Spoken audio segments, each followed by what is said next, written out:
Path to Mediterranean Hegemony. This video is purely for entertainment and does not infringe on copyrights or laws. The rights to the novel and image belong to the original author. We do not claim ownership. Don't like waiting and want to listen to this fanfic in full now? Subscribe to our Patreon, where you'll find the best fanfics. Chapter 476, Agricultural Planning. The Ministry of Industry has more than 100 plans. In just one day, the Parliament completed the deliberation and passed it. It is estimated that European countries do not believe this efficiency, but this is the normal working efficiency of the Bulgarian Parliament. Everyone has a job, and it is impossible for things to be opposed for the sake of opposition to take place in Bulgaria. Several political parties that were suppressed by Ferdinand have now vanished into thin air. Now the Bulgarian people don't care what you say. Participate in the election of the parliamentarians. Let's show your contribution to this country first.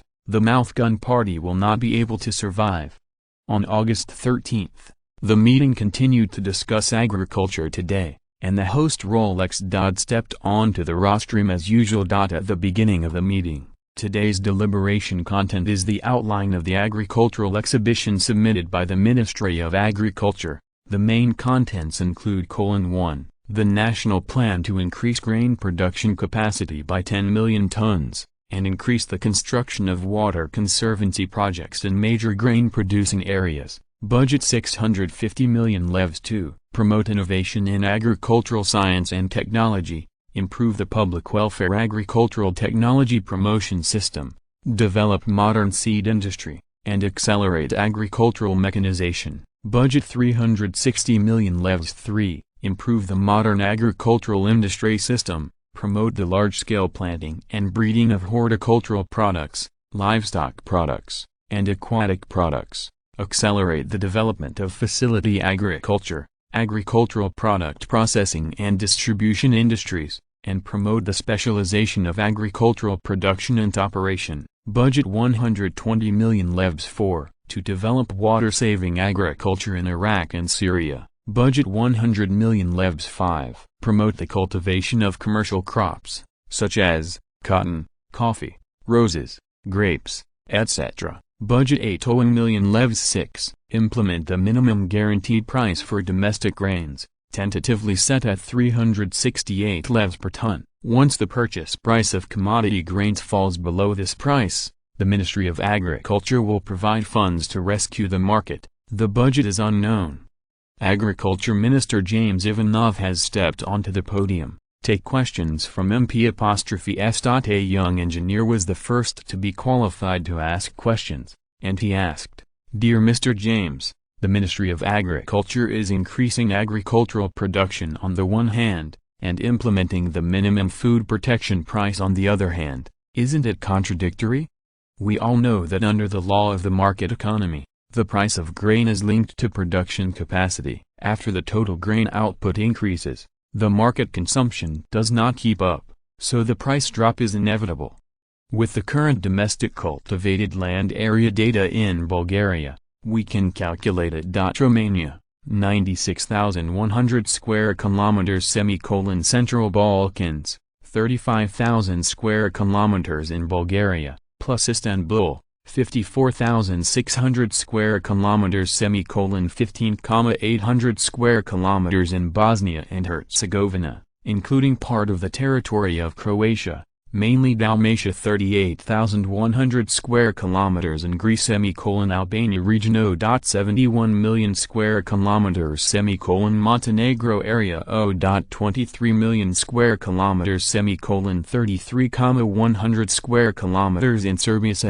Macedonia 0.33 million square kilometers. Our local cultivated land area alone is as high as 250,400 square kilometers. There is still a lot of room for excavation. We only counted the existing cultivated land area, and did not count the orchards, grasslands, and land for growing commercial crops. We have not been able to count the area of arable land in the colonies, but the area of arable land in the Asia Minor Peninsula alone is over 20 square kilometers. If we count the newly added African colonies, the potential arable land area of nearly 10 million square kilometers is very large. There may be millions of hectares, Do we need to open them all? The so-called total grain output has increased by 10 million tons in 10 years. Perhaps the government can do nothing.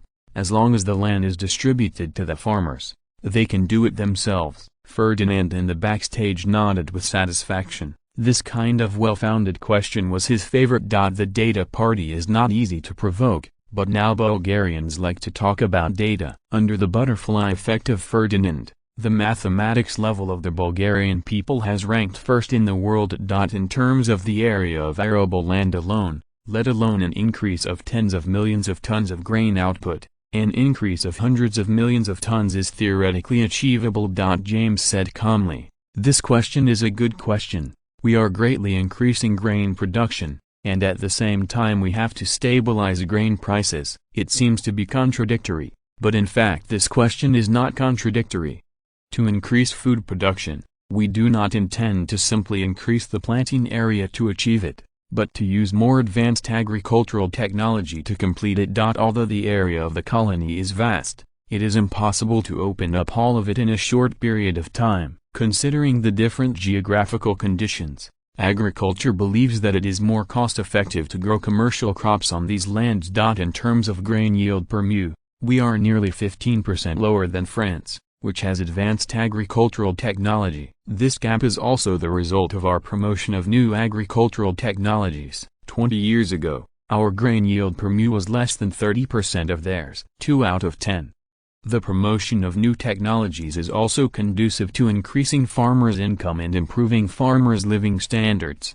The issue of protecting food prices is even simpler. The international food prices fluctuate and fluctuate. We must ensure the basic income of farmers. We cannot let them go bankrupt because of the sharp drop in food prices in the international market, right? As the second largest grain exporter in Europe, now the first is the Austro-Hungarian Empire, Malbars have no time to farm recently. We naturally have to keep our market share, otherwise the grain production of the British and French colonies will expand, and the industrial chain is gone. Although on the surface our total grain output is rising, don't forget that our population is also increasing rapidly. 10 years later, after deducting the increased domestic demand, the increase in the export of grain will not show too high growth. It will still be within the tolerance range of the international market. Because of the increased financial expenses of implementing the food protection price, we can also earn it back through taxation in the later stages of food circulation. This involves a series of economic issues. Now the main exporters of Bulgarian grain are Italy and Germany. Due to the relationship between the World War, their purchasing power has been greatly reduced, and Bulgarian farmers have to adjust the crops they plant according to their purchasing power. For example, now that cheaper potatoes and brown bread have become staples on their table, Bulgarian farmers have to grow these crops instead of wheat. As a major grain exporter, we must always pay attention to the changes in the international grain market. If the supply exceeds the demand, the price may fall sharply, or even it may not be able to be sold.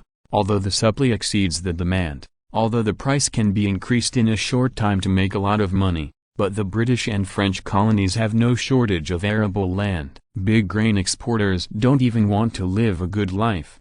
Seeing that the young man who asked the question has returned to his position, Rolekstad said again, "The meeting continues. The old rules. If you still have any questions, please raise your hand." The group of people in the brush raised their hands, and Rolekstad continued, "The old gentleman in the middle of the second row, please speak." Following the old man, he asked, "Mr. James, I don't understand why the government has to spend a lot of money on water-saving agriculture.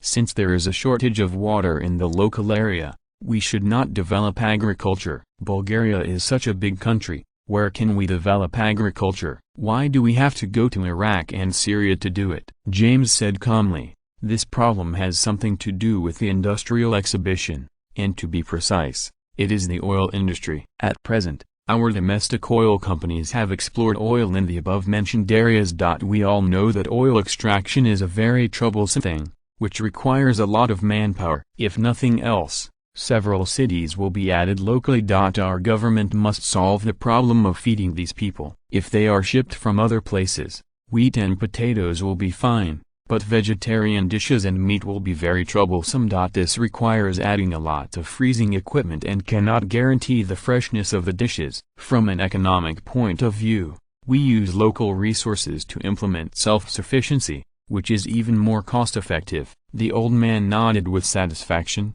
and then sat down. As an older generation, in his opinion, the government should have a purpose as long as it has a purpose. Rolex said again. The meeting continues. If you have any questions, please raise your hand. After a pause, he said again, the second gentleman on the right in the sixth row, please speak. The middle-aged man stood up and said hesitantly, Dear Mr. James, I am very puzzled by the government's increased investment in agriculture. In the next 10 years, the government's investment in agriculture will be as high as 3.6 billion levs. If this money is invested in industry or education, wouldn't our benefit be greater? From the current rate of return on investment, investment in agriculture is a long-term investment, and the benefits are not immediate. James smiled and said, Agriculture is the lifeblood of a country. The just concluded World War is an example. The Allies were not so much defeated by us as they were starved by themselves.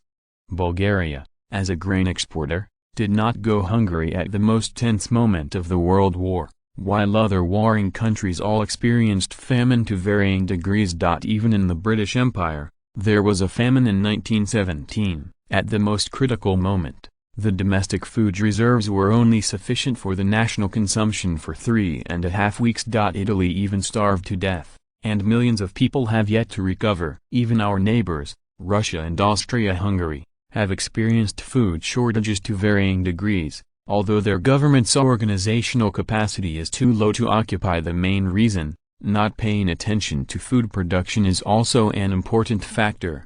History has told us that the most important lifeline of food must be in our own hands.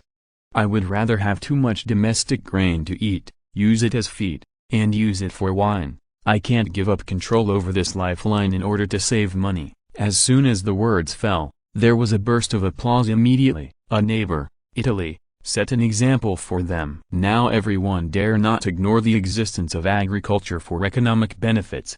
There are a lot of times when 3.6 billion is put together. Once it is separated, it will only be 360 million levs per year, which is not too big. And these investments are also rewarded. The real pure investment is the first year. Later, you can make use of the benefits generated by the previous investment. From an economic point of view, this investment is not 3.6 billion lev, 30 levis or even less. Only Ferdinand knew why Bulgaria invested so much in agriculture. Apart from these superficial reasons, the system of granting land for military merit he established was the real promoter of this national policy. You can't learn from the British. During the World War, noble officers and soldiers were working hard on the front line, and the government in the rear was short of military spending, so they turned their attention to them. With the help of domestic financial groups, the tax that should have been added to the bourgeoisie fell to agriculture. After the end of the World War, a lot of British noble officers died, and when they returned to China, they found that because of the sudden increase in taxes, many small nobles were directly forced to go bankrupt. This is also the reason why the British Empire in later generations will decline so quickly. The pillars of the country are gone. Although the nobles have obtained some privileges, the European nobles are also the main force in every war. Without these people, prepare to be blinded in the war. The bourgeoisie cannot support it, at least when they need to give their lives. This person is hard to find. Relying on cheating and spiritual encouragement, it can only come once. Once the people are forced to work hard, the final harvest is not as good as living in the rear, and the country will be finished. Why did the French collapse in Wei? It's still the same reason. The people have already been fooled once, and they won't do it again. They don't want to continue to work hard. It's not just a few politicians who don't want to fight, but the people below don't want to sacrifice in vain, and the government can't come up with something to make them tempted. Naturally, few people are willing to sacrifice their lives. The Italians next door are the first to learn shrewdly. The first reaction in the war is to save their lives. As for whether they can win or not, this is none of their business.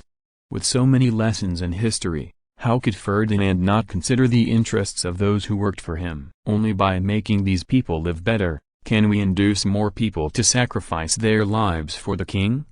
The British and French were killed in battle, and their family members were scolding the government. There were endless protests against the government. But in Bulgaria, there are very few family members who scold the government for this issue, and there are no demonstrations to protest against the government. There is no doubt that everyone was bribed by Ferdinand. Enough benefits and enough social status, they go out with their chests held high, and they have to be respected wherever they go, and everyone thinks this life is worth it. The accumulated merits, the descendants will continue to struggle, and it is possible to become a noble and become a member of the ruling class from then on. This is the easiest way for the people at the bottom to rise in this era! Genius website address, mobile version reading website, chapter 477, The Foundation of the Country. The host of the meeting, Rolex Dodd, stepped onto the podium again. The following is the Education Reform Plan, which has 36 articles and a total investment of $3.8 billion. 1. Higher Education Enrollment Expansion Plan. The Ministry of Education decided to invest 1.2 billion levs to double the current number of universities in Bulgaria, that is, to expand to 10 universities, with a planned maximum annual enrollment of 8,200. 2. Deepen education reform. In the future, education funds and scientific research funds will be gradually separated and calculated separately. 3. Continue to expand ordinary colleges and universities. The government will invest 800 million leva to upgrade the teaching quality of ordinary technical colleges, and build 10 professional colleges, including 2 colleges of navigation, 2 colleges of metallurgy, 2 colleges of chemical engineering, and 1 college school of mechanical design, a school of biopharmaceuticals, a school of aviation, and a school of foreign languages. 4. The government will invest 300 million levas to increase investment in the compulsory stage and expand the scope of compulsory education. Children of domestic migrant workers and children of refugees from Europe will also be included in compulsory education. 5. The government invested 180 million levs to promote universal literacy education. The scope of application is not only Bulgarian citizens, but also migrant workers and international refugees. As long as they are normal-minded people under the age of 50, they will be included. In 6. The government invests 50 million levs to protect the traditional culture of Bulgaria and enhance citizens' awareness of our traditional culture. Members in doubt now, please raise your hand. Glancing at the side of the field, Rolex Dodd calmly called, the last row, the first old gentleman on the left, please speak.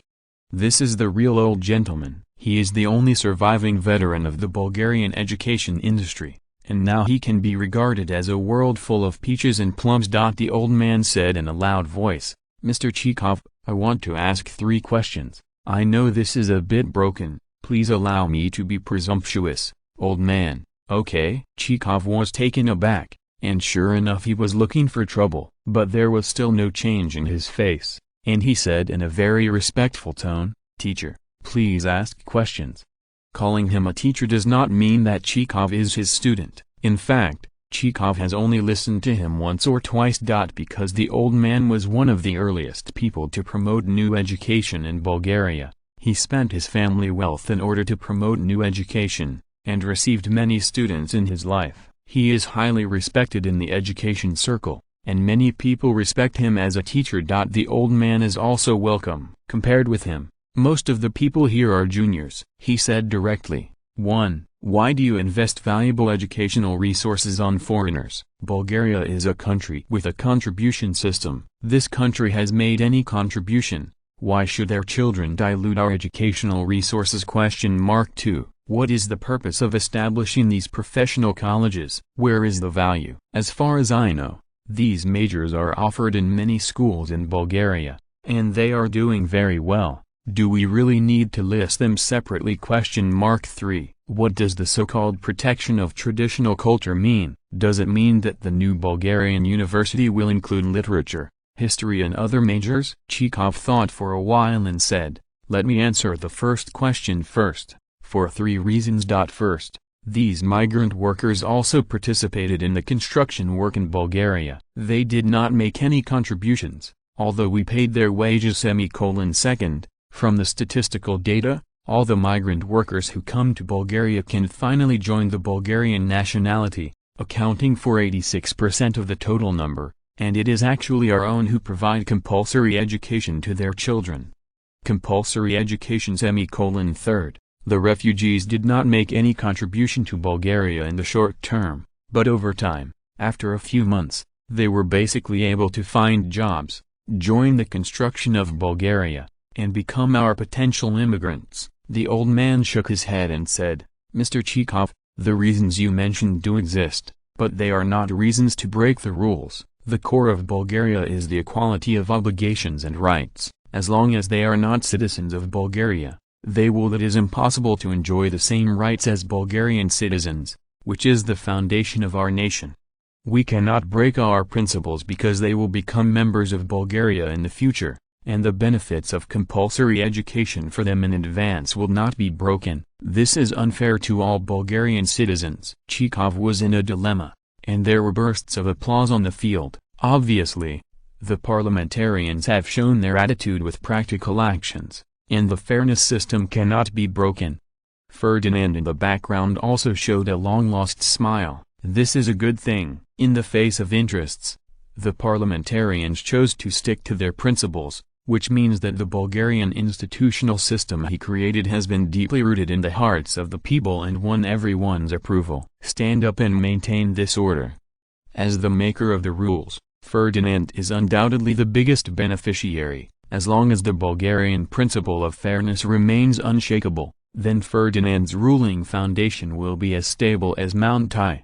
After some inner struggle, Chekhov made a decision, showed a relaxed smile, and then said, "This issue is a mistake in the work of our Ministry of Education. The scope of application of compulsory education is not expanded, but only for all Bulgarian citizens." Efficient. Applause broke out again on the field. A government that can admit mistakes and correct them at any time is the ideal government in everyone's mind. After a pause, Chekhov continued, "Now I am answering the second question. There are 2 main reasons for the establishment of specialized colleges. One is that the country is currently lacking talents in this area, and the other is that each school has the focus is different. If you want to be comprehensive, you can only be mediocre in the end." After a pause, seeing that there was no objection, Chekhov continued, "The third question, the newly established universities in Bulgaria still will not include literature and history majors, but will offer such elective courses. The reason is very simple. Compared with science and engineering majors, literature and history majors play a much smaller role in the country, and they have much less content to learn. Most of the content can be learned by themselves, and they are not eligible to be included in universities. Middle.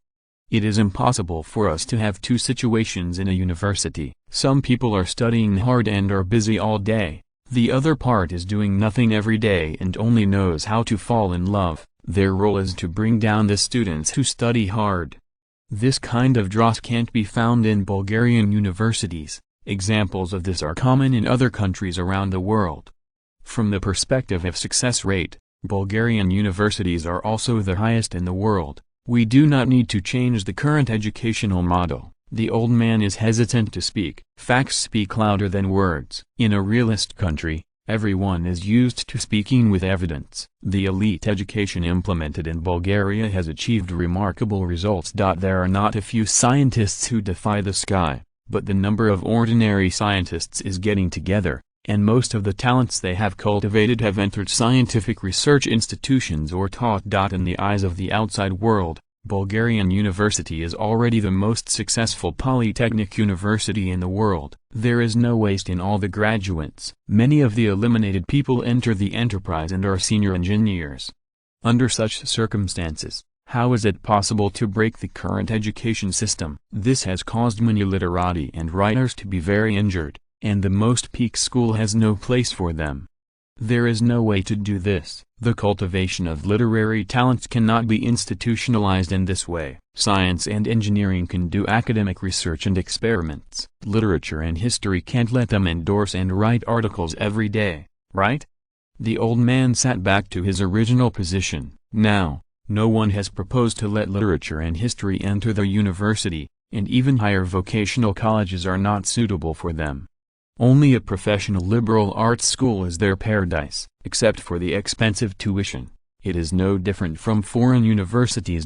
For example, Ferdinand Sofia Academy of Literature is a professional school of literature and history. Everything else is fine, except that the Ministry of Education does not give any funds. The annual tuition fee starts at 20,000 levs, which is more expensive than studying abroad. Taking out the academic qualifications, it is even lower than that of higher vocational colleges. Of course, overseas students are even worse. It is very difficult to find out which college they graduated from in this era. Therefore, their academic qualifications can only be confirmed after passing the examination organized by the Ministry of Education. Up to now, of all the returning students, only one has been identified as a graduate of a higher university, and only more than 30 have been identified as a graduate of an ordinary university. The rest have been identified as graduates of Yegi University. 4 figures. As a result, the wealthy people in the country are afraid to send their children to study abroad, and their abilities are incomparable with those of domestic students. Well, in this era, it is inherently difficult for international students to enter institutions of higher learning. Every year a university has a single-digit number of places for foreign recruitment. It is normal for so many international students all over the world to grab it and not be able to get in. Most of them have entered second- and third-rate universities abroad. It is difficult to say whether they can learn something! Genius website address, mobile version reading website, chapter 478. New budget. Educational funding has been cut by 300 million levs, so Chekhov will not give up so easily. Since it is not enough to expand the scope of compulsory education, but it can still be used in other places, how could he just give up? As soon as the meeting ended that day, Chekhov returned to the Ministry of Education and prepared to come up with a new plan. He had to submit a new budget report again before the end of the meeting. Otherwise the 300 million education funds would be lost. I just returned to the Ministry of Education, and before I could rest, the secretary ran over and said, "Mr. Chekhov, the palace is calling, and your majesty asks you to go to the palace to discuss matters now." Chekhov was taken aback for a moment, and said casually, "Well, you go and inform the driver that I will leave immediately." He knew that going to the 8th floor of the royal palace was also for the education fund of 300 million levs. Bulgaria's budget system has always been that the Ministry of Finance provides a total amount, and each department competes for it. After that, each department has to take its own budget report and go to the Congress to go to the Congress. It's okay to pass, but if you can't pass it, you have to propose a new plan. If you can't pass it again, the money has nothing to do with the department and will be directly allocated to special funds. There is only one type of funding that will not be cut, that is, confidential projects approved by the king, which do not need to be disclosed to the Congress. As long as it is a confidential project, the members of Congress will directly approve it. It is impossible for this kind of situation to occur in education funding. Educational funding is visible, and most of it occurs in the military. For example, military research and development of weapons. Congress knows this at most. What kind of weapons are specifically developed? This does not need to be reported to the lawmakers. The military can choose to disclose or not to disclose, which is a legal act. It's just that the content that needs to be kept secret must be approved by the king first. The Ministry of Education is not far from the royal palace, only a few kilometers away, and it only takes a few minutes to get there by car. Soon Chekhov entered the royal family. At this time, Ferdinand was looking at the documents and did not notice his arrival. Chekhov walked up to Ferdinand and said, "Your Majesty." Ferdinand habitually replied, "Yeah, you can probably guess the matter. It's the question of the 300 million leva education funding today. I plan to build 2 special schools, a film school, and a school that integrates literature, history, and archaeology. I would like to ask your opinion." Chekhov was taken aback for a moment. He knew about the movie, but the Film Academy is a ghost. There is no such thing in the world. Does it specialize in cultivating talents for filmmaking? Is this too much of a fuss? A group of professional colleges must be established to make a movie. So many industries in Bulgaria need to establish professional colleges.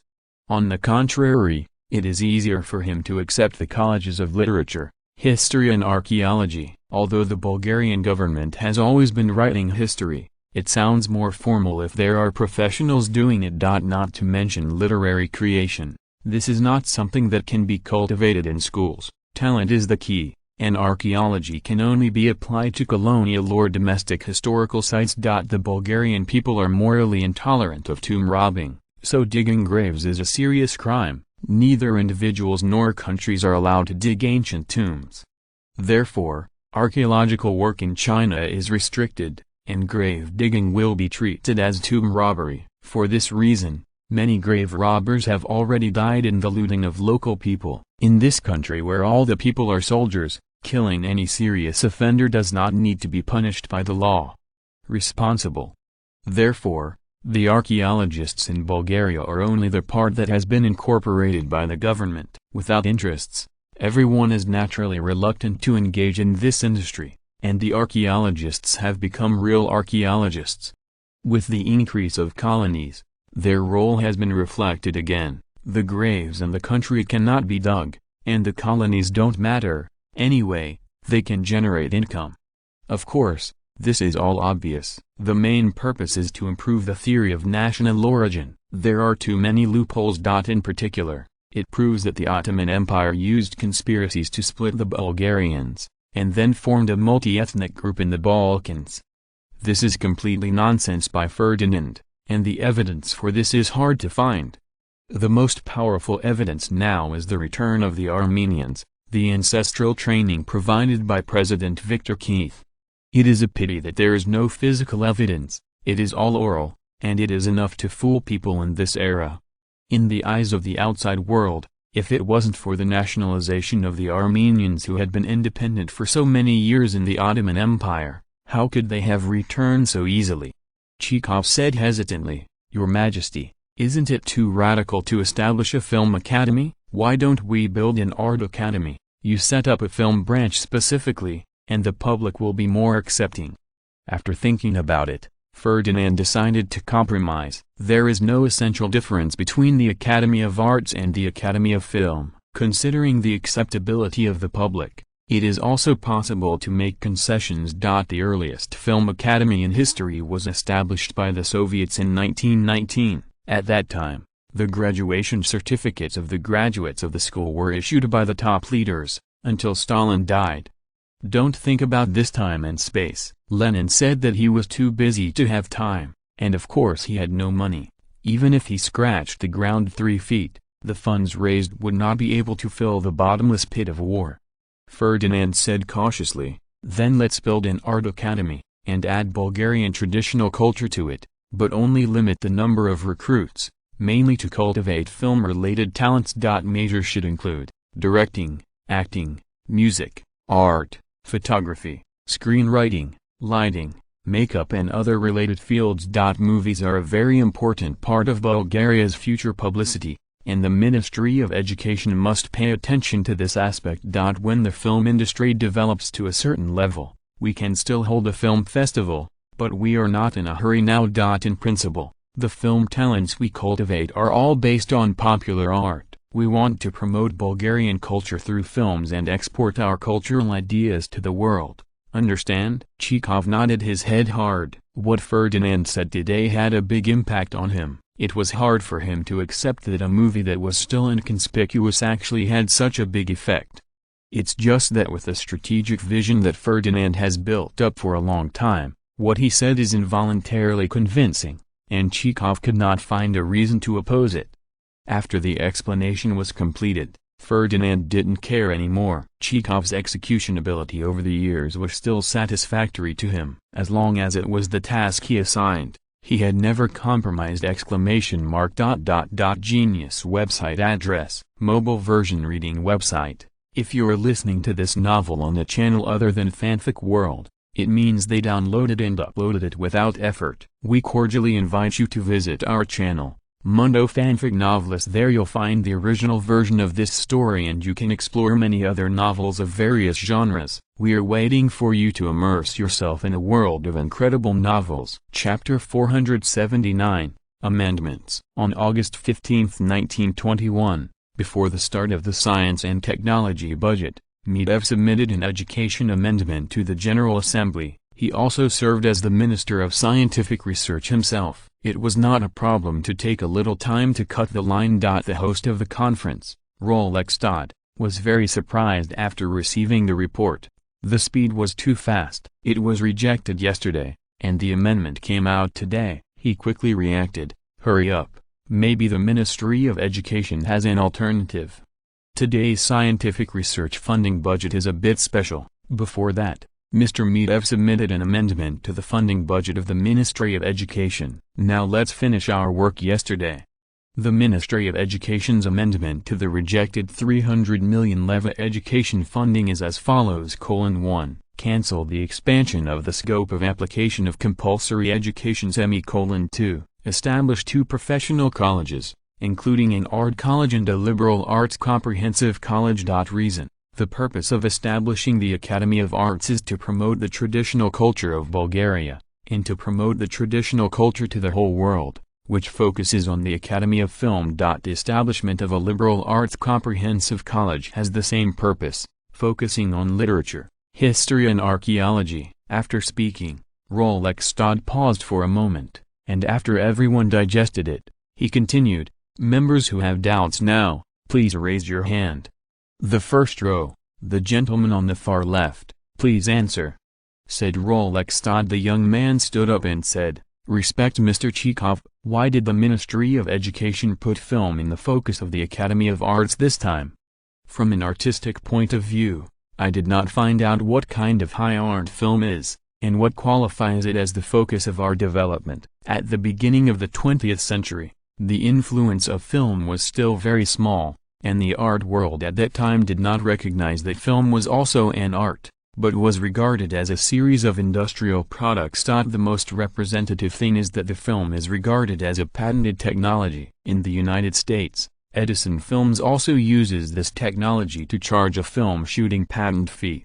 The inventor of the film is very controversial.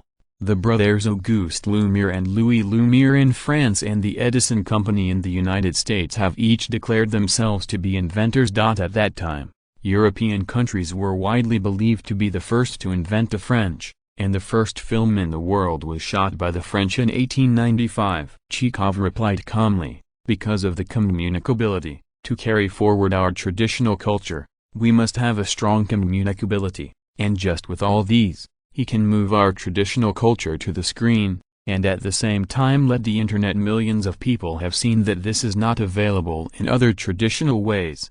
There is also popular art in art. Although it is not recognized by the art world, its existence is real. Movies can be regarded as a kind of popular art. If you compare high art, I think Italians and French have the most say. Our civilization process has been interrupted for hundreds of years. It is impossible to compare with them in this respect. What is really suitable for Bulgaria is popular art, which is widely loved by the people. Therefore, the education program promotes popular art. Because of its wide dissemination, film has become the focus of our development. The young man raised the question again, but film is just an industrial product, not artistic. Is it really okay to rely on it to spread our traditional culture? Even in order to please the audience, a lot of art is distorted, which has deviated from the essence of art. Chekhov said with a smile, what is the essence of art? In my opinion, art serves people. The essence of art is people, and people are fundamental. Each era has its characteristics, and popular art is also different. Our ancestors knew the trade-offs, so why can't it be here? The art that the people like is contemporary Bulgarian art. There is no need to forcefully distort it. Let the French and Italians play with elegant art. We still have to respect the choice of the people. This is also the choice of the times. As long as it does not violate ethics and law, art can become the benchmark of this era. People-oriented was taken out so grandly, but it was still for art, and Ferdinand in the background almost laughed out loud. What is this, big trick? Isn't it more suitable for agriculture and science and technology? However, the response on the field was still very good, and the applause had already sounded. Obviously, among these representatives, there are not many from the art world, otherwise it would be another scene. After a while, the venue was quiet again, and Rolekstad said again, "The meeting continues. If you have any questions, please raise your hand." Second row, the fifth gentleman on the right, please ask a question. Don't be surprised why all the members of parliament are men. Although Ferdinand has opened up the right to vote, the mainstream of this era is still a male-dominated society. Most of the people who are eligible to vote are men, and in terms of contribution, men also have the advantage. Under fair competition, female parliamentarians are naturally difficult to give birth. Since it was a fair competition, Ferdinand naturally didn't intervene, and making a few vases to decorate the facade would have no effect on the entire society. As for when a female congressman will appear, this can only be done by chance. Perhaps in the last 10 or 8 years, a woman with a higher reputation will appear at the venue. This is hard to say. May I ask Mr. Chekhov, what is the purpose of establishing this liberal arts school, and why should it focus on literature, history, and archaeology? We all know that writers rely on talent, not colleges can cultivate them. Now the writers in our country are basically graduates of science and engineering, but there has never been a liberal arts major? We have been learning history since we were young. Is it necessary to continue to study it? Graduates majoring in history all over the world are supported by the state. In addition, it is difficult for them to find jobs. Are we going to cultivate a group of rice borers? It is a pity that I have little knowledge and it is difficult to distinguish the difference between archaeology and tomb robbing. This is a profession that violates ethics and morality. I don't think they have any effect on the country. After hearing this question, Ferdinand really wanted to ask, won't your conscience hurt when you say this? What kind of people are recruited for literature majors in Bulgaria now? Basically, they are rich children of rich families who are messing around. Generally speaking, they are scumbags. Many schools do not need to take entrance examinations for this major. As long as they have money, they can study. How can ordinary people sign up? Even if I like it personally, it is suppressed by parents. Science and engineering majors are good students to go out. You can't expect a bunch of scumbags who can't even write articles to become writers, right? Besides, this base is also a big problem, right? At present, there are still 700,000 to 800,000 science and engineering students in Bulgaria, while there are only 30,000 to 40,000 people majoring in liberal arts, and the number of students majoring in literature has never exceeded 4 digits. In this era of great historical changes, most of the born writers are graduates of science and technology colleges, so it is not surprising. Chekhov still replied calmly, "This is a good question. Let's talk about literature first. Our liberal arts college here does not teach students how to write essays. Writing essays is handed over by elementary school teachers. We set up a literary college, mainly ancient literature, to study ancient characters and unravel the fog of history. For example, there is a speculation in our scientific community that the ancient civilization may be more brilliant than our current technology. Another example is the Aslant civilization that has disappeared. All these mysteries need to be solved, and ancient writing is one of the keys! First of all, I declare that a historian is not the same as a rice borer. Of course, a historian who is messing around is really a rice borer. There have been many faults in the inheritance of Bulgarian civilization, and our nation has also been divided by foreign forces. Even now, we have only just been unified. Due to the influence of the external environment, some people in Bulgaria are still poisoned and do not agree that we are a nation. This requires us to find evidence and shut up those careerists. In fact, many ethnic groups that are divided now have recorded this period of history. The ancestors hope that through the information left over, our descendants will be unified again. It's just that in modern times, the careerists chose to destroy the truth of history for their own interests. It was not until the former Armenian President Viktor Keith stood up that we revealed the truth of history. It's time for historians to come on stage. This is the mission entrusted to you by the Times. To uncover this hidden mystery, we need more information to let the people know the truth. Archaeology and tomb robbery seem to have little difference on the surface, but in fact the difference between the two is still very big. Tomb robbers are excavating ancient tombs and relics for profit, no matter in cultural relics protection and ethics, accepted. Our law also stipulates that any unauthorized excavation of ancient tombs and relics on the mainland of Bulgaria is illegal. When it is necessary, the Bulgarian people can directly kill them. Since the founding of the People's Republic of China, the number of tomb robbers who have died under the guns of the general public has reached 3 figures, and the number of tomb robbers sent to mines is at least 4 figures. The main responsibility of archaeology is to protect cultural relics, search for relics and materials, and work with historians to uncover the mystery. This does not mean robbing tombs. They also do not have the right to dig ancient tombs privately. To excavate ancient tombs, they must obtain authorization from the Bulgarian government. Since the founding of the country, our Bulgarian government has not authorized any excavation of ancient tombs. Unless it is under special circumstances. Under normal circumstances, the government will not grant this kind of authorization. You are all supervisors, so don't worry about archaeology turning into tomb robbing. What Chekhov did not say is that this is limited to domestic and foreign countries are not restricted. Of course, if you say it, no one will object. In this era, there is no room for the virgin to survive. It is necessary to be responsible for speaking, but it is not enough for later generations to shout on the internet, according to the moral code of Bulgaria at that time. For example, if you sympathize with the refugees, then you have to spend real money to help, or you will be considered to be inconsistent. At the same time, you can't harm the interests of others, which also constitutes a crime. As for asking the state to contribute money, it doesn't even exist. Taxpayers' money cannot be wasted. The government is not qualified to use government funds to do charity. Ferdinand knew that this was actually a bit extreme, but he still had no plans to change it. From the moment Bulgaria determined the foundation of the nation, it was doomed.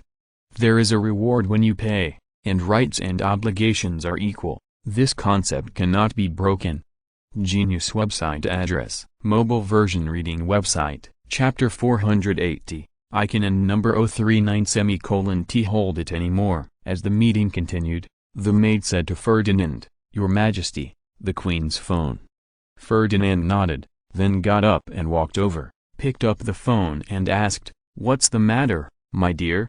Xenia on the other end said a little embarrassedly, "I want to discuss with you a little private matter. Is it convenient for you to come back?" Ferdinand was a little puzzled and asked, "What's the matter? Is it inconvenient to talk on the phone?" Queen Xenia hesitantly said, "Yeah." Ferdinand was even more puzzled, but he did not continue to ask, and said directly, "If it is not in a hurry, I will return to the palace in 5 or 6 hours." After hearing this, Queen Xenia seemed to breathe a sigh of relief and said, "Okay." Ferdinand once again focused his attention on the meeting, while Queen Xenia on the other side began to worry again. The civil war in the Russian Empire has been going on for almost 4 years, and no matter how thick the family has been for such a long time, it can't stand the toss. What? In order to raise funds, Nicholas II also tried everything possible. The treasury was empty as early as during the World War. Bao was not easy to win the war and obtained war reparations. As a result, in order to repay the debt, it had to be paid to Britain and France. Borrowing must no longer exist. Britain and France are eager to continue the chaos in Russia. How could they provide him with a loan? If it weren't for the gains in the United States, the finances of Nicholas II's government would have collapsed now. Even if there were gains, it would not last long for a mere £10 million.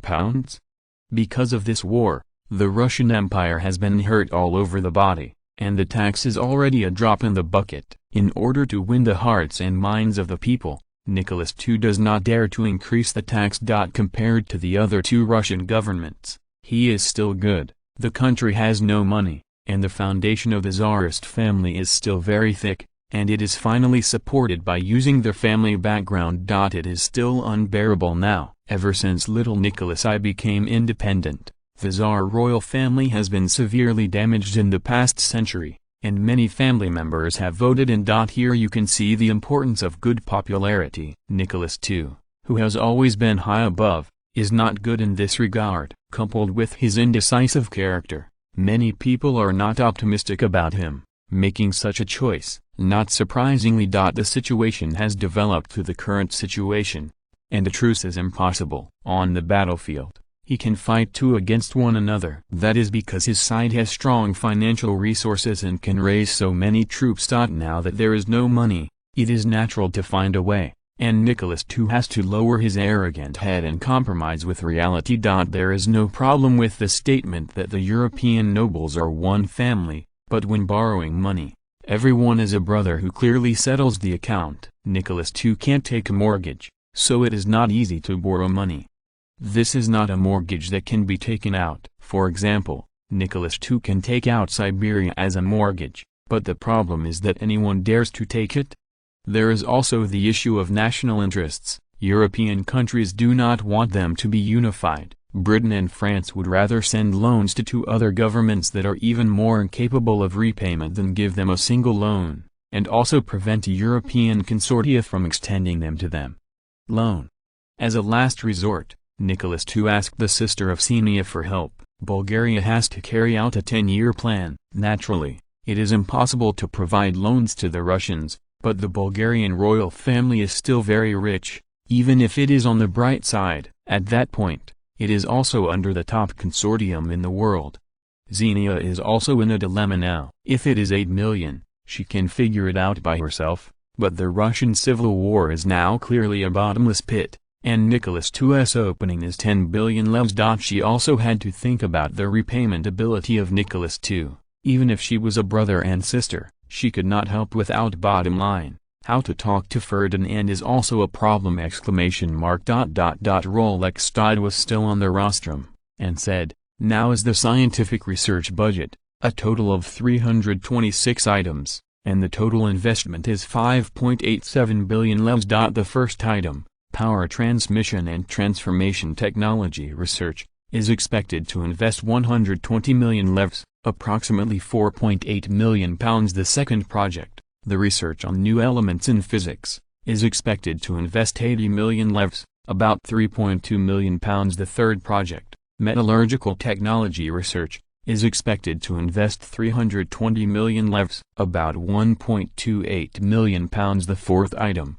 research on internal combustion engine power system, is expected to invest 100 million levs.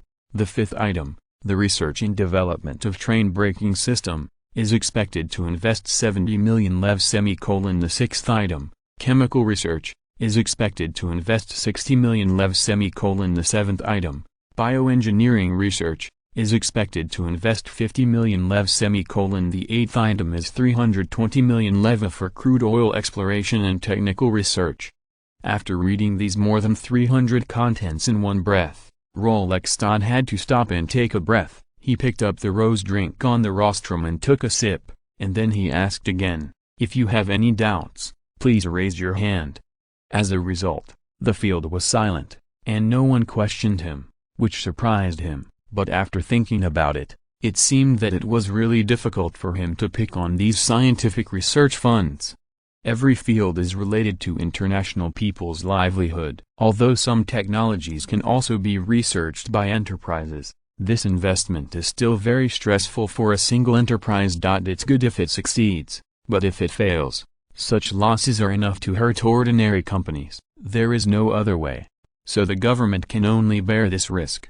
If the technology research is successful, you can authorize multiple companies to collect patent fees, and then earn this investment back. Failure is naturally a waste of time. At the beginning of the 20th century, many technologies were already mature compared to later generations. If you want to develop new technologies, most of them are to carry out detailed research in a certain aspect. In this era, Most of the science and technology are still being explored, and there are many related technologies involved in an industry. Ordinary companies have the strength to research a few of these technologies, but asking them to research hundreds or thousands of related technologies is very life-threatening. Why did science and technology develop rapidly after World War II? It was all forced, and another Soviet Union was forced by the side. Would a European and American consortium dare to invest in scientific research without spending a lot of money? During World War I and World War II, the world's scientific and technological level has progressed quite limitedly in the past 20 years. This is the problem of scientific research costs. For example, when a company develops a new technology, in addition to charging patent fees in its own country, it is difficult to obtain the full amount of international patent fees. If others give more and less, it depends on your strength. In many cases, you cannot receive overseas patent fees. In this age without the internet, others just copied your technology, and you have no way to protect your rights. Not to mention the evidence, in the face of the leather bag company. Your prosecution will have no effect. If you throw a scapegoat, you will be blinded. During this period, the scientific research and technology of the United States has gradually caught up, and even more European countries are inevitable. Just look at the market to know. Many small European countries have the strength to develop new technologies, but the local market is limited, and the total amount of scientific research funds they can afford is limited. Even if they develop new technologies beyond this limit, the investment will be at a loss. It's not surprising to go to America. Rolex asked again, one last time, if you have any questions, please raise your hand. Seeing that there is still no questioning on the field, or that everyone does not know how to question, there is no doubt that these projects are in line with the actual needs of Bulgaria, and there is nothing to question. I don't understand if it's more or less. Okay, since everyone has no doubts, that's the end of today's meeting. Please come over at 8:30 tomorrow morning to continue the next work. When the matter is over, the meeting will be dismissed directly. There will be no unnecessary nonsense, and no leader will come up and say a lot of nonsense. This is also a characteristic of Bulgaria. Ferdinand naturally got up and returned to the palace. Originally, he could not come, but in order to show the world that he attached great importance to the 10-year plan, Ferdinand chose to come and listen every day. Use practical actions to tell the bureaucrats in the country that he takes this plan very seriously. Anyone who dares to discount it will be out of luck. At this time, Queen Xenia was catching a few small strong men and asked them to be her own staff. How should I talk to Ferdinand about this issue? If Ferdinand hadn't been sent out by Ferdinand, he should be here now. The naughty Prince Peter spoke first. Dear mother, this question is very simple. There is absolutely no problem in wanting my father's promise. Xenia was stunned for a moment, and then promised, Peter, what can you do? Tell me quickly. If it works, I can consider interceding with your father and give you a week's leave. Before Peter could answer, Prince Caesar, who was next to him, was unhappy. Where is my mother and me? Xenia said without hesitation, don't make trouble. Hearing Xenia's promise, Peter said excitedly, it's not easy, it's good. It depends on what price Uncle Nikolai is willing to offer. As long as the price is right, there's nothing that can't be negotiated. Little Caesar started to coax again. Peter, is this a solution? Aren't you asking your uncle to talk to your father directly? Why do you want to be coaxed out? Xenia was glaring at Peter. The meaning was obvious. The co-author was just fooling me. If they could talk directly, why bother with her? Born into a royal family, even if she is not sensitive to politics, she knows that the current relationship between Bulgaria and Russia is not that simple. No matter how you look at a weakened Russian Empire, it is more in line with Bulgaria's interests. This is Prince William, who was watching the excitement, and jumped out and said, Dear mother, you know that this international situation is a very complicated issue. I want my father to agree to this loan, but my uncle does not show sincerity. Impossible. Little Caesar seemed unwilling to fail. His eyes lit up, and he seemed to have come up with a good idea. He said loudly, Actually, there is no way. As long as you go and make trouble with your father, maybe he will agree. Of course, if you add if there are a few of us, the success rate of this will be even higher.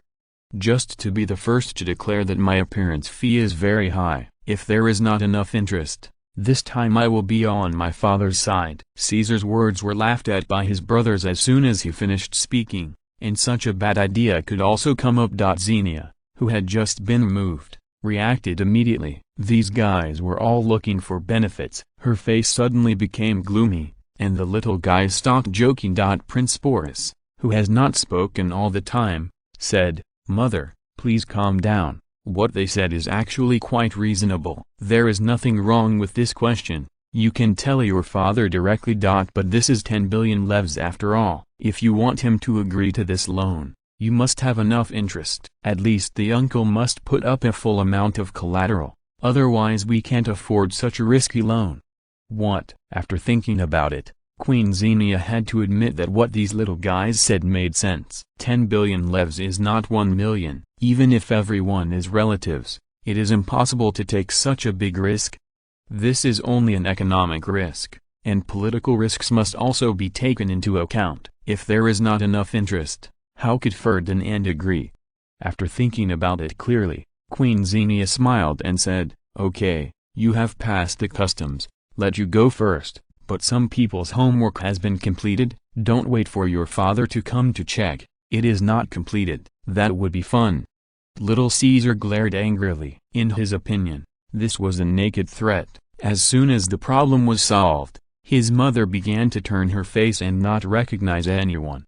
Peter next to him is not much better, and his grades are not much better. Of course, this is according to Ferdinand's requirements. If it is put outside, it will be far from his peers. The other little guys are about to laugh out loud, as if to say, "We are all academic masters, fearless." After a little revenge for a handful of troublemakers, Queen Xenia was in a much better mood. She decided that this problem should be left to her brother Nicholas II to deal with. Headaches. Collateral should not be a problem! Genius website address, mobile version reading website. Chapter 481, Medical treatment is a big problem. Nicholas II wants a loan? Ferdinand asked in surprise. Queen Xenia answered affirmatively, "Yes." Ferdinand asked with some puzzlement, "Why don't you go to the Ministry of Foreign Affairs, or go directly to the bank?"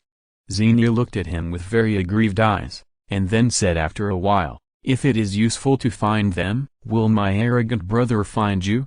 Ferdinand smiled embarrassedly. He recalled that it seemed that the decision not to provide loans to the Russians had been reported to him by the cabinet. Then what is he going to use as collateral? Don't talk about mineral resources. These things can't convince the cabinet. 10 billion levs is not a small amount. The risk of this business is too great. Nan shrugged and said. Queen Xenia nodded and said, "I don't know. You'd better talk to him about this issue in person. It's inconvenient for me to be caught in the middle." Ferdinand nodded. Indeed, on this issue, Queen Xenia's identity was inconvenient to intervene. Okay then, let Nikolai send a representative to discuss it. Such a large loan is not easy for the government to handle. Queen Xenia nodded. Everyone knows this question. International loans in this era are always linked to politics. Large loans are almost impossible to pass without government endorsement. Unless the royal family is willing to lend its own money to Nicholas II, then no one can control it. Through bank loans, this involves the safety of depositors' funds, and the government must supervise them. It is impossible for the royal family to directly lend money to Nicholas II. If this is a default, who will you turn to? Ferdinand is not stupid. The relative relationship between the two parties is not suitable for the interview conditions. Whether it is the Bulgarian government or its own bank, it is more suitable to negotiate the conditions for business affairs. As long as there is enough collateral, it does not matter whether Nicholas II can afford the loan or not.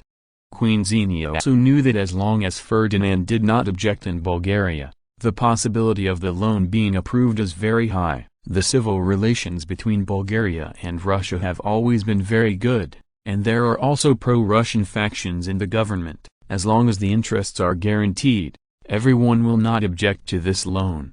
Since the domestic stock market has not developed, Ordinary Bulgarians have no other investment channels except depositing their money in the bank. Therefore, the deposits of the three major Bulgarian banks exceed that of any bank in the world. This is also Bulgaria's 10-year plan, the most important source of funds. Many government-invested projects were sold to banks after the cabinet changed hands.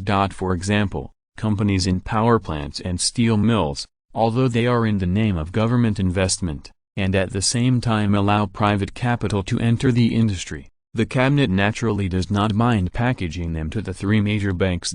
Ferdinand didn't mind approving this loan, and there was another important reason. Nicholas II borrowed lev, and they had to import goods from Bulgaria when they got the loan. The export of a large amount of goods is beneficial to the development of domestic industry and commerce, through the export of its subsidiaries. In fact, the loan has been reflowed again. The loan of 10 billion levs is actually only half of the risk he has taken, or is smaller! The next day, Ferdinand went to the parliament as usual, and the host, Rolex. Was still performing there! The weather is good today, so let's start the meeting. Today's topic is healthcare, and this issue may be familiar to everyone. The American flu that just passed is enough to illustrate the importance of healthcare.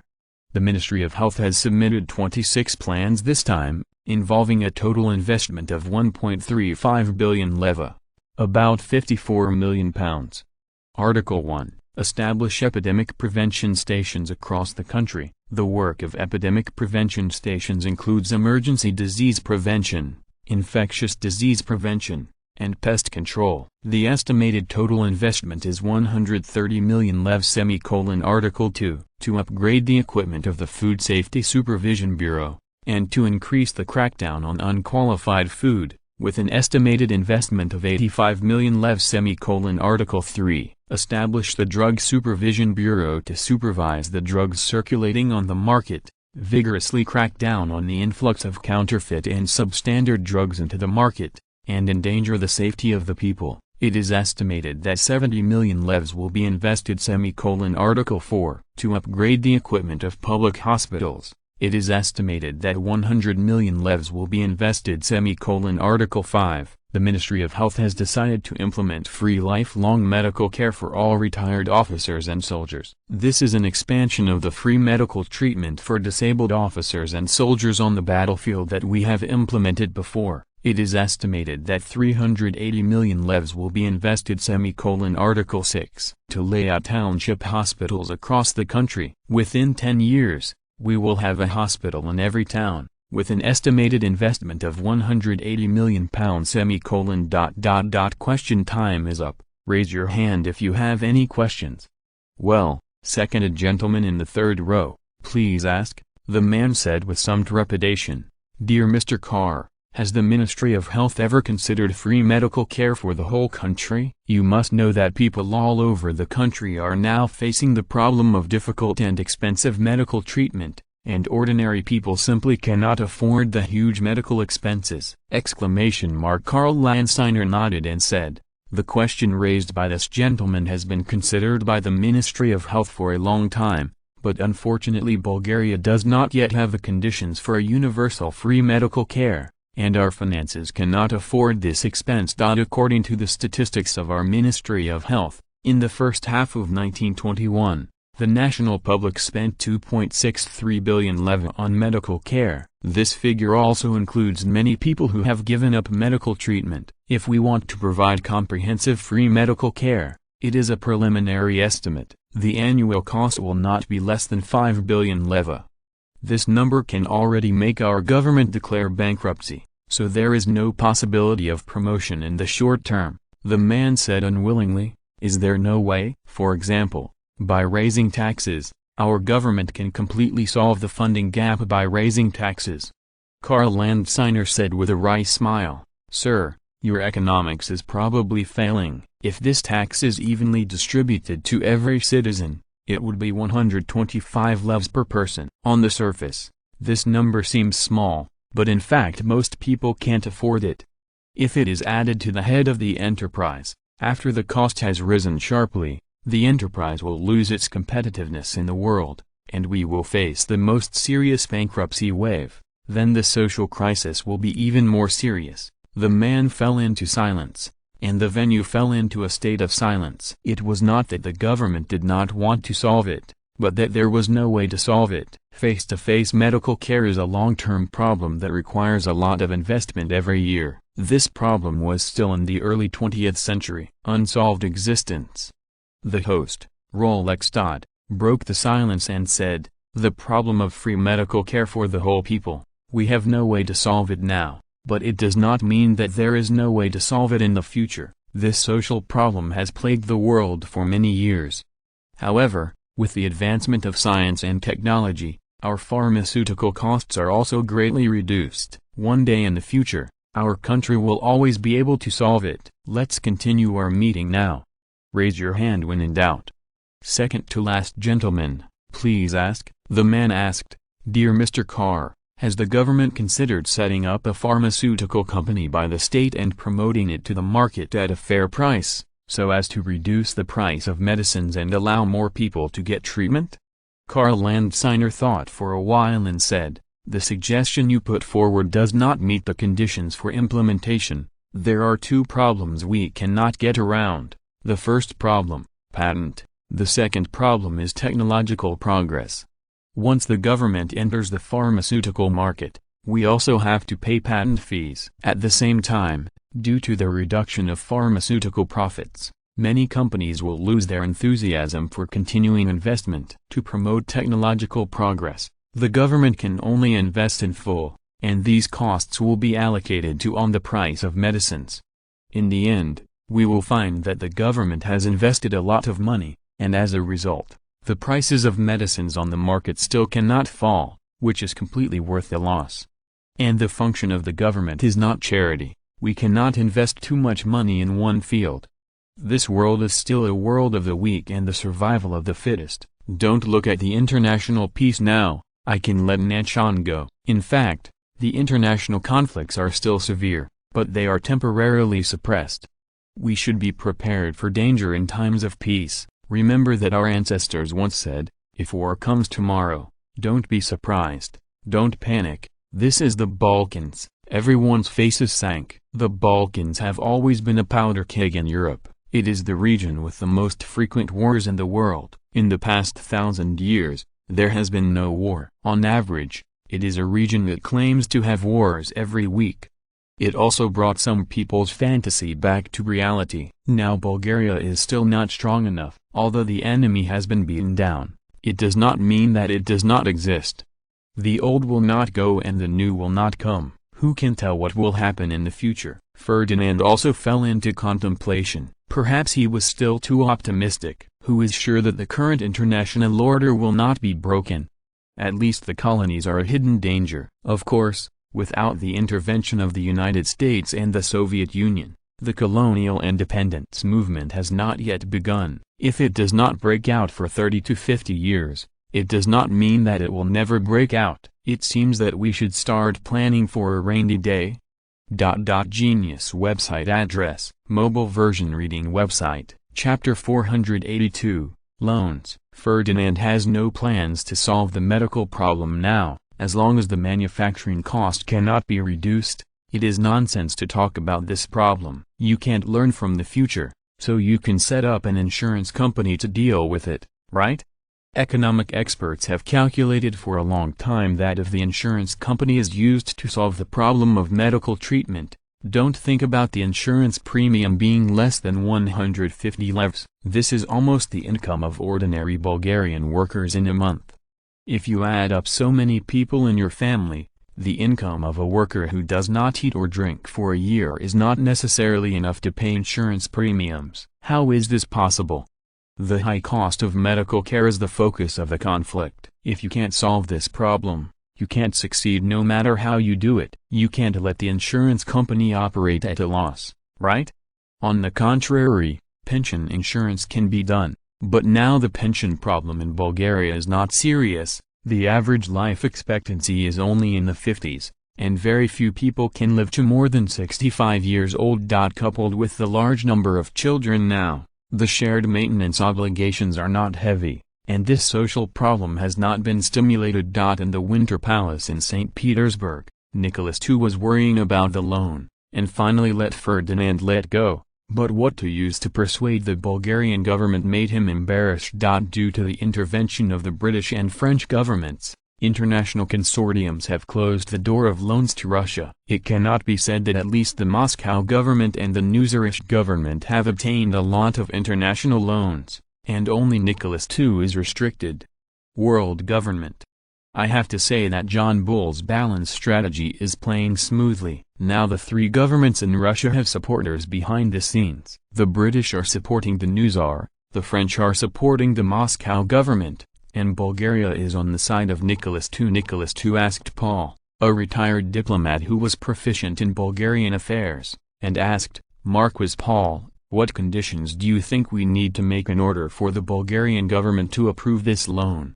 Marquis Paul, who is over 80 years old, is also very embarrassed. This question is almost to ask again, how much profit must be sold to satisfy Bulgaria's appetite?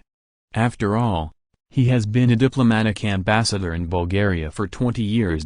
Marquis Paul did not disappoint Nicholas II, but he said hesitantly, Your Majesty, Bulgarian political power is still concentrated in the hands of the king. As long as Ferdinand I can be persuaded, this problem can be easily solved.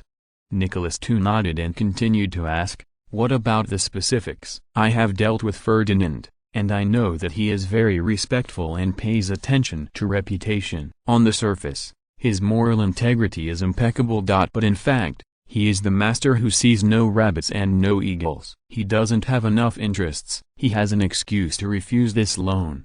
Even if I asked my sister Xenia to do his work, it would be impossible to succeed in the end. It is estimated that he would throw hundreds of millions of levs over here and announce that he would give it to us. In the end, Nicholas II was a little self-deprecating. When did the Russian Empire fall to the point where it was necessary to let relatives give money to survive? I have to say that over time, everyone has studied Ferdinand's character. Although the Bulgarian government had little support for them after the outbreak of the Russian Civil War, the actions of the Bulgarian royal family left the world speechless.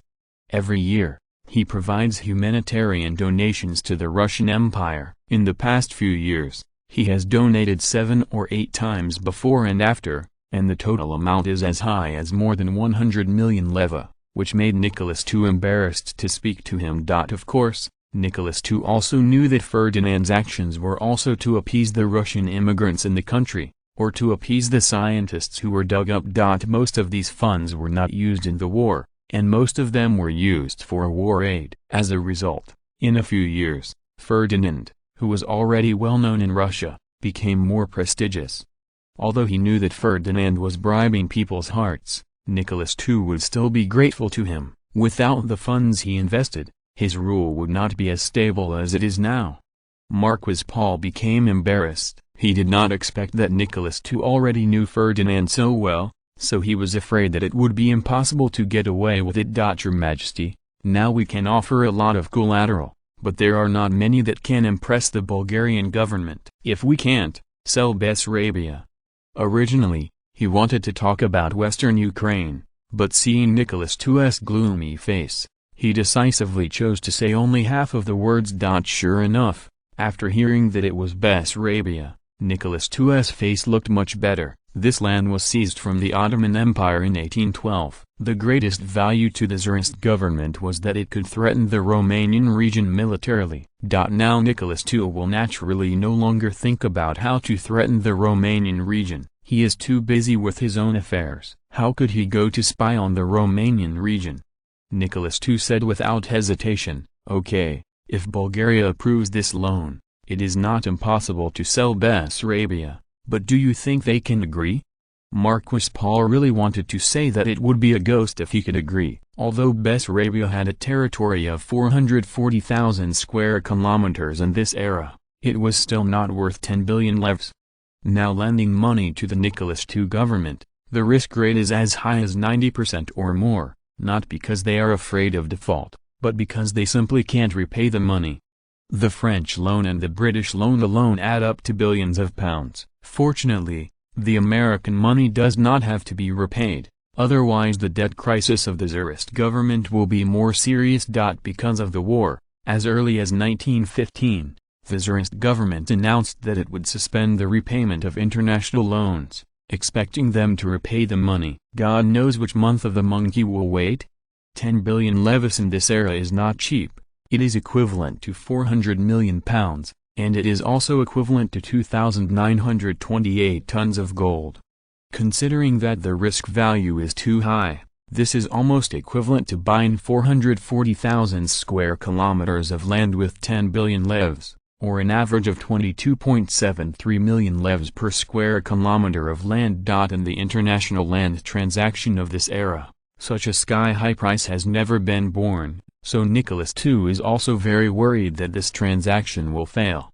Paul thought for a while and said, "Your Majesty, it's really impossible. Let's mortgage some of the land in Ukraine. It's okay to use these places as a guarantee." This is very subtle. Mortgage land is much more acceptable than selling it directly, and he hasn't said the specific place. Everything is up to the negotiators to discuss. Anyway, what kind of result will be negotiated? He no responsibility.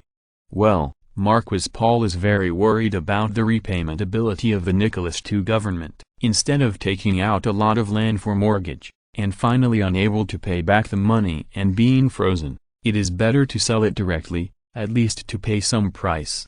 For any loan, the collateral must be discounted. For this kind of international loan, if you are lucky, you may get a discount of 60 to 30%.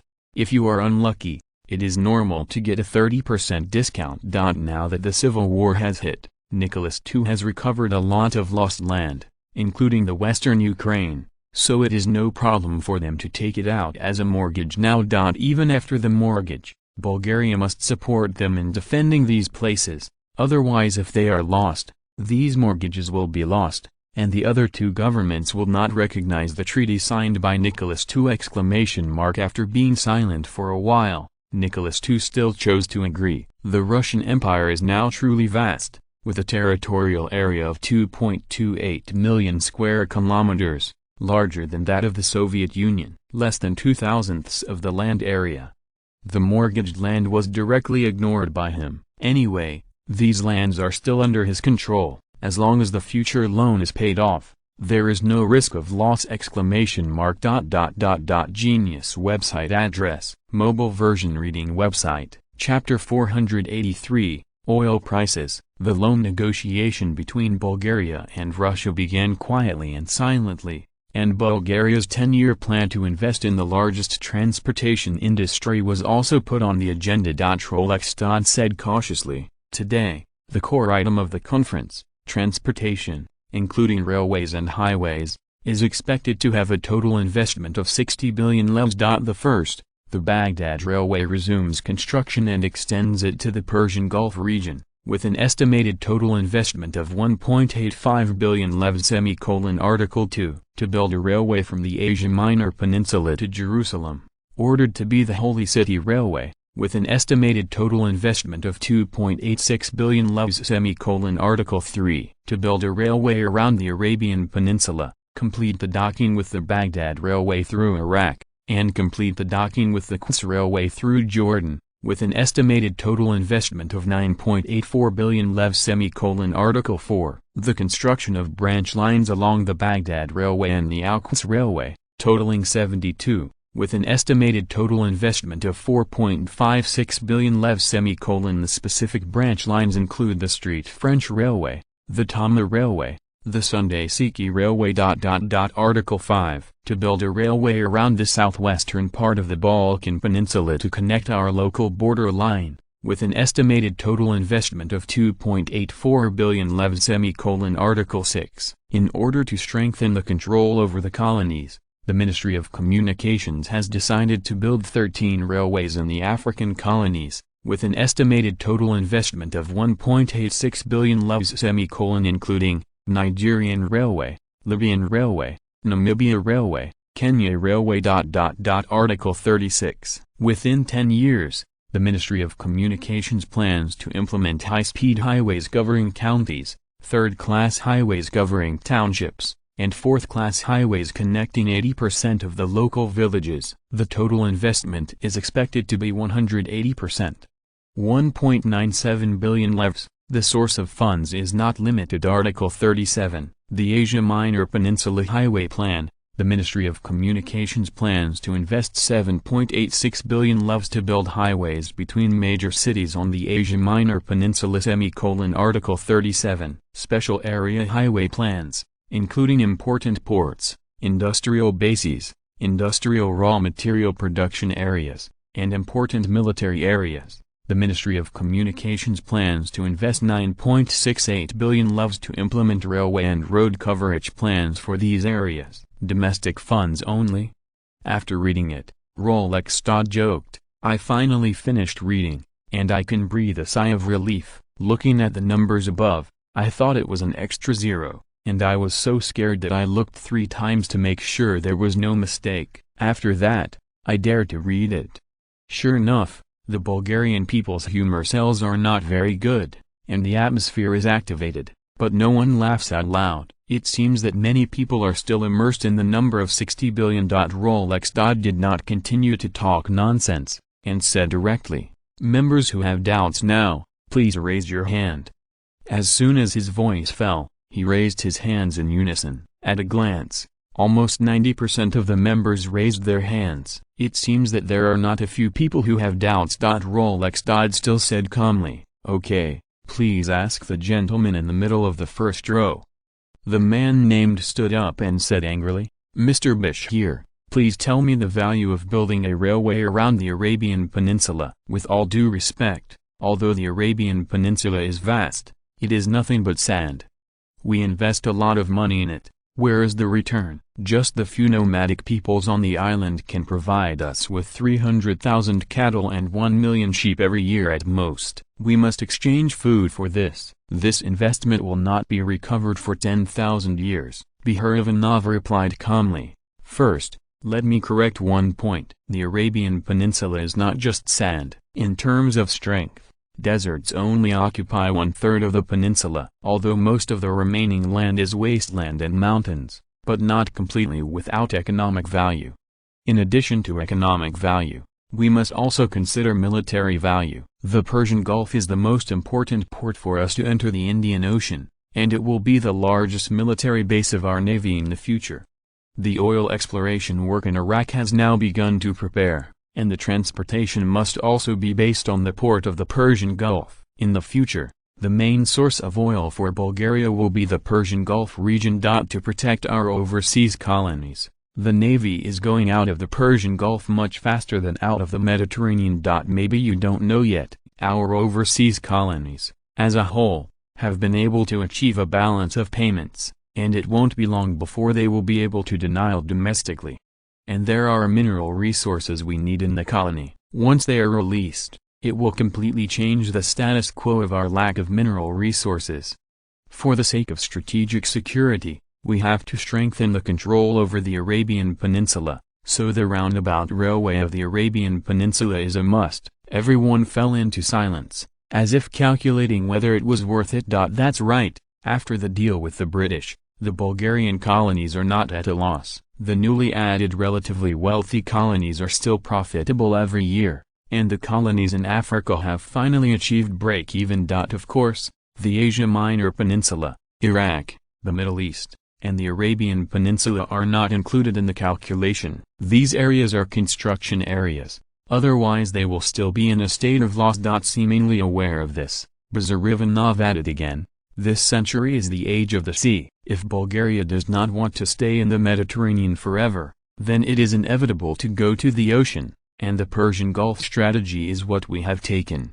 First step. Marine strategy. This reason is undoubtedly more convincing than the least reason. It can be said that ambitious countries all over the world are striving for it. There are successes and there are failures. The British Empire is the most successful one, and everyone is scrambling to follow suit. After more than a century of hard work, the Russians managed to get out of the Baltic Sea, but a civil war broke out and they failed. The Germans are even worse. The world's #1 military power with 6 armies dominates Central Europe. As a result, when they marched towards the ocean, They were blocked by the British and fell into the sand. The Americans' ambitious marine plan was about to succeed just after it was launched. As a result, it ushered in the American flu, which was besieged by the whole world and led to division. Now it's Bulgaria's turn. What should the maritime strategy do? It is definitely impossible to fight with open flames like the Germans and Americans. From the suppression of the expansion of the navy, they knew that the government did not intend to stand up to challenge the hegemony of the British Empire. This made everyone breathe a sigh of relief, but at the same time, it was also a pity. Rolexstad's voice resounded in everyone's ears again. The third row, the 10th gentleman on the left, please speak. The old man stood up and asked, "Excuse me, Mr. Bashir, what is the government's maritime strategy? Is it convenient to disclose?" Beherivanov thought for a while and said, "This is not a secret. The maritime strategy formulated by the Bulgarian government is mainly economic, and it has no plans to participate in the race for world dominance, nor do we have the strength." The old man continued with satisfaction, "This answer is very reassuring. With Bulgaria's current strength, as long as it does not challenge the British Empire's world hegemony, it is appropriate to be a regional hegemon." Rolexstad spoke again, "Raise your hands now, MPs in doubt. The second row, the first gentleman on the right, please ask questions." The man said directly, "Excuse me, Mr. Bashir, is it necessary for us to build railways in the African colonies?" "Of course I am not talking about all the railways here, but the economy in some areas is really bad. I can't see the construction. Where is the value of the railway? If it is to maintain the rule, those rotten places should not be peeped by the foreign powers. As for the natives, I don't think they can threaten our rule." Bashir Ivanov said with a smile, "The problem is simple. Those areas have no value now, and when the railway is built, it will be valuable. You should also have noticed that our investment in African colonies is not large. The main purpose is to improve the transportation in some areas and facilitate us to develop local mineral resources. No matter how bad it is, you can open several plantations in the local area, which will be profitable in the long run. These investments can be recovered within 5 to 10 years after the completion of the railway." Although he didn't say it, everyone knows that the biggest cost of building a railway is manpower. With cheap labor available, the cost of building a railway in Africa is much lower than in mainland China. The same is true for the mining and plantation in the back. Using local cheap labor to reduce production costs, even if the freight is higher, it is still profitable. Rolexstad's voice broke the silence. "The first row, the gentleman on the far right, please ask questions." The man asked suspiciously, "Mr. Bashir, our Ministry of Communications has invested so much this time, have you considered our financial affordability? 60 billion leva. Even if it is divided into 10 years, it is 6 billion leva each year, which has almost spent our entire year's finances." Beherivanov said calmly, "It's not almost. Our fiscal revenue this year is less than 6 billion levs. It may be able to break through next year.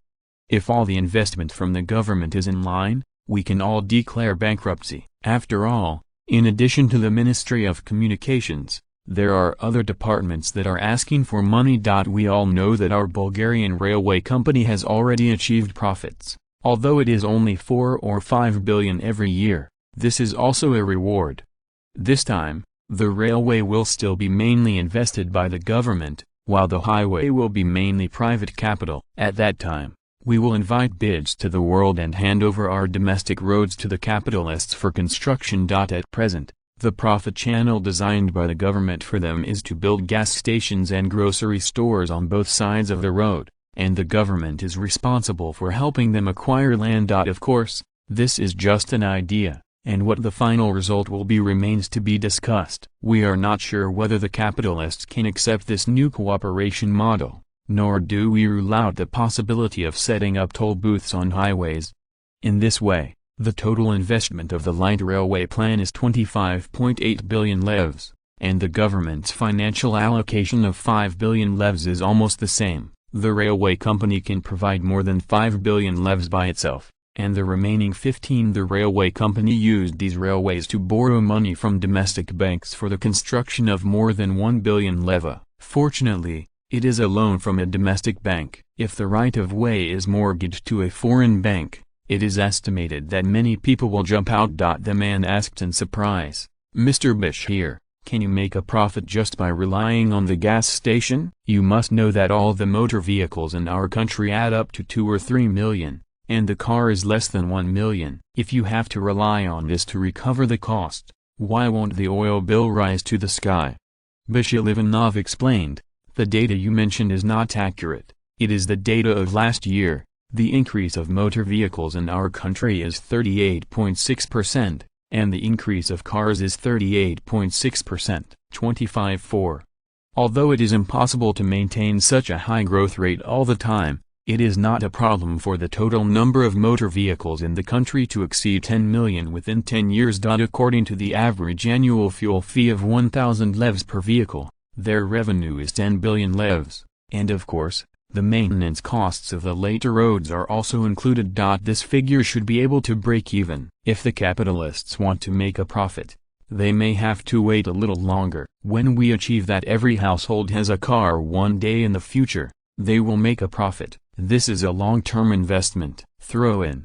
If the capitalists can't accept it, we will also consider letting them charge motor vehicle tolls on the highway to shorten their profit time. Like most people, Bashir is not sure whether the capitalists can make a profit by relying on the gas station alone. After all, it is impossible for the oil price to rise indefinitely, and the price will be too high to dissuade everyone from buying a car. Positivity belongs to killing the chicken and getting the egg.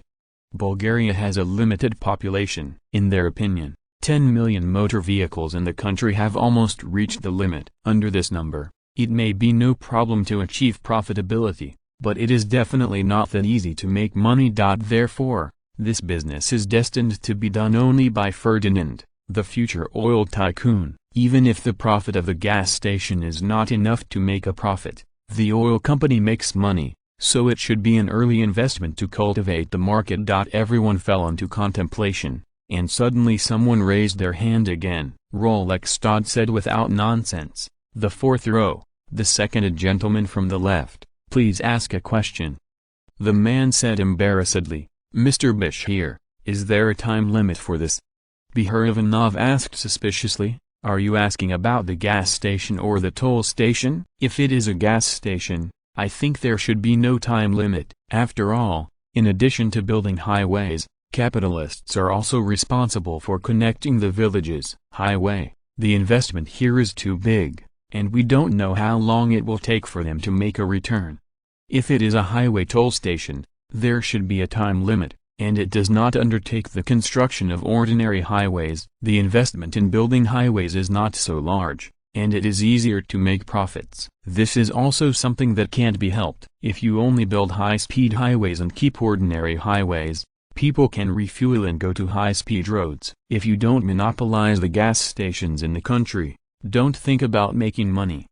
This is not only for the government to bundle business to the capitalists, but for profit. They must do it.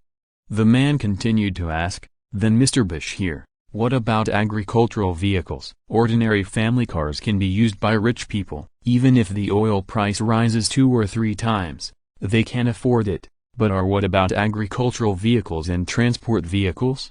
Ordinary people can't afford this expense, which will hit our mechanized agriculture now." Bashir replied calmly, "This problem does exist, but your guess is probably not going to happen.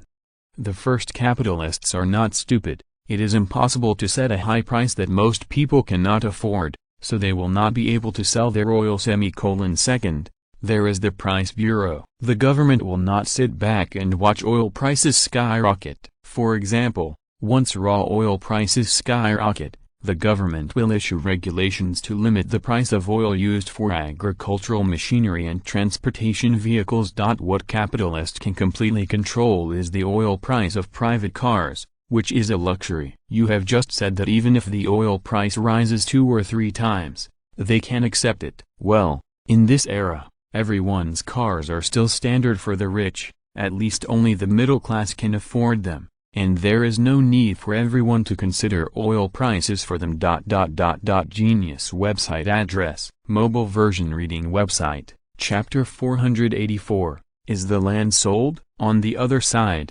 Nicholas II, on behalf of the Russian Foreign Minister Sassanov, also arrived in Sofia. He came by plane, and it took just over a day from St. Petersburg to Sofia. In addition to Russian Foreign Minister Sassanov, there is also a group of Russian economic experts. It seems that Nicholas II is also afraid, and has prepared professionals in advance to bargain. As soon as he got off the plane and before he had time to rest, Sassanov hurriedly put forward a negotiation request to the Bulgarian Foreign Ministry, and the Bulgarian-Russian negotiation officially started. Going back in time to a day ago, in the Sofia Royal Palace, Foreign Minister Medvedev asked, "Your Majesty, where is our bottom line when negotiating with the Russians this time?" Ferdinand smiled slightly and asked, "What do you think of the Foreign Ministry?" Medvedev was dumbfounded. This kind of negotiation has always been decided by the government, and no country has let the Ministry of Foreign Affairs decide such a major event. After thinking about it, Medvedev said bravely, "Your Majesty, this question has exceeded the authority of our Ministry of Foreign Affairs. It depends on what the government wants from the Russian Empire." Ferdinand asked casually, "Sir, what does the government want from Russia this time?" Constantine thought for a while and said, "Your Majesty, if possible, we intend to buy the Crimean Peninsula from the Russians." Sure enough, Ferdinand thought to himself, the Crimean Peninsula covers an area of only 2.55 million square kilometers. The southeast is low hill forest, but it is rich in iron ore, while the middle and north are plain areas, suitable for agricultural production. These resources alone are definitely not worth much. The problem is the strategic value. After winning the Crimean Peninsula, the Black Sea will become the inland sea of Bulgaria. Even if the Russians want to develop their navy in the future, they will not be able to find a more suitable port. If Nicholas II is willing to sell, Ferdinand does not mind paying a high price. Of course, if Nicholas II is more generous, it will be better if he is willing to sell more land. Ferdinand thought for a while and said, "Let's talk about it. The Crimean Peninsula is not worth 10 billion yuan, now we only talk about economic value." Medvedev said hesitantly, "Your Majesty, I'm afraid the government has no money to buy land. This loan must only be provided by the three major domestic banks. We can't let the bank pay for us to buy land for us, right?" Ferdinand smiled slightly and said, "Of course, I didn't ask you to buy land with 10 billion levis. This loan is still the business of the bank. In order for the bank to provide the loan, the Russians must provide enough collateral, otherwise who dares to lend them a loan?" Constantine became embarrassed. He originally wanted to take advantage of the fire, but the government didn't have such money. As he thought about the debt, the issue of selling the debt of Italy and Germany had almost been discussed with the British. As long as these debts are sold, are you afraid that you can't buy them? Although it was sold like this, Bulgaria suffered a bit, but now I can't care about that much. Your Majesty, we have already negotiated with the British consortium about the sale of German and Italian creditors. Are we going to sell it now? Constantine said hesitantly. Ferdinand sighed and said, "Sell it." "What is the price negotiated now?" "Now there are only a few British consortiums left, which have the strength to buy this huge debt. Bulgaria already owes them £680 million. They can directly deduct this part from it. In fact, the funds that need to be paid are greatly reduced." Foreign Minister Medvedev thought about it and replied, "The British consortium only agreed to calculate at a 40% discount. Over the past few years, Germany and Italy have repaid some of our loans, plus the debts that were offset in kind, and now the two countries owe us a total of 2,812 billion levs. A 40% discount is £1,687.2 billion. After subtracting the debts we owe to the British and other international financial groups, we end up with £8.60 billion. They also asked to pay in 3 installments to be settled within a year. At the same time, we must ensure that Germany and Italy will not default on their debts. It has to be said that the consortium is capable of doing business, if it is not considering the economic expansion of the whole society in the future. He will do this business by himself. With the development of science and technology, more and more gold is mined, and more wealth is produced by society. In essence, this huge sum of money has been in a state of depreciation. Ferdinand said without hesitation, "Promise them. But we only guarantee that Germany and Italy will not default on their debts, and we cannot guarantee when they will pay them off, and these debts have nothing to do with us." According to the current interest calculation, in 40 to 50 years, when Germany and Italy repaid the loan, the total amount of principal and interest received by these consortiums has exceeded £10 billion. And now they only took out £8.6 billion in cash, and the other funds were offsets between the consortiums.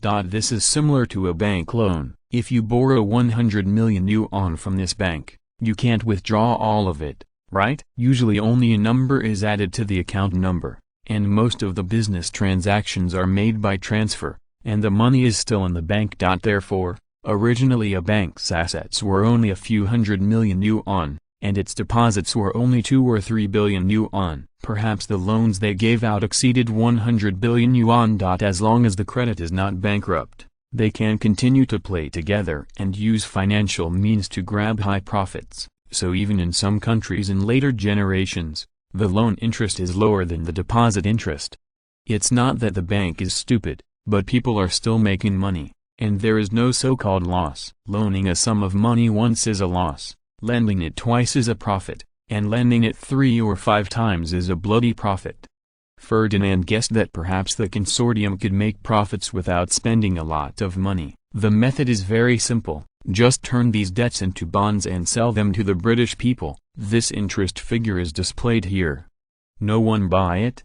Yes, Medvedev replied without hesitation. Constantine was hesitant to say anything. Many people in the Bulgarian government were also very excited about this generous interest. Unfortunately, neither Germany nor Italy could pay the debts in cash, and people used industrial products to pay off the debts. However, Bulgaria has no effect at all in holding these industrial products. Domestic sales are prohibited, and they do not have such a strong sales network when they are sold abroad. Therefore, it is appropriate to let the British consortium do this business, and by the way, they can also attack the industrial exhibition of the British Empire. When a large number of cheap goods hit their market, their good days will be over, Constantine thought maliciously. As soon as the negotiations began, Russian Foreign Minister Sassanov was at a disadvantage. There was no way who would let him borrow money, and in the world, now only Bulgaria dares to lend them money. Not every country can resist the pressure of Britain and France, and not every consortium has the strength to provide them with this huge sum of money. There are no more than 10 international consortiums in the world that can take out 10 billion levs at one time, and most of them are in Britain and France, and the rest are Ferdinand's royal consortium. The Americans used to have this strength before, but after the war it was no longer possible. Whether it was Morgan, Locke, or Citi, these consortia were hit hard by the war. Their appeal has been greatly reduced, and they can't do it before the war to spend so much money on their own strength. After all, the World War has not been fought for 4 years, and the United States has not participated in it, and their assets have also lost the opportunity for high expansion. Medvedev said calmly, "Mr. Sassanov, we are in business. What price can your country pay? You must know that the risk of this loan is as high as 98%. If there is not enough interest, it is impossible for our domestic banks to undertake it. It is impossible for the Bulgarian government to guarantee you free of charge. Although the relationship between our two countries is very good, the number of 10 billion is too large. We are really helpless." Seeing that Medvedev had already begun a showdown, Russian Foreign Minister Sassanov thought for a while and said, "Mr. Medvedev, please believe in our sincerity. The Russian Empire can sell the province of Bessarabia to your country." Medvedev was overjoyed in his heart, but still said without change in his face, "Not enough. The province of Sarabia is not worth the price. At most it is worth 600 million leva, which is too far from the loan of 10 billion leva. Far. Mr. Sassanov, as long as you are willing to sell half of Ukraine, you will be able to sell almost 10 billion levs." Russian Foreign Minister Sassanov's face sank, and he sold half of Ukraine as a joke. If he really sold it, it is estimated that when he went back, Nicholas II would have his skin peeled off. Mr. Mitev, the account can't be calculated like this. The strategic significance of the province of Bessarabia to your country is not small. This is related to the security of the Romanian region in the east of your country. How can this price only be calculated for economic value? Mitev laughed and said, it also depends on whose hands it is placed. If it is placed in the hands of the enemy, Bessarabia is indeed a threat to us, but in the hands of your country, we can rest assured. The long-term friendly relations between Bulgaria and Russia are unlikely to be a threat in your country's hands. Does Mr. Sasanov think that war will break out between our two countries? Sasanov was dumbfounded. He was so shameless when he realized that he was so shameless. Mitev was obviously pretending to be stupid on purpose. How could he answer that? Can it be said that Bulgaria and Russia are likely to have a war in the future, so that Bulgaria can take precautions and buy Bessarabia back at a high price? If you really say that, you probably don't need to talk about the loan. This is simply another provocation. Maybe the Bulgarian government will use it as an excuse to attack them first and get rid of them directly. Sasanov smiled bitterly and said, Mr. Mitev is joking. With the relationship between our two countries, even if the government wants to break out a war, the people will not agree to it, right? Of course, he will not agree. There are so many Russian immigrants in Bulgaria. If the two governments can fight, then will there be a problem?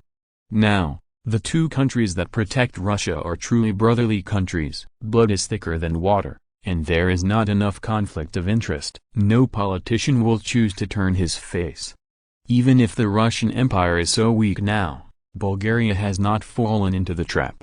And even there is no voice in the government to take advantage of the fire. It is not that the relationship between the two sides is too deep, and it is impossible to turn against it. If there is no such deep relationship, Ukraine has not changed hands. Is this Ferdinand's style? Mitev nodded and said, of course, the Russian Empire has always been Bulgaria's most important ally. No one. Sasanov didn't know whether to cry or laugh. Back then, the Tsarist government supported Bulgaria because it wanted to infiltrate Bulgaria through immigration and finally take control of Bulgaria.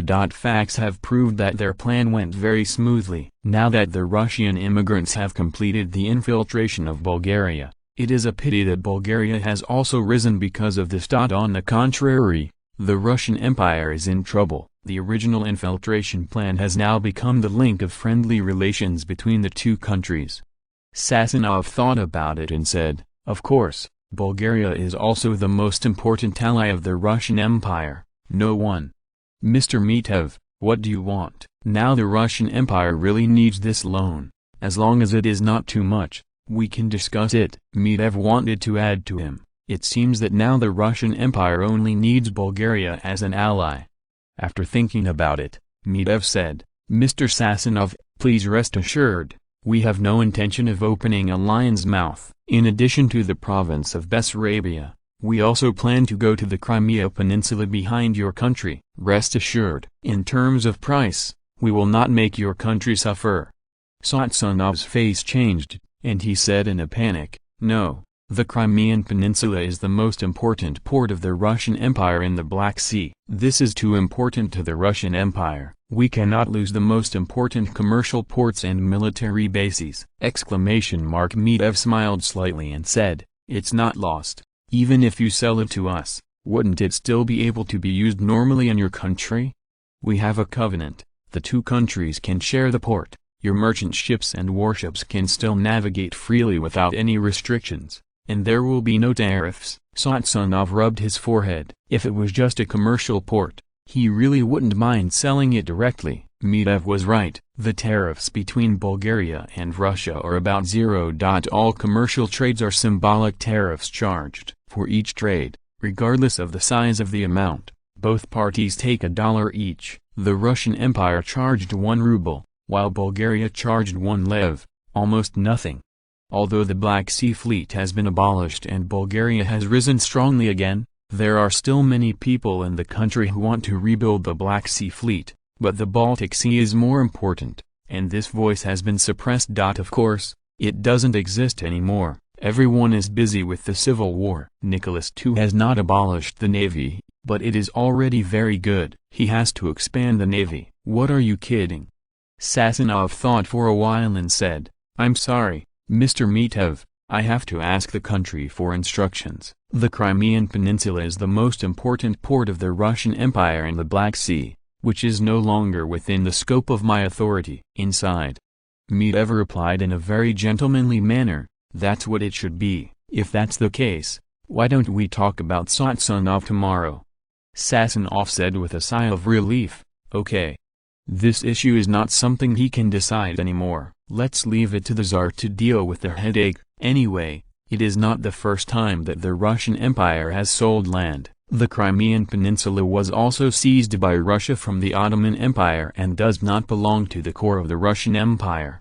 Territory. This is the difference between Western culture and Eastern culture. In the Eastern world, if the government sells land because of lack of money, the hat of a trader cannot be taken off. But in the Western world, are there still few land transactions in modern times? Originally, the land was regarded as a part of their property, and it was not unacceptable to sell the land for money, provided that the government did not sell the land. Although the Russian Empire has no colonies and all lands are directly governed by the government, in fact, the Crimea Peninsula, Bessarabia province, and even Ukraine are not considered the territory of the Russian Empire. Many Russians treat them as colonies. This is also one of the reasons why, after the disintegration of the Soviet Union in later generations, even such an important place as Ukraine allowed them to become independent! Genius website address, mobile version reading website, Chapter 485, Congress refused to vote. St. Petersburg, Nicholas II has not been in a good mood for a long time. After a series of blows, he has matured a lot now. At least he can suppress his anger and not explode at any time. But when he saw the telegram from Sofia, he couldn't help but feel angry. In Nicholas II's view, the Bulgarian government was undoubtedly taking advantage of the fire, but it even hit 7 inches above the Russian Empire. Nicholas II is having a hard time right now, in part because of money, and a long war has devastated the economy of the Russian Empire. The economic situation is not good, and the government's fiscal revenue is naturally not high. In addition, the previous attack on capitalists has confiscated many factories. After learning from Bulgaria's successful experience, a bunch of state-owned enterprises have been added. It's a pity that they only learned superficial skills, and the system has brought in the tricks of the Tsarist government, instead of bringing him profits. These enterprises have been in a state of loss. In order to keep employment, Nicholas II had to grit his teeth to keep these companies from going bankrupt. In this loan negotiation, Nicholas II wanted to use these companies as mortgage loans, but unfortunately the Bulgarian government was not fooled at all, and all the land was approved. One Bessarabia was not enough, and he set his sights on the Crimean Peninsula, which made Nicholas II very embarrassed. Rationally speaking, the current Crimean Peninsula has also lost its original value. It is impossible to rush into the Mediterranean from the Black Sea. It is better to sell it for money. But emotionally, giving up the Crimean Peninsula is equivalent to giving up the Black Sea. You must know that the Russian Empire has fought with the Ottoman Empire for hundreds of years for the Black Sea, and the achievements of 100 years have been lost in one go, which is really unacceptable. Sofia Parliament Building. The 10-year plan review meeting is still going on, and now the discussion is on financial issues. Bulgaria has shown so far, and only 3 banks are too few.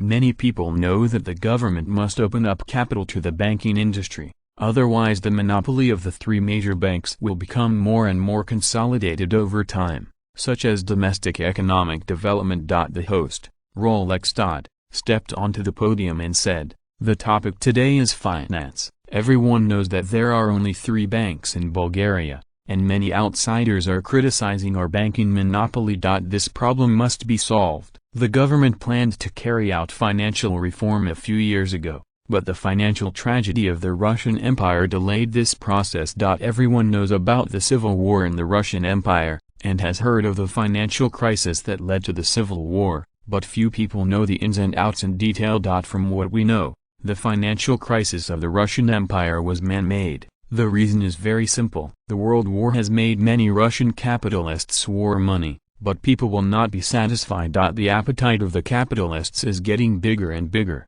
and finally they have penetrated into various industries. In order to obtain high profits, they will bring substandard products to the market to be shoddy, and the weapons of the army have become disposable items. This is also the case, the main reason for the failure of the Russian Eastern Front. At the same time, in order to obtain high profits, they hoard and artificially create market shortages. To this end, they poured milk into the river and disposed of the grain as garbage. All of these have solid evidence. They were born in Central Siberia and the Southern Caucasus, and some reporters took photos, which caused a sensation in the world at that time. The reckless behavior of the capitalists eventually led to the suppression of the Tsarist government. In order to retaliate against the government, they started this financial war. The bankers in the Russian Empire deliberately created accidents, and then used this as an excuse to declare bankruptcy, ditched the money of their depositors, and finally caused a national financial crisis. The aftermath of the financial crisis was the collapse of the mighty Russian Empire, now divided into three governments. We can't forget the lessons learned from the past. When such a thing happened, our financial reform has also been delayed. After all, the safety of funds is the first. The three major domestic banks are at least impeccable in terms of reputation. The government does not charge their deposits. Each of their banks has hundreds of tons of gold lying in the treasury. These are the best deposits. Therefore, the financial reform plan formulated by the Bulgarian Ministry of Finance has comprehensively considered these factors. For the safety of depositors' funds and the financial safety of the country, we have raised the entry threshold, which is higher than that of all countries in the world. Article 1. All banks operating in Bulgaria must pay 200 tons of gold as a guarantee. If the bank wants to leave, the government will refund it after liquidation. Article 2.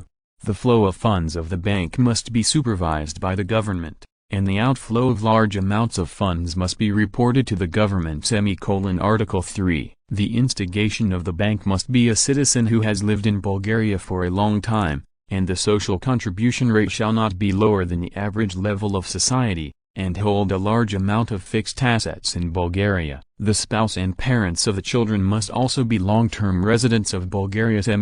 Article 4. Foreign banks conducting business in Bulgaria do not require the identity of shareholders, but must ensure good reputation and submit a deposit of at least 300 tons of gold to the government. Article 5. If there are foreigners among the shareholders of the bank, it will be regarded as a joint venture bank, and will be subject to the dual constraints of the foreign bank management law and the local bank management law at the same time. Article 6. Any stocks and securities of the bank must be held responsible for its authenticity. Once there is a problem, the bank will be jointly and severally liable. Where is this strict? It is clear that latecomers are not allowed to enter. Given this series of conditions, how many can have the strength to open a bank in Bulgaria? It can be said that as soon as this news is announced, those who are gearing up for a big fight will be disappointed. Under so many restrictions, they still want to fish in troubled waters? Yes, pay the gold first. At the current rate of currency, the banknotes printed with 200 tons of gold are enough to fill the hole created by the bank. After a pause, Rolex spoke again. Members who have doubts now, please raise your hand. The first gentleman on the right-hand side of the third row, please speak. The named member stood up and said, "Dear Mr. Harrow, I would like to know how many consortiums are qualified to open banks in terms of the restrictions set by the government. If there is no family, is it necessary for us to set these conditions? Isn't the government deliberately setting restrictions to protect monopoly?" Minister of Finance Harrow Gilsmore replied with a smile, "This gentleman, please note that there are several banks that meet the requirements for opening a bank. This is not important. The Bulgarian government serves all citizens, not a consortium." Secondly, is this the government deliberately setting restrictions? The question is very simple. Without these restrictions, can we guarantee the safety of depositors' funds? The purpose of the Bulgarian government is to give priority to ensuring the interests of all the people. It cannot ignore the interests of everyone for the sake of a certain interest group or individual interests. For ordinary people, it doesn't matter how many banks there are or how few. The most important thing is safety. If the safety of depositors' funds cannot be guaranteed 100%, such a bank should not be worth it. There was thunderous applause in the venue. For most people, they don't care about the number of banks, but the safety of funds must be considered. The man continued to ask, Mr. Harrow, can't the government supervise the funds to ensure the safety of the depositors' funds? Harrow Gilsmore thought about it and said, it's not impossible, but the cost is too high, and the gains outweigh the gains. If the government is to supervise, we must supervise every business of the bank. In this way, how many employees the bank has, the government will almost arrange the same number of them to follow. I think if this is the case, what should the bank do? Why don't our government do all these things and waste less human resources? No problem. Who told the next door neighbor to make such a fuss? Almost everyone in Bulgaria is ignorant, and everyone is very concerned about the safety of bank deposits. To the average person, all these ins and outs are bullshit. They only know that bankers are greedy and gobble up savers' money. And these newly arrived Russian immigrants are the victims and the best propagandists, who have made them all black. Therefore, when the financial system is liberalized, the biggest resistance is not from domestic banks, but from the vast majority of the Bulgarian people are against it. Therefore, influenced by this idea, the bank bill issued by the government, of course, came about as strictly as possible. And there was no thought at all that the streets would be full of banks. Rolex said again, well, now there is no objection. This draft of banking reform has been passed, and after the revision is completed, it will be sent to Congress again for approval. Now let's discuss the next question, whether to fully open the stock market. The government is also very confused on this issue. The stock market can raise funds for enterprises and speed up the development of enterprises. But the stock market itself cannot create wealth and belongs to virtual wealth. And this wealth is really imaginary, so imaginary that it is a millionaire today and a millionaire tomorrow. This is inconsistent with the traditional concept of Bulgaria. Getting something for nothing has always been the biggest enemy of mankind, and the stock market has magnified the earning for nothing to the maximum. Therefore, the government has decided to hand over this issue to the Congress. The time has come for members to decide the future fate of Bulgaria. If you agree or disagree, please cast your crucial vote. Before voting, you can ask any questions. Mr. Harrow, the Minister of Finance, will answer us. Now please raise your hand. After a pause, Rolex said, the third gentleman on the left in the second row, please ask. The man stood up and said cautiously, Dear Mr. Harrow, I think it is really irresponsible to leave the decision-making power to us on this issue. Less than 5% know something. With our level of knowledge, it is really difficult to make the right choice. Among the people who know it, it is very likely that they are practitioners in related industries. For their own interests, they may also make choices that go against their conscience. So I think it is better for the government to make a decision on this issue. Finance Minister Harrow Gilsmore was dumbfounded. The host Rolex was dumbfounded, and even Ferdinand was dumbfounded in the background. Is there such an operation? It is estimated that it is the first time in the world that congressmen refuse to vote because of their lack of knowledge and hand over this right to the government. Before they could react, thunderous applause broke out in the venue again, and the congressman had shown his attitude with practical actions. We do not understand this question, so we will not vote. Finance Minister Harrow Gilsmore thought for a moment and said, well, this is our job. The stock market is a familiar and unfamiliar business to us. In the news, we see it often, but not in Bulgaria. In fact, as early as the last century, Bulgaria already had a stock market and a stock exchange. It was only later that it was closed for various reasons. If the older generation who bought stocks in those years probably knew that they were stumbled and got scammed. I can't explain the specifics for a while, but one thing is clear to everyone, no benefit is too early, and all the actions of the capitalists are for profit. Can you make money by buying stocks? All I can say is that some people can, Most people can't. The biggest problem now is that opening up the stock market is in conflict with our traditional culture. In my opinion, the government can collect more taxes by opening up the stock market, which can speed up the development of Bulgaria. At the same time, our moral level will also decline. After speaking, Haro once again handed over the decision to the Congress. The stock market is a big hole. It is good that there is no economic crisis. The Bulgarian government does not dare to carry this blame, let alone Ferdinand. He knows the pros and cons of the stock market better than anyone. If it is not for raising money, he will not agree with the government to raise this issue. Now he doesn't have to worry about it. It seems that the Bulgarians are still very resistant to this kind of virtual economy. Most of the Congress cannot pass it, so all aspects can be explained. If the capitalists at home and abroad want to scold, let's scold Congress. Of course, scolding is useless. The members are secretly influenced and controlled by Ferdinand, and they do not allow anyone to collude. Therefore, the Bulgarian government prohibits the collusion between capitalists and members of Congress. That is to catch one and kill a nest. Even the weak bourgeoisie in Bulgaria does not dare to come forward. Seeing that the venue fell into silence, Rolekstad said again, "Members of the Congress, are there any objections?" The second old gentleman in the first row, "Please ask." The old man stood up and said angrily,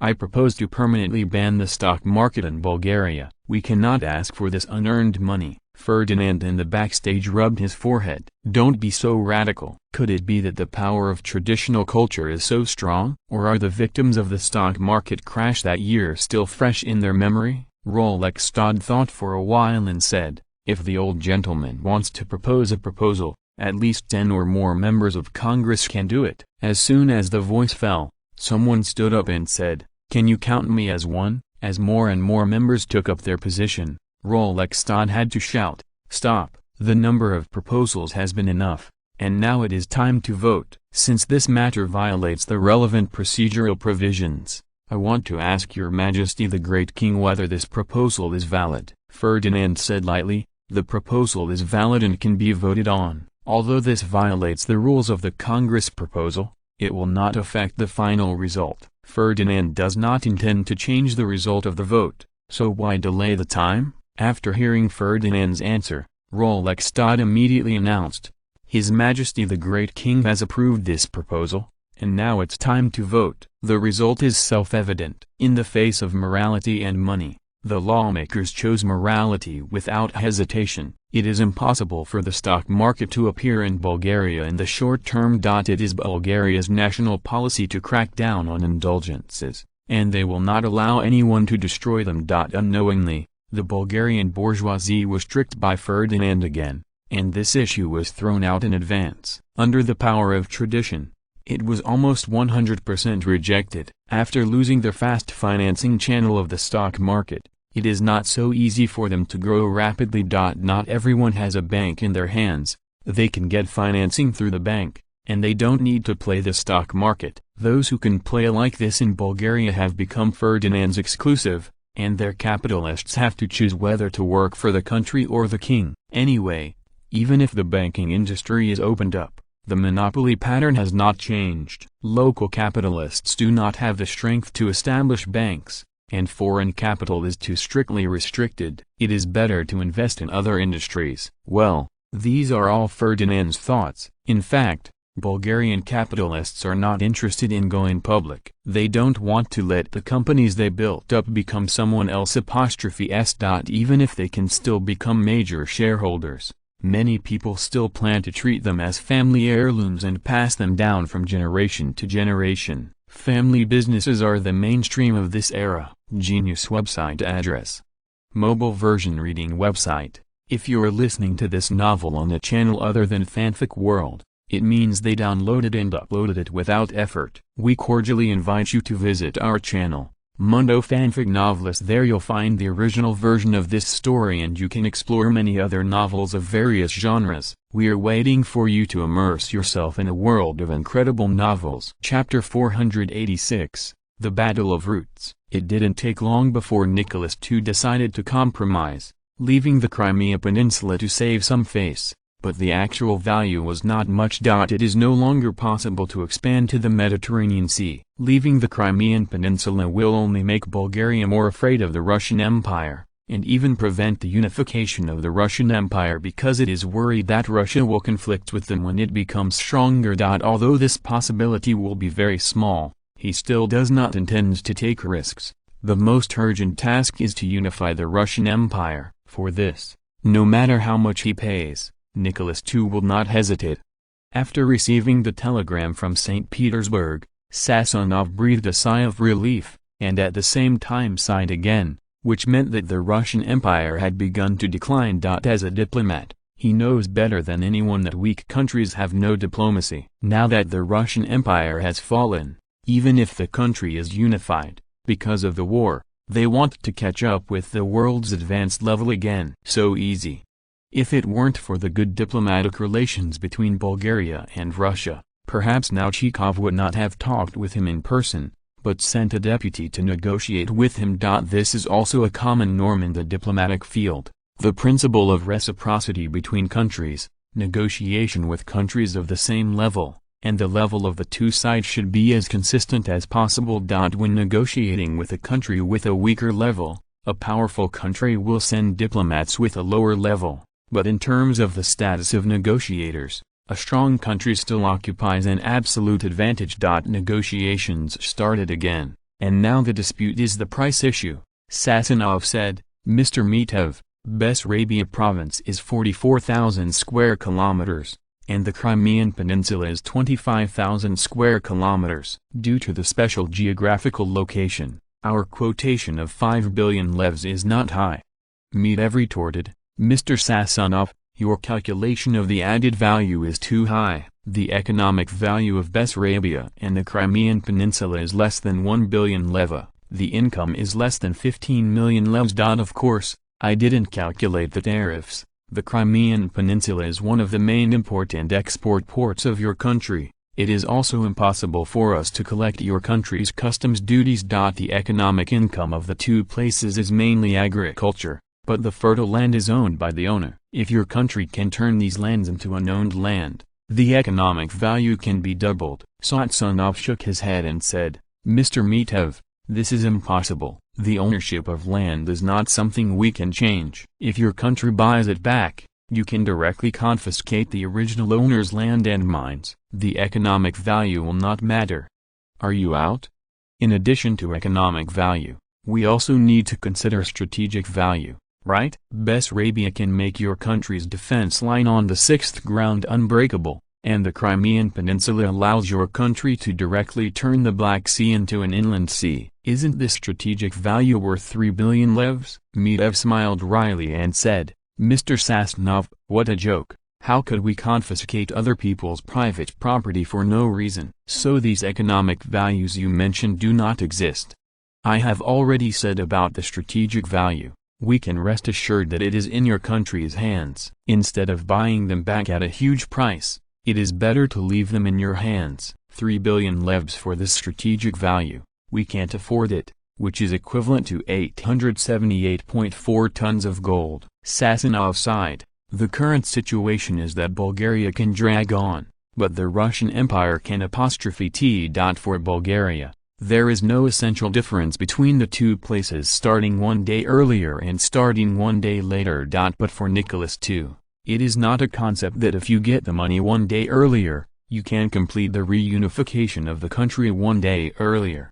Okay, Mr. Mitov, let's make a concession. How about 4 billion levs? This price is not high, Sassanov said embarrassedly. Mitov smiled slightly and said, we have estimated the economic value of 1 billion leva, which is already a lot overestimated. If we want to make a detailed evaluation, it may not be enough.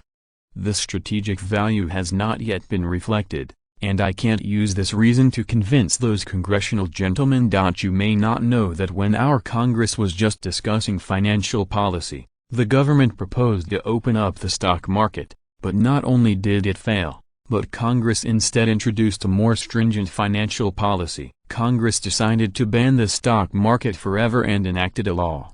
Therefore, for this strategic value, we can give up to 500 million leva, Otherwise, we will not be able to pass the level of Congress. Medvedev did not hesitate to launch the Congress as a shield, and confused the concept, giving Satsonov a wrong perception. Congress equals stubborn old school. If he carefully studies the policies recently adopted by Bulgaria, he will find that this is pure nonsense. For the sake of a Persian Gulf, Bulgaria has invested nearly 20 billion levs in the past. Has the Congress not paid enough attention to strategy?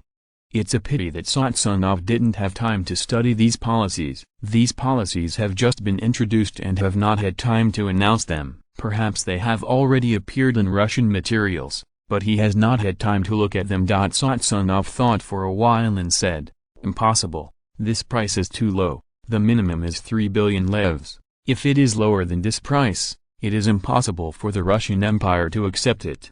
Medvedev thought for a while and said, "It's a pity that the Bulgarian government can't offer such a sky-high price, and I don't think anyone in the world would pay such a sky-high price to buy it." In the last quotation, we can only make a maximum of 1.8 billion leva, after which there is no need to negotiate. Obviously, Medvedev has no fear. The geographical location is determined. There is only one buyer in Bulgaria in the world. If Bulgaria does not offer this price, it is naturally impossible for anyone to bid again. The conditions were far apart. The first round of negotiations broke up unhappily, and we could only wait for the start of the second round of negotiations. On the other hand, Bulgaria's 10-year plan also announced the results, which relieved politicians all over the world. There is no military expansion plan, and the number of the Air Force Academy, Naval Academy, and 6th Military Academy will be increased at most. However, these are small problems. As long as the military is not directly expanded and prepared for war, the addition of some military academies is not worth mentioning at all. In contrast, Bulgaria's financial policy has been directly criticized by the outside world as the stronghold of conservatives all over the world. There are a lot of restrictions on opening a bank. The stock market is directly banned by Congress, and countless international capitalists are furious. There is a problem with this operation, and there is a problem with the director's script. Isn't it a good open finance? Is this also called open? What the hell is open? Why haven't I found it? No matter what they think or how they criticize, this is approved by the Bulgarian Congress and has been signed by Ferdinand, and the new financial law has come into effect. On the contrary, it is calm in Bulgaria, and the people are applauding. The stricter the bank management, the more secure their money. Stock market, in the impression of most of them, it is a stock crash. Since the closure of the stock market, Bulgaria's economy has been developing very well for more than 20 years. No matter how the international economy changes, Bulgaria has never experienced an economic crisis. If that's the case, why the stock market? To make money by buying stocks. It is a pity that the Bulgarian people said that if they can make money, who would be so stupid to sell their shares? The biggest supporter of the ban on the stock market is the Bulgarian bourgeoisie. Real economy versus virtual economy. This problem continued until Lemu crossed over, but in later generations the real economy has been suppressed, and the mainstream has long become a more profitable virtual economy. But Bulgaria is different now. The real economy still dominates. Experts, scholars and capitalists who support this idea have the most important voice in society. Their expansion has nothing to do with Ferdinand's secret support, including his vest industry, who are die-hard supporters of this theory. There is no other reason for Ferdinand to do this. It is purely for the needs of Bulgaria's exhibition, and the money in society is limited. In a society dominated by the real economy, most of this money flows into the industry. On the contrary, in a society dominated by the virtual economy, this money goes into the virtual economy. Why did the French become a usury empire? Do you really think that you are a French capitalist and are born to be engaged in finance? It has not evolved gradually under the trend of interests. In any case, the rate of return of investment in industry cannot skyrocket several times or dozens of times within a year, but finance can. The high rate of return attracted a lot of capital inflows, and eventually the French economy was kidnapped by finance. In the middle and late 19th century, it began to decline. From the perspective of a bystander, Ferdinand believes that if the French economy had not undergone a transformation in the 19th century, but had been developing real industries, there would have been no Germans at all. A large number of industries can increase a large number of jobs, so that France can accommodate more people. Without this deviation, the total economic volume of France may not be much higher than it is now, but its industrial strength is at least 3 to 5 times now. The population may be double what it is now, or even more.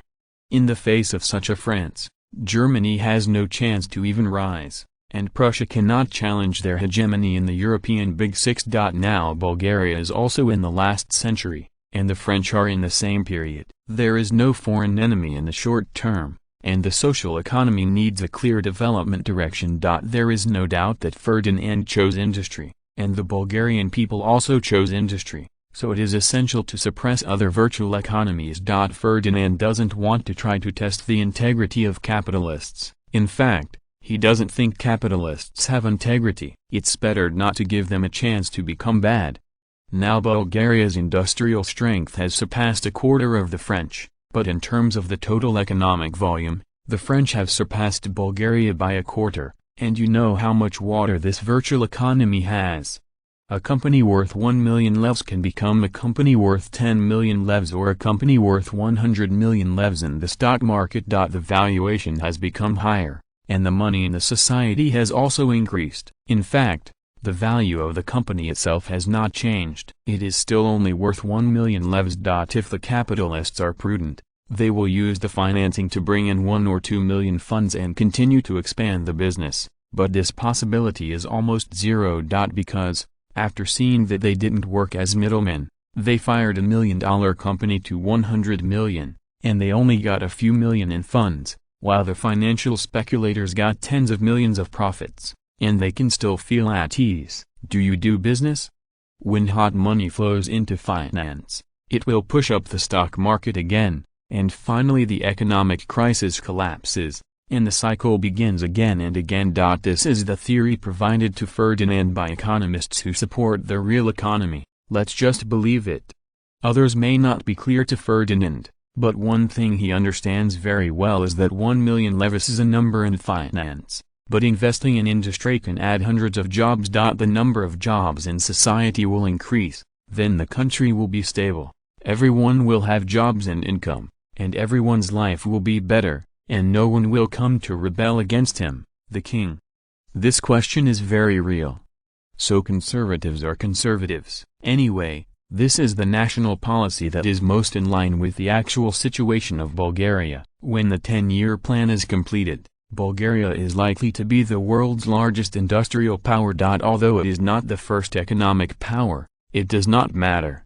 When the industrial development reaches a certain level, a new round of industrial revolution will explode. At present, the new industrial revolution is most likely to explode in Bulgaria. The oil age is about to come, and Bulgaria has already taken the lead. Why rush out and compete with the British? Just using the hat of the world's #1 economic power to paralyze the attention of the British, especially after they increase the 3 kingdoms of North America, the economic aggregate of the British Commonwealth on the bright side, far to protect the sum of the 2 countries, makes them always proud. Go down. Farming, or farming. In the next 2 decades, there will be only one core task in Bulgaria, farming. To destroy the current world order. Ferdinand did not intend to do it, and to destroy the industry of the British Empire.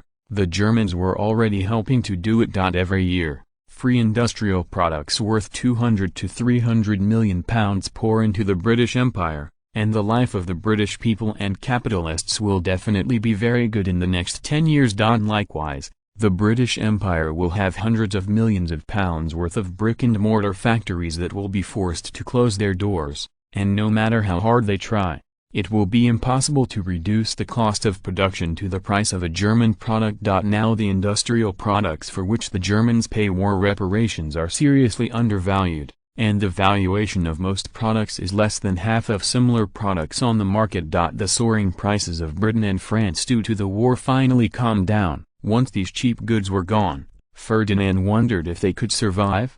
Genius website address, mobile version reading website. Chapter 487, The Chaotic World Food Plan. Half a month later, the 10-year plan was finally approved by Congress. Ferdinand's good mood did not last long, and the Ministry of Finance submitted a World Economic Report to him. /U0261T/P/U03E to be precise. It is the European Economic Report. With the division of the United States, the world economy now mainly depends on Europe. /U0261T/P/U03E. The sequelae of the World War finally manifested. The reason for the economic recession in European countries was not the fact that countries lost a large number of people due to the war, resulting in a shortage of labor and an economic crisis. /U0261T/P/U03E. In fact, both the British and the French, the number of unemployed people is rising sharply. It can only be said that cheap industrial products are not so easy to use. /U0261T/P/U03E. Under the impact of German industrial and commercial products, many British and French enterprises engaged in processing and manufacturing were forced to close their doors. According to the speculation of the Ministry of Finance, the number of unemployed people in the United Kingdom will increase by 1 million in 1921. /U0261T/P/U03E. The French will be even worse. Their unemployment will increase faster than the British, at least 1.3 million. /U0261T/P/U03E. With so many unemployed people, the consequences are undoubtedly very serious. Under normal circumstances, the government should take measures to contain the economic crisis. /U0261T/P/U03E. It is a pity that now a large number of German and Italian creditors' rights have been transferred to the consortium, and it is impossible for them to give up the interests they have acquired for the sake of national interests. /U0261T/P/U03E. The British and French governments can only think of other ways to solve the crisis. For example, the French planned to expel the Italians and Germans in their territory. At the Paris Peace Conference, they acquired a part of the territory of Germany and Italy, and there were 7 or 8 million non-French people on it. /U0261T/P/U03E. Of course,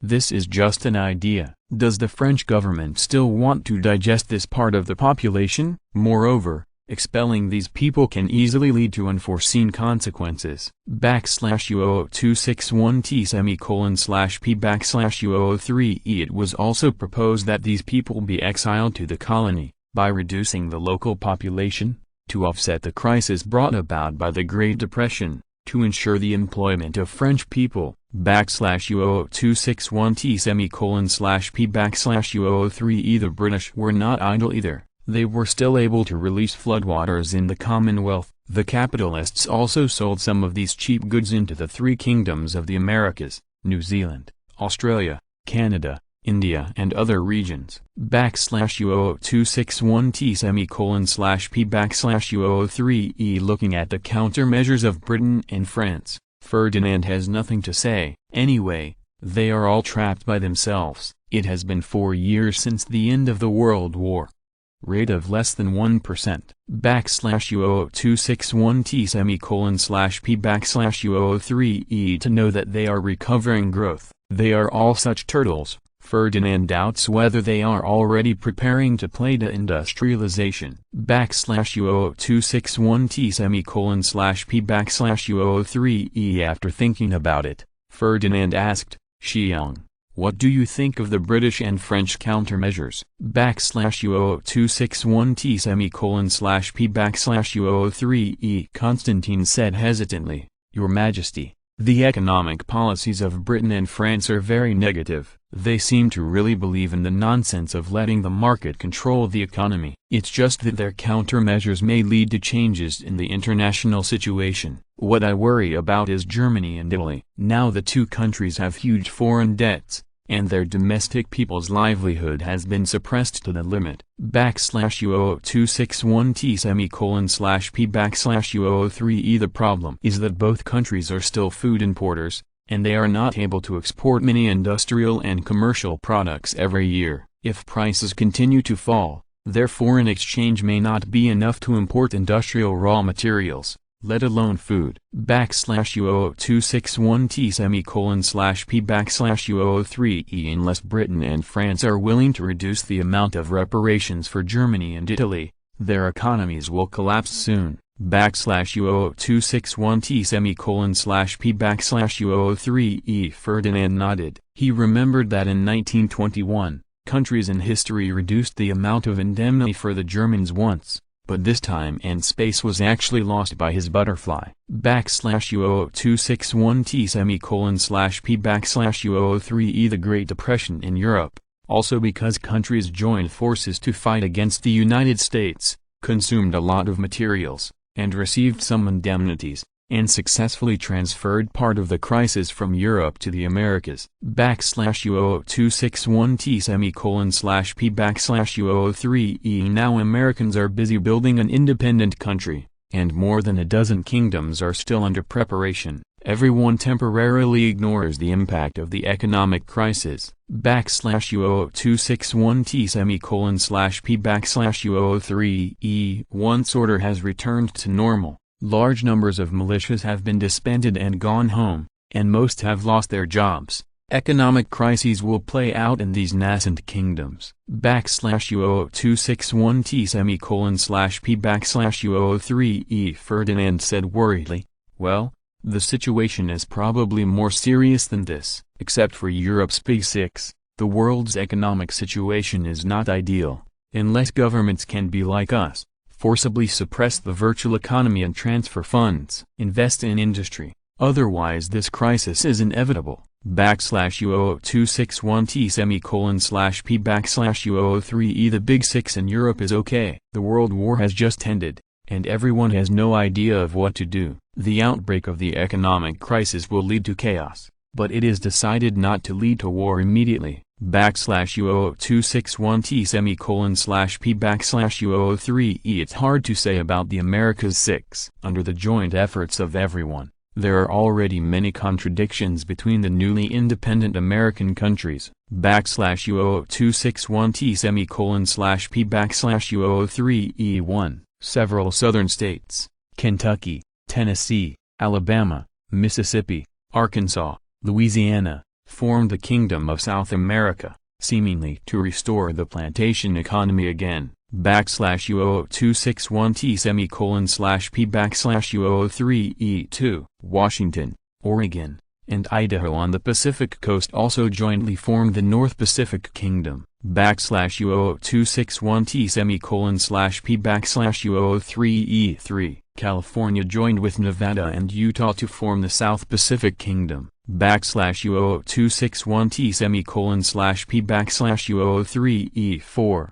The states of Montana and Wyoming united to form the United Kingdom of Mondwi. /U0026/1T:/P/U003E 5. Arizona joined Colorado and New Mexico to form the Southwest Kingdom. /U0026/1T:/P/U003E 6. Texas and Oklahoma are united to form the United Kingdom of Germany and Russia. The name is very domineering. Fortunately, it is only the union of two American states. If Germany and Russia are united, it is estimated that the whole world will be bombed. /U0026/1T:/P/U003E 6. Minnesota joins South Dakota and North Dakota to form the Dakota United Kingdom. /U0026/1T:/P/U003E 7. Missouri, Kansas, Iowa, Nebraska. These four states joined together to form the Middle Kingdom. /U0026/1T:/P/U003E 8. Maine, Vermont, New Hampshire, Massachusetts, Rhode Island, Connecticut, and the 6 states united to form the Kingdom of New England. /U0026/1T:/P/U003E 9. New York, Pennsylvania, New Jersey, Delaware, Maryland, Virginia, West Virginia, Washington, D.C., to form the Atlantic Kingdom, \U00261T /P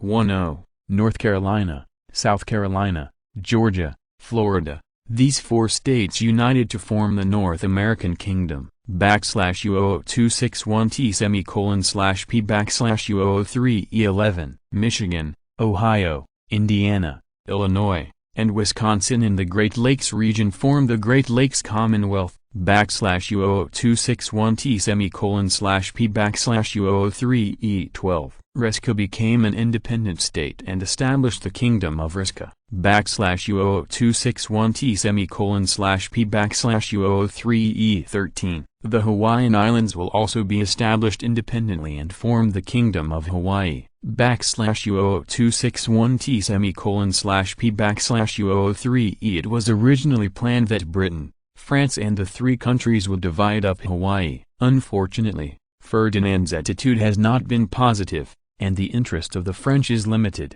Obviously, neither country intends to make large investments in places far away from the mainland, \U00261T /P \U003E. Seeing this, the British simply let Hawaii become independent. The 3 kingdoms on the east coast are enough for them to work on, and they don't have that much energy to control Hawaii, \U00261T /P \U003E. There is no doubt that these new kingdoms, except for the 3 held by George V, are all vacant. According to American practice, they will not be able to elect a king for 2 or 3 years, \U00261T /P \U003E. The armies of various countries have been withdrawn from the Americas for 6 consecutive years. It is easy to divide a country, but it is difficult to reunite it again, \U00261T /P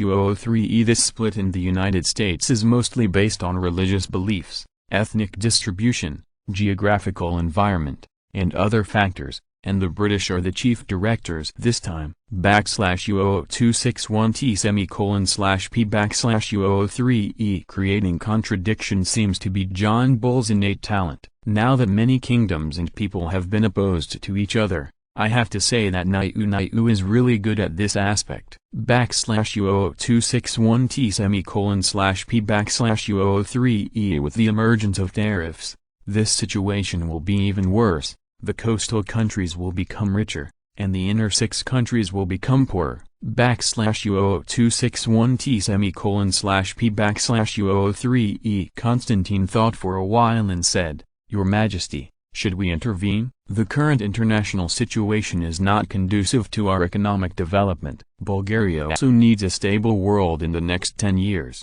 \U00261T /P \U003E. Ferdinand smiled and said, "I think the British should be more worried." \U00261T /P \U003E. Their problems are bigger than ours. The domestic unemployment problem needs to be solved urgently. The 3 kingdoms of America are not so easy to digest. It seems that their colonies are not peaceful. \U00261T /P \U003E. There are so many problems. The London government is now estimated to be blind. If the international environment is not peaceful, their position of world hegemony will be unstable. \U00261T /P \U003E. Foreign Minister Medvedev said suddenly, "Yes, Your Majesty, the 3 Atlantic kingdoms are fighting for their rights with the London government to contain most of his British energy." \U00261T /P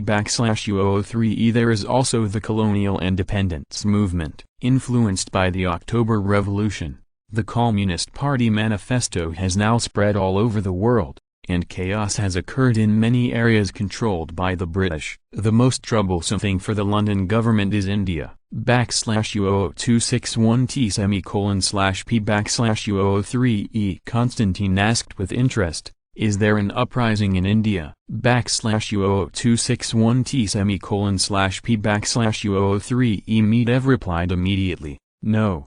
There are just a lot of strike movements, and now their main leader is the Congress Party, And there is a guy named Gandhi who has come up with a movement called non-violent non-cooperation. /u0026one t/p/u003e Constantine asked suspiciously.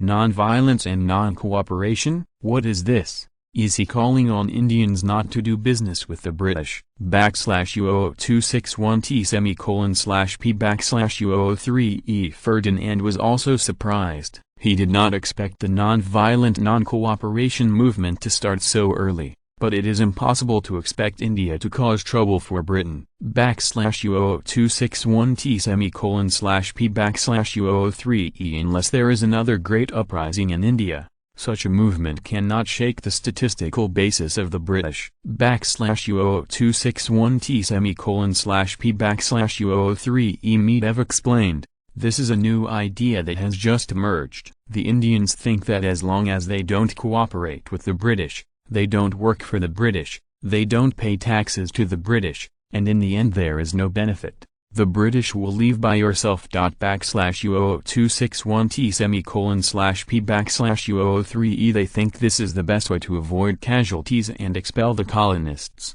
So as soon as this idea was proposed, it was supported by the Indian people. /u0026one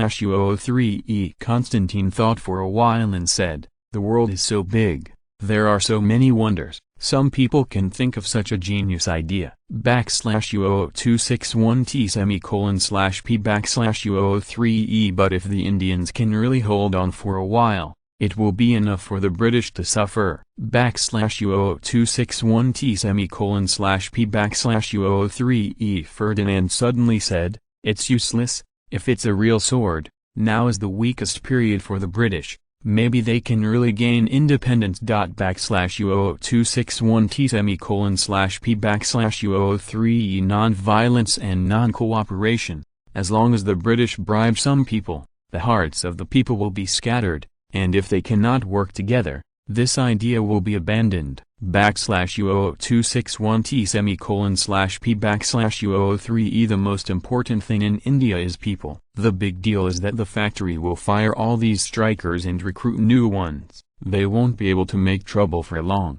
/u0026one t/p/u03e Now it depends on the ability of the Moscow government to export revolution. If they work hard, they may be able to mobilize the spirit of resistance of the Indians. /u0026one t/p/u03e Medvedev thought for a while and said, yes, Your Majesty. At present, some of them have cooperated with the British, and they have reached an agreement with the capitalists that they will work half a day, or every other day, and go to strike demonstrations at other times! /u0026one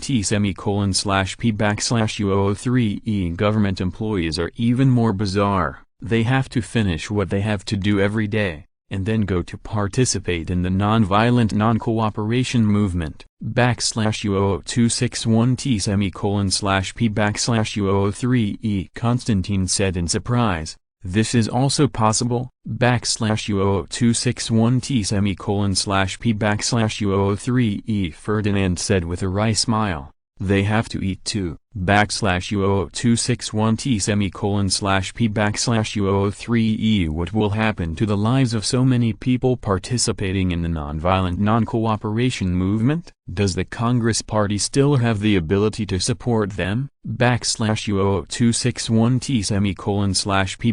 t/p/u03e 1 or 2 months may be able to persist. As time goes on, ordinary people are forced to make a living and must cooperate with the British unless they can find other jobs. /u0026one t/p/u03e Ferdinand finally understood why the Indians had been able to keep the non-violent non-cooperation movement for so long. /u0026one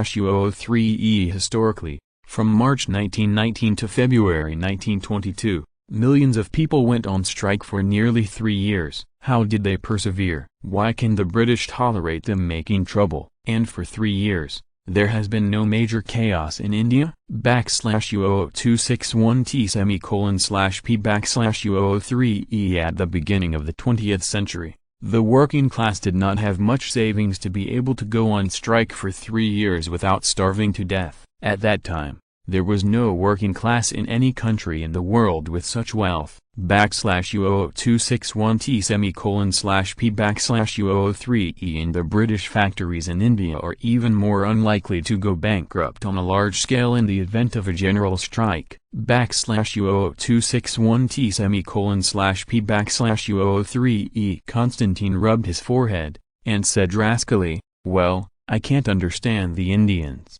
but it has nothing to do with us.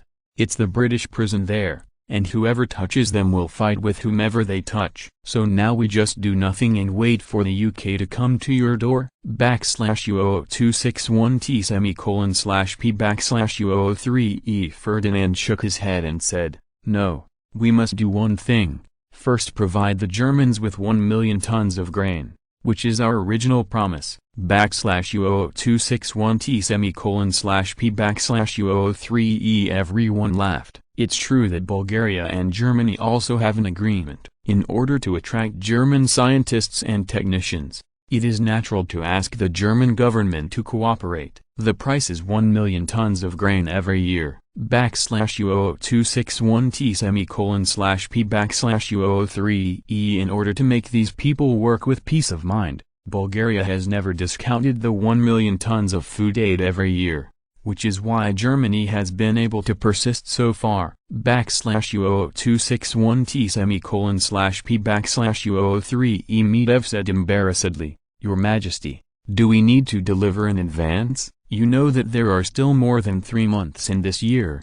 Do you need to be in such a hurry?" /U00261T /P/U003E Ferdinand thought for a while and said, "It doesn't matter, we can allow the Germans to pay in advance. As long as they are full, they will have the strength to produce more industrial products, and then hit the British and French markets more powerfully." /P/U003E The Ministry of Foreign Affairs can negotiate with the Weimar government to see if it can increase the number of talents introduced, and we can provide more food aid. In this regard, the Ministry of Foreign Affairs can discuss with them as appropriate. /U00261T /P/U003E Like the American Dawes Plan, Bulgaria has also formulated a plan for Britain and France, which is a food aid plan for Germany, and it is also a talent introduction plan for Germany. /U00261T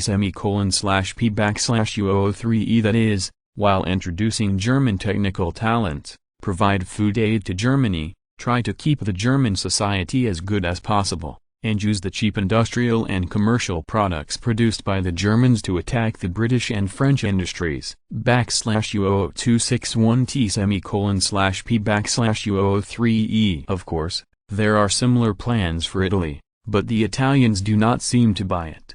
They are not as active as the Germans in the production of industrial products, but they have made a lot of achievements in the field of luxury goods. /U00261T /P/U003E Medvedev thought for a while and said, "Yes, but Your Majesty, I am afraid this will arouse the vigilance of Britain and France. We are not sure whether they will interfere." /U00261T /P/U003E Ferdinand said without hesitation, "As long as people come to Bulgaria, what if they want to interfere?" /U00261T /P/U003E We have provided food to Germany and maintained the stability of German society. They have a lot of cheap goods to use. What's wrong? /U00261T /P/U003E Even if the British and French governments want to interfere, they have to pass the domestic consortium first.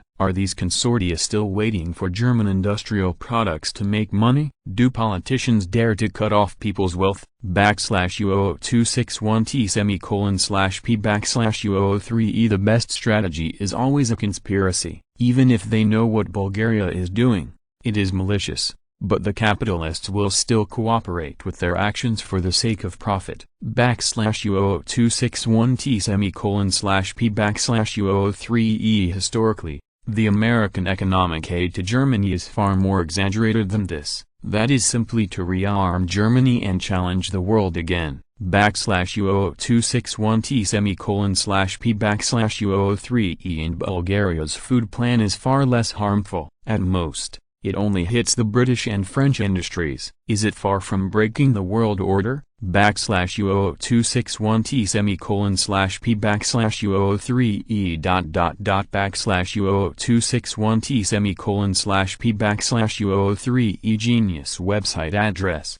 Mobile version reading website. Chapter 488, The Deal. After playing with Britain and France, Ferdinand was refreshed, and then he turned his attention to another unfortunate person, Japan. In this war against the United States, all countries have more or less benefited. They alone are the exception. Hawaii was forced to give up, and now they are going to give up the Philippines. Britain, France and the three countries have given them an ultimatum. The deadline is this month. If they don't leave, they don't have to leave. Carving up the Philippine Islands has been put on the agenda again. Don't look at its small area, but it is composed of more than 7,000 islands. The islands are naturally rich in resources. Just looking at the small land of the future generations, there are hundreds of millions of people. And the mineral resources in the Philippines mainly include more than 20 kinds of copper, gold, silver, iron, chromium, nickel and so on. Copper reserves are about 4.8 billion tons, nickel 1.09 billion tons, and gold 136 million tons. Geothermal resources are estimated to have 20.9 billion barrels of crude oil standard energy, and there are about 350 million barrels of oil reserves in the northwestern waters of Palawan Island. But the problem is that this place is not good. The Philippine Islands are mainly divided into three components, namely, Luzon, Visayas and Mindanao, and an incidental Mariana Islands. It shows that one area is very well divided. In fact, the exhibitions in the three areas are very unbalanced. How to divide it is a question. The British will not fight this time. Their main purpose is to pull the two countries to the Pacific region, so as to achieve the purpose of containing the Japanese. If possible, Ferdinand doesn't mind selling the interests of the Philippines. For Bulgaria, it is enough to keep a port. Unfortunately, this problem can only be thought about at best. The British are not stupid. If it wasn't for the purpose of pulling Bulgaria into the Pacific region to establish a regional balance, it is estimated that the Philippine Islands would have nothing to do with them. Minister of Foreign Affairs Medvedev came up with a bad idea. Your Majesty, why don't you wait and talk? If you really can't, form a coalition government of the three parties to manage the Philippine Islands. Well, to Ferdinand, who has no idea, bad ideas are ideas, aren't they? As long as the problem can be solved, why bother? The Philippine Islands can generate millions of pounds of income every year, which is a rare good place in the colony. Ferdinand smiled wryly and said, let's do it first, and then we'll decide based on the situation. We can't fight the French for a Philippine archipelago, and it's probably the same with the French. If it really doesn't work, we can also make concessions and then get some financial compensation, or we can give them financial compensation. If they make concessions on this issue, the Ministry of Foreign Affairs will decide, in a short period of time. The effect of overseas colonies on Bulgaria is not very big. At least 10 years later, when Bulgaria has the strength to open colonies, it will be able to play a role. Medvedev replied, yes, Your Majesty's loan issue to the Russians. The current negotiation has reached a deadlock. Their asking price is too high. We can't accept it. Do you want to change the plan? Ferdinand asked with concern. How big is the appetite of the Russians? Medvedev replied, Bessarabia province plus the Crimean Peninsula. The Russians are asking for 3 billion levs, which is 50% less than the 2 billion levs we expected. Ferdinand thought for a while and said, the price is indeed a bit high. Let's continue to negotiate with Russia. If it really doesn't work, we won't buy it. They shouldn't last long. Medvedev replied immediately, yes. Is this price high? If it was put on hold 8 years ago, even if it doubled, the Bulgarian government would happily buy these places. But now, it's really too high. With the decline of the Russian Empire, These strategic locations have gradually devalued. After hesitating for a while, as if thinking of something again, Ferdinand said again, "Wait, maybe we can buy these two places first." However, for the loan issue, the Russians still have to come up with collateral. At least half of Ukraine must be used as collateral. If the government is inconvenient to come forward, the bank representatives can talk to the Russians. Ferdinand suddenly remembered, maybe he doesn't have to worry about the price with the Russians. With the finances of the Russian Empire, their repayment ability is very limited. Once they are unable to pay the loan, then these collaterals will belong to the Bulgarian bank, which naturally becomes Ferdinand's private domain. The most important thing now is to encourage the Russians to take more loans. Anyway, the corrupt nature of the Tsarist government cannot be reversed in a short time. Once the crisis is over, they should embezzle, no matter how much money they spend. If it wasn't for Nicholas II's advance over the bourgeoisie, there might have been the existence of reselling arms. Instead of deducting a little military salaries now, weapons and ammunition can be supplied in full. Just look at the World War to know this problem. The front-line troops are starving, and there are still capitalists exporting grain to Germany. You can see how serious the corruption of the government is. The more Ferdinand thought about it, the more wrong he felt. He always felt that Nicholas II did not have the strength to unify the whole country, but now the situation on the Russian battlefield is that he is still able to withstand one enemy and two. In theory, as long as he has money, he can win. Medev's mind was a little confused. It was the first time he had seen Ferdinand change his mind temporarily, but he knew from Ferdinand's expression that this was the final decision. Yes, Your Majesty, Medev replied. St. Petersburg, Nicholas II's mood is not so good. The front-line army is reaching out to him for money and supplies. After the World War, he has understood that these things are really indispensable. The battle is about to be defeated. The loan negotiation did not go well. The first round was stuck on the land transaction price. Bulgaria refused to pay the high price he expected. Nicholas II asked, "Xiong, is it still possible for us to obtain loans elsewhere?" Xiong shook his head and said, "Your Majesty, a small loan may be okay, but such a huge loan, I don't think anyone except Bulgaria can provide it." He is not talking nonsense. Now that the British are supporting the new Tsar, and the French are supporting the Moscow government, there is no need to think about getting loans from these two countries. Among the remaining countries, Germany and Italy are still licking their wounds and paying their debts, and they have no money to lend at all. The Austro-Hungarian Empire was not much better. Affected by the failure of the war, the domestic consortium was also severely damaged. Small countries in Europe may have some money, but with such huge loans, they definitely dare not take risks. Nicholas II said hesitantly, "Aren't the Japanese planning to buy the Manchuria area? Is it possible for them to provide us with a loan?" It has to be said that Nicholas II has become a qualified politician, and even personal hatred can be put aside for the sake of profit. Xiong said with a wry smile, "Your Majesty, the Japanese government's finances have not been very good, and they owe a lot of debt. Their domestic consortiums are only a few third-rate consortiums, and it is impossible for them to come up with this huge sum of money." Nicholas II didn't say anything else. Since there is no money, there is no way to negotiate. After looking around, he now seems to have money from the Bulgarian government and is willing to lend to them. The only bad thing is that Bulgarians have a growing appetite. If this war can't be ended as soon as possible, they will have nothing to do with them in Europe in the future. The French have once again become the hegemons of the European Big Six. The Austro-Hungarian Empire is also recovering, and Bulgaria in the Balkans is also growing rapidly in strength. If it goes on like this, the Big Six of Europe has already been filled. Where is the future of the Russian Empire? After hesitating again and again, Nicholas II reluctantly said, "Restart the negotiations on the Bulgarian-Russia!" This negotiation is going to be much smoother. Both sides are willing to make concessions. After some bargaining, Medev and Sasanov finally settled on the transaction price, 2.468 billion levs, about £98.72 million. After the deal was concluded, Medev breathed a deep sigh of relief and said, Congratulations, Mr. Sassanov has made another contribution to the Russian Empire. Sassanov smiled bitterly and said, I hope His Majesty the Tsar will think so too. Medvedev said in surprise, of course. Isn't that credit for solving your country's financial crisis? Sassanov did not answer directly, but instead asked, Mr. Medvedev, since the agreement has been reached, when will we get the money? Medvedev was stunned for a moment.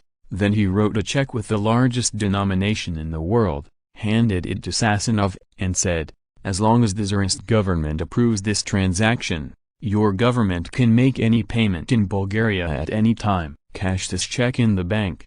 There is no estoppel. Once the Tsarist government approves the transaction, the Bulgarian army will be stationed in the two places. The Tsarist government now has no capital to default. Sassanov nodded and said, okay then. Regarding the loan, is it possible that we continue to negotiate? Medvedev thought for a while and said, this issue, you have to talk to the bank delegation. This time, the three major banks in Bulgaria are providing loans to you. The specific interest rates and collaterals require you to communicate directly. Sassanov's face changed. Obviously, it is better to negotiate with the bank than with the Bulgarian foreign ministry. At least Medvedev will not negotiate with the small account of 1.8 million, but the bank's negotiating experts can be accurate to every column. If the issue of collateral is even more troublesome, the banking group only recognizes economic value. The so-called strategic value and military value are completely worthless in the eyes of capitalists. Sassanov asked unwillingly, can't your foreign ministry be able to negotiate on your behalf? Medvedev thought for a while and said, there is no way. According to Bulgarian law, government and enterprise are divided, and the government cannot make any decisions on behalf of enterprises. Sassanov said helplessly, well, when will the negotiations start? Medvedev smiled slightly and said, you can do it any time. If you don't feel tired, I can call the bank representative to come over now, and in an hour at most, you can negotiate. Sassanov was overjoyed at first, then reacted quickly and said, don't be in such a hurry. Why don't it be 3 days later? What are you kidding, or in such a hurry to negotiate with the bank? Those greedy capitalists still don't speak out. This is Sassanov's judgment from the habits of Russian bankers. In his opinion, bankers all over the world are the same, all greedy and greedy. There seems to be nothing wrong with this idea. The banks controlled by Ferdinand are no different from the banks in the outside world. At most, their business reputation is better, and they generally do not lend usury. Medvedev didn't think too much about it. This problem is the Russians themselves. They just sold 2 plots of land and got a huge sum of money. They should be able to support Russia for 2 months. Maybe they are not in a hurry now. Medvedev kindly reminded, no problem. Then 3 days later, the location is still in our Ministry of Foreign Affairs. The confidentiality here is stronger. If you don't want to leak the news, even if you get the loan, no one will know. Sassanov's face was happy, and it was a good thing to be able to keep it completely secret. He thought to himself, if the enemy doesn't know that they got this huge loan, can they catch the enemy by surprise? Well, this is completely a dream. With the secrecy ability of the Tsarist government, the enemy will know about it in a day or 2 at most, and they don't even know who leaked the news. Then trouble, Mr. Medvedev, said Sassanov. Before leaving, he also took a check with a face value of 1 million levs. This is also the tradition of the officials of the Russian Empire. I don't know when they have become accustomed to taking kickbacks. At the same time, they are still very disciplined in taking rebates. For example, now that Sassanov has taken away 1 million levs, the final transaction amount can be reduced by 2 million levs. In a word, it will not let friends suffer, and it is considered a shared interest. It is a pity that Medvedev has no such interest. With a mere million levs, he is not in the eyes of the Marquis. Bulgaria's anti-corruption bureau is very powerful. There is a major operation almost every few years. The highest cabinet minister has been arrested. The Wajang Ivanov, who was promoted by Ferdinand, was brought in because of corruption. https Genius website address, mobile version reading website, m.genius website address, mobile version reading website. Chapter 489, Mortgage. Seeing Lev's face, Nicholas II quickly approved the transaction, and the handover work between the two sides went very smoothly. The locals have two options: either return to the Russian Empire and buy all their local assets at the expense of the Bulgarian government, or stay and apply for Bulgarian citizenship. This multiple-choice question is easy to do. Most ordinary people choose to stay. The civil war is going on, and the young men of the Russian Empire have suffered heavy losses. For military service, everyone can hide if they can. According to incomplete statistics, before the outbreak of the World War, the population of the Russian Empire was about 160 million. After the World War, it dropped to 146 million, and now this number has dropped to 124 million. In addition to the casualties of the war, the greater population loss is due to the chaotic situation, the poor economic situation, which has caused a sharp drop in the birth rate, and starvation and immigration have also caused a large number of human losses. According to the estimates of the Bulgarian Population Administration, even if the war ends in the Russian Empire, the population will still experience negative growth in the next 10 years. A large number of young men have been consumed in the war. Now the balance between men and women has been broken, at least 6 million more than men. Benefiting from this situation, the balance of men and women in Bulgaria has been easily resolved, and the imbalance between men and women of European immigrants has been improved. The credit of the ruble has long since collapsed, and now the largest currency in circulation in the Russian Empire is the lev, followed by the British pound and the franc. In the face of this situation, the Tsarist government did not fail to take measures. They reissued the golden ruble, but unfortunately it was quickly dragged down by the run on the people. Without enough credit, the people got rubles, and the first thing they wanted to do was exchange them for gold. Seeing this, the government of Nicholas II was forced to announce the termination of the exchange. Then the value of the gold ruble also fell rapidly, and was finally abandoned by the people. Now the Russian people only recognize gold in foreign exchange, and have no love for their ruble. The funniest thing is that after the credit of local banks collapsed, now the most popular banks in the Russian Empire are foreign banks. Even the national banks established by the Tsarist government cannot compare. This situation exists in all three Russian governments. It should not be said that there are two Russian governments. The Moscow government has been nationalized, the rich have their homes raided and wiped, and the poor have no money to save. Even currency has been replaced by bills. Still the best. After getting the money, Nicholas II's first thing was to pay the army, and he owed it for half a year. The soldiers who had previously issued rubles did not buy it, and there was no way but to reissue it. Now Nicholas II has learned to be smart. No matter what, let's stabilize the army first. Not only the army has to make noise, but even the wages owed by government departments have to be settled. In this regard, Nicholas II is also a good boss.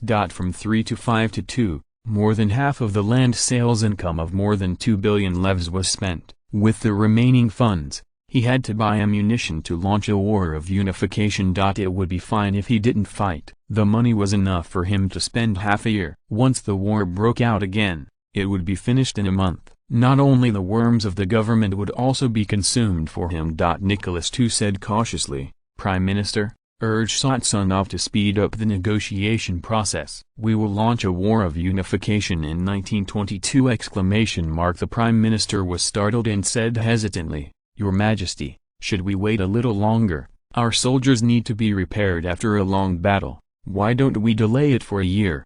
Nicholas II smiled bitterly and said, "Do you think we can still procrastinate? You are all aware of financial issues. Every year of delay will cost £5.6 billion. Where do we go? So much money? Money is only one aspect. If we are really in a hurry, we can still sell the land. Presumably that guy Ferdinand is ready to take over the land. As long as we dare to sell, they will take it. You know, they actually packaged and sold all the German and Italian war reparations. What the Bulgarian government has now is money. But what about the international environment? Once Britain and France resolve their internal problems, will they tolerate the reunification of the Russian Empire? If they give blood to those two rebels, how long will the war last? 1 year, 2 years, 3 years, 5 years? Or 10 years? 8 years?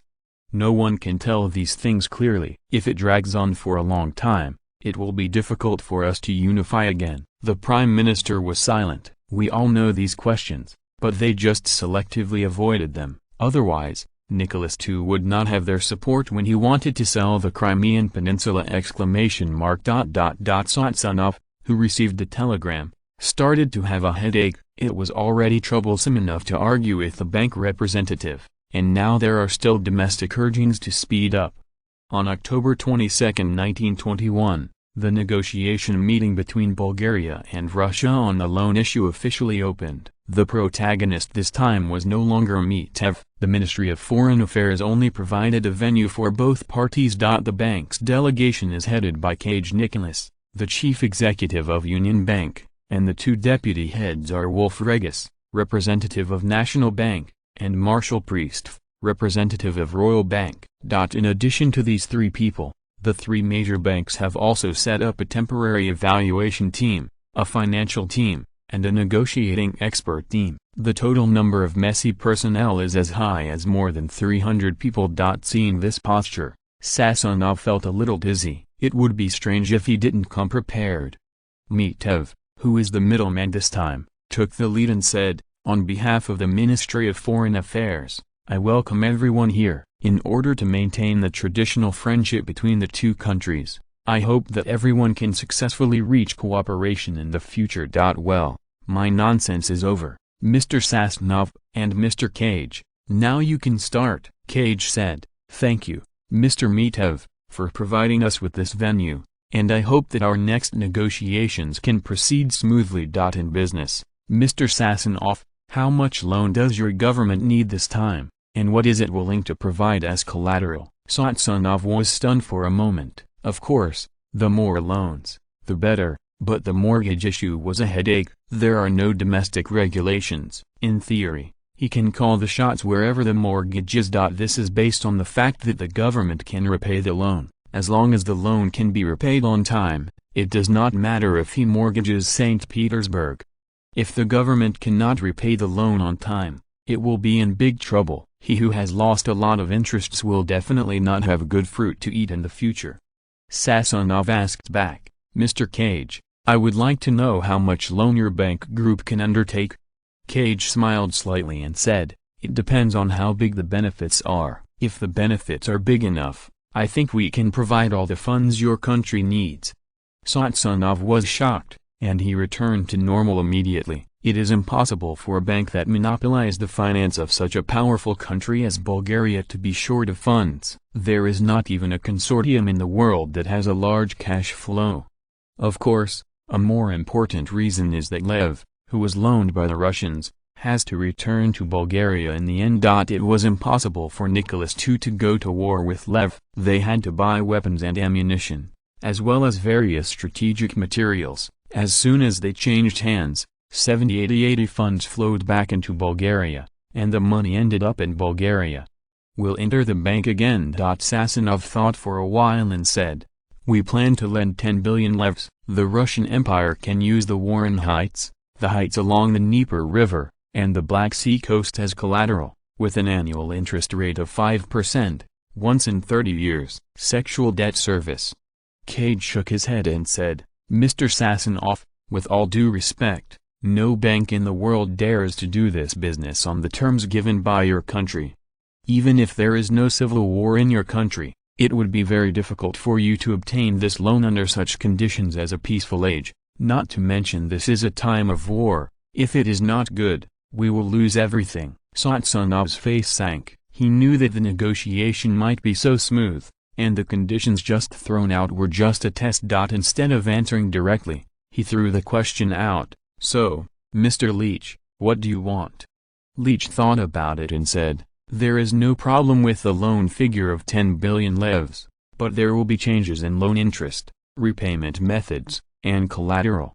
Loan interest, we have to calculate the interest on a monthly basis, 8/1000ths of the monthly interest, monthly balance, the funds are linked to gold, and you have to bear the inflation by yourself. Collateral, we propose to use the Great Plains of Ukraine controlled by the Russian Empire as collateral, so that everyone can accept it. Sassanov was like a frying pan, and roared loudly, "Impossible, you are taking advantage of the fire." Cage said calmly, "Mr. Sassanov, you must also take into account the risk cost I bear. Once you lose the war, we will lose everything. With such a high risk, we ask for a little more interest. Is this excessive?" Now the benchmark interest rate for international loans is basically maintained at 4.561 per month, and I just raised it a little bit. As for the issue of collateral, mortgages all over the world have to be discounted. As long as you can guarantee to repay on time, these are not problems at all. Unless you are not sincere and have no intention of repaying the loan in the first place, there is no need for you to struggle with the issue of collateral at all. Sassanov said with a sad face, "Your interest rate is too high, it has exceeded the capacity of the Russian Empire. As for the collateral you want, it has far exceeded the value of the loan. Even if the collateral is to be discounted, it cannot be so ruthless, right?" Cage smiled and said, "We have increased the cost of risk for this problem. Everyone knows that the greater the risk, the greater the benefit. You have no way to reduce our risks, so you can only increase our interests. Otherwise, what is the point of doing this business for us?" Mr. Sassanov might as well ask again the banking people in your country, and ask them, are our demands really excessive? Sassanov's face sank. Bankers in the Russian Empire have become the laughingstock of the world. At the same time, they have also become wanted criminals by the government. Isn't it funny to consult them? If there is no Bulgarian government, the risk factor of this loan is almost 100%, and normal people will not accept this business.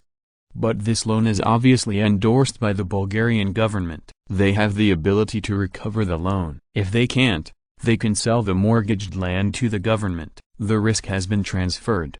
Sassanov thought for a while and said, "We can bear the highest interest rate of 6/1000 per month, which is also a normal international loan, and the repayment standard can also refer to the international standard. As collateral, the Russian Empire can take out all the factories and enterprises in St. Petersburg, plus half of Ukraine, with the Dnieper River as the dividing line. These assets are worth 20 billion levs. Cage shook his head and said, "We are not interested in companies in your country. No matter how much their value is, they are equal to zero for us.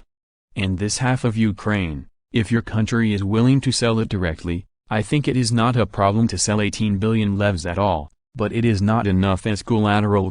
We are a bank, not a charity. We must make money in all business. If we cannot guarantee profit, we would rather not do this business." The two fell into silence, and Medvedev suddenly said, "Mr. Sassanov, in fact, Mr. Cage's proposal just now is very good. You might as well consider it. Sell the Ukraine area directly. You can get a lot of money and no worries."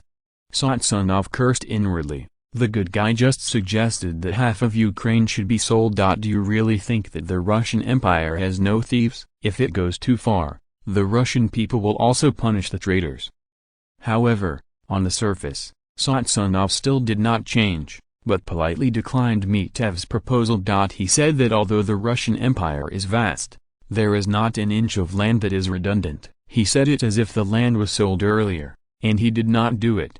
The negotiation on the first day was naturally fruitless. Everyone only had a preliminary touch on each other's bottom line. It is estimated that there is still a long time to reach an agreement. Although Ferdinand didn't care how much the interest was, he thought from the very beginning that Nicholas II could not repay the debt. But as a bank, if he didn't care about the interest and focused on the collateral, all fools knew there was a problem. Therefore, the bank representatives must negotiate with the Russians on the interest rate, and convince them that this is an ordinary loan. It is nothing more than a larger amount and a higher interest rate, and finally relax their vigilance on the collateral. As for Chekhov's proposal to buy Ukraine, this is also a conspiracy. If many things are clearly stated, it will be reassuring. If the Bulgarian government has no intentions at all, will the Russians still suspect that they are engaged in a big conspiracy? The more active the Bulgarian government's attitude towards buying land, the more reassured Nicholas II will be. At least they can be sure of Bulgaria's position, and they just want to buy Ukraine from them. not use conspiracy to seize Ukraine. Well, these questions were not conceived by Ferdinand alone, but were finally come up with plans after 2 or 3 years of research by the government think tank. The effect has only just begun, and no one knows whether it will succeed or fail. Anyway, this is a long-term strategy, and results cannot be achieved in a short time! Genius website address, mobile version reading website, chapter 490, The British Troubles, 10 Downing Street, London. Prime Minister Lloyd George is worrying about the international situation that the British Empire will face next. Affected by the October Revolution, proletarian revolutions broke out in Brazil, Argentina, Japan, Mexico and a series of countries. Although these revolutions failed, the ideology of the proletariat continued to spread. The British Empire was affected by unemployment, and a labor movement broke out. In India, a proletarian revolutionary party has emerged.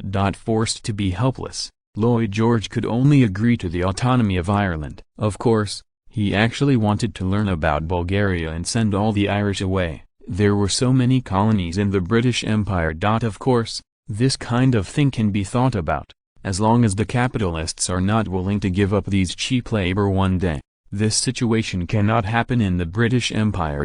Just after the Irish were appeased, the independence movement in Egypt broke out again. From the anti-British demonstrations of students in Cairo in 1919, student strikes, workers' strikes, and businessmen's strikes broke out, and now they have turned into armed uprisings. Formed guerrillas have emerged in the rural areas of Egypt. They have begun to attack the local garrison of the British, destroying the railways built by the British there, and even occasionally guerrilla elements have stormed into the city and fought with the British Army.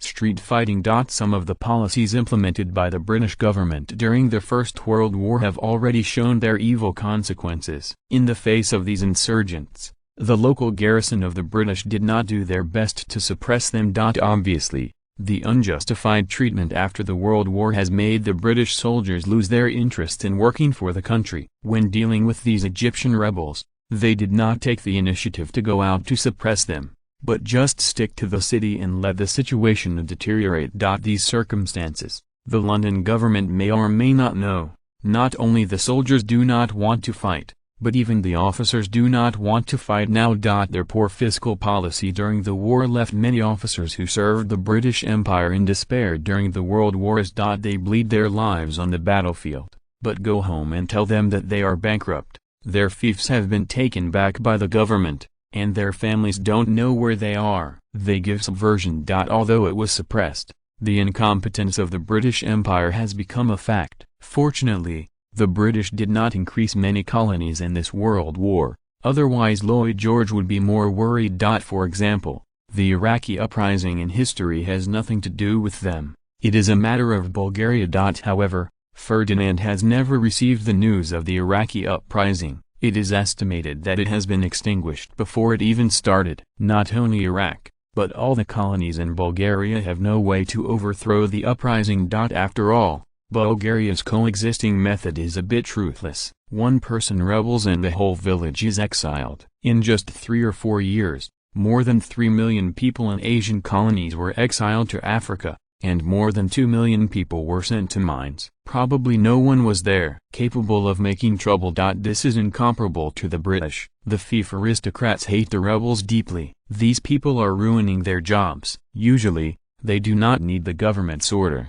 They put out the hidden danger in the cradle. Such trivial matters naturally do not require Ferdinand to intervene, so generally speaking, the current Bulgarian colony is still peaceful. Of course, don't watch the Egyptians make a revolution for so long. In fact, their results are very limited, except for the cannon fodder troops. The British casualties did not exceed 3 digits. Lloyd George has seen that the British Army is retaliating for the repression of the previous government. Soy sauce doesn't have to be so messed up. The rebellion has been going on for nearly 2 years, but it has not been suppressed, and the colony has tens of thousands of troops stationed, and the casualties add up to less than 3 digits. Perhaps the casualties they cause in life far more than in the high casualties on the battlefield. Of course, the British were not without suppression. In 1919, They dispatched 60,000 troops to suppress the peasant uprising. This is really a peasant uprising, although the momentum is huge. In fact, most of the uprising troops are cold weapons, and the colonial troops can handle it. Like India's non-violent non-cooperation movement, the Egyptian people launched a movement for independence through peaceful means, so it is not correct to say that they were uprising. Except for a few guerrillas that really attacked the British army, most Egyptians also chose peaceful means such as protests, demonstrations, strikes, etc. to fight for independence. The so-called critical situation is essentially that colonial officials are blocking the cabinet, or they are fighting for their own interests. However, if this chaos continues, it is also a problem. What about the economic losses of the capitalists? And what if the turmoil continues and finally affects the navigation of the Suez Canal? Regarding the current issue, both Bulgaria and France expressed their close attention to the situation, and even Bulgarian Foreign Minister Medvedev suggested to him that if the British Empire was unable to maintain social stability in Egypt, Bulgaria could help. Lloyd George was even more angry. Now he really envies the Bulgarian system. There are not so many restraints in the country, and the government never has to worry about the stability of the colonies. But let the Bulgarians help. The British Empire can't afford to lose that person, and more importantly, it's easy to ask God to send them off. Once Bulgaria is put into Egypt, it's hard to say whether the Suez Canal belongs to the British Empire or not. Lloyd George asked, "Mr. Gray, how are the negotiations between the Foreign Office and the Egyptians going?" Gray shook his head and said, "Egyptian Prime Minister Adri rejected our goodwill. They did not agree to legalize our military presence." Lloyd George said coldly, "Damn it, don't the Egyptians know that once they leave our protection, they will soon become colonies again?" Gray said with a wry smile, "The Egyptians thought that being colonized by us was no different from being colonized by Bulgaria, and they judged that we would not let Bulgaria control the Suez Canal." Prime Minister Adri also sent a diplomatic note. He believed that once Bulgaria really took force against Egypt, whether the British Empire stationed troops or not, it would all be the same result. They thought that this was an excuse for us to continue to colonize Egypt. Well, this Bulgarian threat theory has no effect. The Egyptians said they would not heed this. They have already determined that the United Kingdom will not give up the Suez Canal. Lloyd George had to admit that the Egyptians' guesses were very accurate. Without the Suez Canal, the British would have to go around a big circle if they wanted to go to India, which was not conducive to the British Empire's rule over India. Lloyd George complained helplessly, "Well, tell the Egyptians that our patience is limited, and if we can't reach an agreement, we will resort to military measures." By the way, what is Bulgaria doing now? They are really safe and a little uneasy. The Empire has specially made plans to deal with them. So far none of them have been used.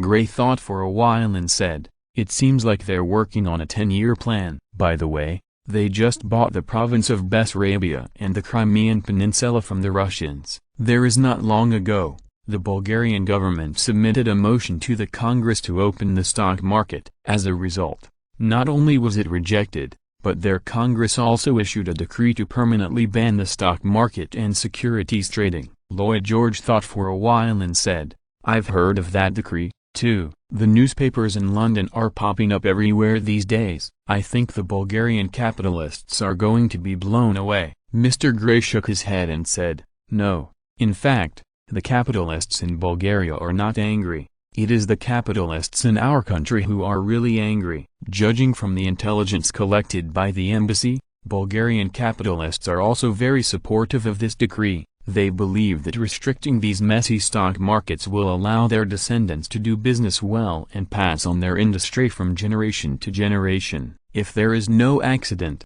this decree is likely to appear in the Bulgarian constitution. The old gentlemen of their Congress believe that the stock market is unearned, and the traditional virtues of promising Bulgaria must be extinguished in the cradle. Lloyd George rubbed his forehead and said, "This is really a conservative country. It seems that they are repulsive to any virtual economy, which seems to be a good thing for us. Otherwise, once the stock market is opened, the Bulgarian government's fiscal revenue can increase by at least 50%, and their economic aggregate will surpass that of France in a short period of time." Gray replied, "Of course, it is this kind of conservatism that has restricted Bulgaria's external expansion. In fact, they have always been only interested in things on their doorstep, and they even gave up after finally entering the Americas. Even if they have Ferdinand, the greatest king of this century, it cannot change the conservative nature of their nation. Compared with the ocean, they are more interested in the continent." Lloyd George thought about it and said, "Forget it. Leave them alone. Let the Bulgarians continue to work hard. As long as we integrate the 3 North American countries, they will find that these efforts are in vain. What are the French and Japanese doing? I can't believe they would be so peaceful." Gray thought for a moment and said, "The French have not been having a good time recently. The Moroccan Lady Rif established the Rif Republic, and the French in Spain are busy putting out fires. In addition, the economic situation in France is developing very badly. There have been proposals in China to expel the more than 7 million Italians and Germans. If the operation is not good, the possibility of civil unrest cannot be ruled out. The Japanese have been very restless recently. They were just blocked by us from the Pacific region. It seems that they are very unwilling.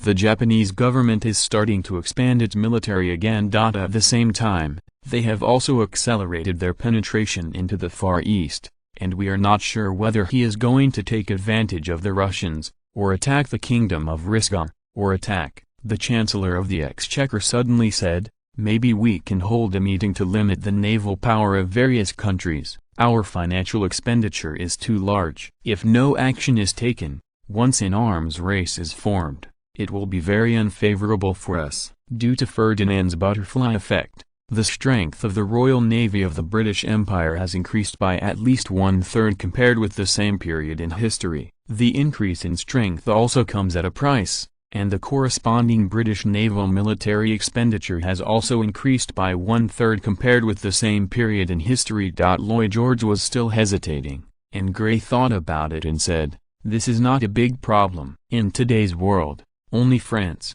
Bulgaria, and Japan can pose a threat to us. Now the French are not having a good time. Their financial pressure is also great, and it is in his interest to limit the size of the navies of various countries. The current strategic focus of the Bulgarians is not on the sea, and they should be indifferent. The last Japan, to be honest, I don't understand them. It is already very difficult to support the current navy with their finances. It is really unacceptable that they dare to continue to expand the army." After hesitating for a while, Lloyd George suddenly said, "We will talk about this later. The Ministry of Foreign Affairs can make preparations and test the attitudes of various countries. Now let's talk about it first. The endless rebellion incidents in the colonies, if not dealt with as soon as possible, this situation will be contagious." The colonial minister smiled bitterly and said, "I think this question should be asked of the army first. If the army is willing to contribute,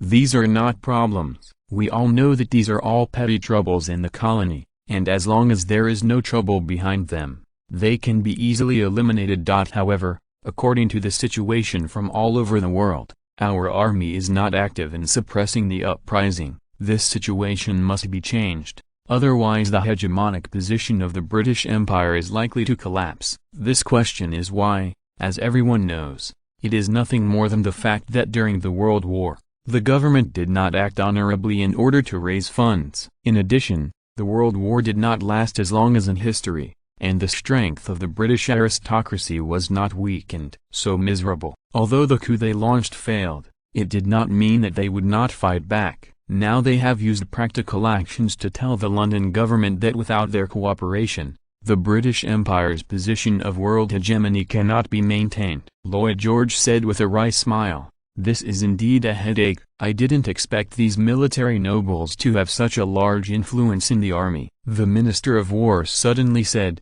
"No, it's not just these noble officers who did it. They don't have such a strong strength yet. In fact, ordinary soldiers are also very dissatisfied with the government's behavior. You must know that their military salaries during the World War were not as high as those of ordinary domestic workers, and their pensions after the war were unimaginably low. The pensions of army soldiers were less than half of those of navy soldiers." Everyone turned their attention to the Minister of Finance. "Now that they want them to fight, let's raise the army's salary first. Otherwise no one will die if they don't have money. With his scalp numb from being stared at, the Chancellor of the Exchequer thought for a moment and said, "Can we learn from Bulgaria and distribute land to soldiers as military pay? The British Empire has land." Lloyd George shook his head directly and said, "I'm afraid not. I think any Englishman now has no interest in our land. The reason goes without saying. The land tax and inheritance tax levied during the World War had dispelled everyone's enthusiasm for land. Bulgaria has never added a land tax from the beginning to the end. The 5% agricultural tax is all, and the military aristocracy has also been reduced by half. Compared with the British Empire, which was once as high as 80% of the land inheritance tax. An idiot is right. Interested in land, now. Even telling the soldiers that all their land is exempt from tax will have no effect. After all, the government's actions have deeply hurt them, and it will be difficult to rebuild their credibility. The Chancellor of the Exchequer said helplessly, "Then there is only an increase in military salaries. Our financial situation is not very good. How about an increase of 20%? The Minister of War shook his head and said, "I'm afraid not. According to what we know, military salaries must be increased by at least 50% during normal times. During wartime, military salaries will be tripled and pensions will tripled, so as to mobilize everyone's enthusiasm." The Minister of Finance exclaimed, "Why don't you go grab it? With such a high military salary, your standards are about to catch up with the Navy." The Minister of War asked back, "Is there any problem? Do you still want the soldiers to work hard for a salary lower than that of ordinary domestic workers? Do you think they are all idiots? Don't forget that they are basically veterans from the World War, who will work for you if you don't give money." The Chancellor of the Exchequer thought for a while and said, "Why don't we recruit mercenaries? Maybe it's cheaper." The Minister of the Army just smiled coldly, and everyone shook their heads. Mercenaries are no longer useful these days, and soldiers who are cheap and can be beaten have long ceased to exist. Lloyd George interrupted the quarrel between the two and said, "First try to increase the salaries of the soldiers on the front line, and then the Ministry of Foreign Affairs will contact the Egyptians again. If it doesn't work, let's try the Egyptians first. If the effect is good, even if this part of the expenditure is increased, it is worth it." The Chancellor of the Exchequer thought for a moment and said, "Well then, Genius website address. Mobile version reading website, Chapter 491, Raising Construction Costs." At the beginning of the 10-year plan, the Bulgarian government was busy again. The general outline plan has been set, and there are still a lot of sub-projects in it. There are discussions that need to be discussed and projects that need to be established. Right now, what the cabinet is most worried about is the road construction bidding meeting, which involves tens of billions of leva of capital investment. All the people in the world who have the strength to participate in the bidding are in the single digits. If no one comes, it will be embarrassing. Konstantin asked with concern, "How is it? How many consortiums have signed up?" Transport Minister Behar Ivanov thought for a while and said, "So far, only 2 consortiums have signed up." Hearing this result, Konstantin breathed a sigh of relief. As long as someone signed up, this kind of long-term investment, there are very few strong investments. After all, after more than 10 years of pure investment, there is no hope of returning to capital in the next 20 or 30 years. Capitalists are all profit-seeking, so how can they flock here? Konstantin asked. The 2 consortiums? Behar Ivanov shook his head and said, "It's not an international consortium, both of which are temporarily formed by our domestic capitalists, led by Union Bank and Royal Bank, who came forward and pulled a group of people prepared to participate in this bidding." Hearing that it was a group of domestic capitalists, Konstantin could basically guess the result. Except for these 2 banks, other capitalists simply did not have this appeal, let alone the financial resources. Although the National Bank also claims to be one of the 3 major domestic banks, it is a pity that when it comes to financial strength, it has been left far behind by these 2 banks. Even if the government puts all its fiscal funds in the National Bank, it still cannot reverse the current situation of their weak storage capacity. The Royal Bank absorbed the deposits of a large number of peasants, nobles and some workers and capitalists, and the Union Bank absorbed the deposits of most capitalists and workers, and the positioning of the country was somewhat blurred. In the beginning, because of the service attitude, it was overtaken by the two new private banks. Although the service has been improved later, it has not had much effect, especially after the two major banks obtained the right to bank notes. This advantage became even more obvious. Although the National Bank has government endorsements, the two major banks also have hundreds of tons of gold deposited there as security deposits, and their safety is unquestionable. Before this, the government had not let the National Bank take the lead to form a joint company to bid, but unfortunately the investment amount was too large and the rate of return was too low, so few people were willing to participate, and the management of the National Bank was also very resistant to this time. It cannot be said that their judgment is wrong. After all, it is difficult for this project to make a profit from the perspective of the return on investment. Even if it can make money, it will be a matter of 30 or 50 years. Constantine asked with concern, which companies are participating in the country. Bashir thought for a while and said, it's basically domestic oil companies and automobile manufacturers, as well as related industries in these fields. I have already read the bidding reports they submitted. They hope to expand the market and increase the profits of enterprises by improving traffic, but they are not very concerned about whether the highway itself is profitable. Judging from their plans, their expectations for this project are very low. The plan will be able to achieve capital break-even within 20 years and recover the investment within 50 years. Constantine rubbed his forehead and said, our road project won't be so bad, will it? It will take 50 years to pay off? Bashir shook his head and said, I don't know. In theory, the maximum number of motor vehicles in our country in 10 years' time can reach 10 million, of which the number of small cars can reach 2 to 3 million. Vehicle.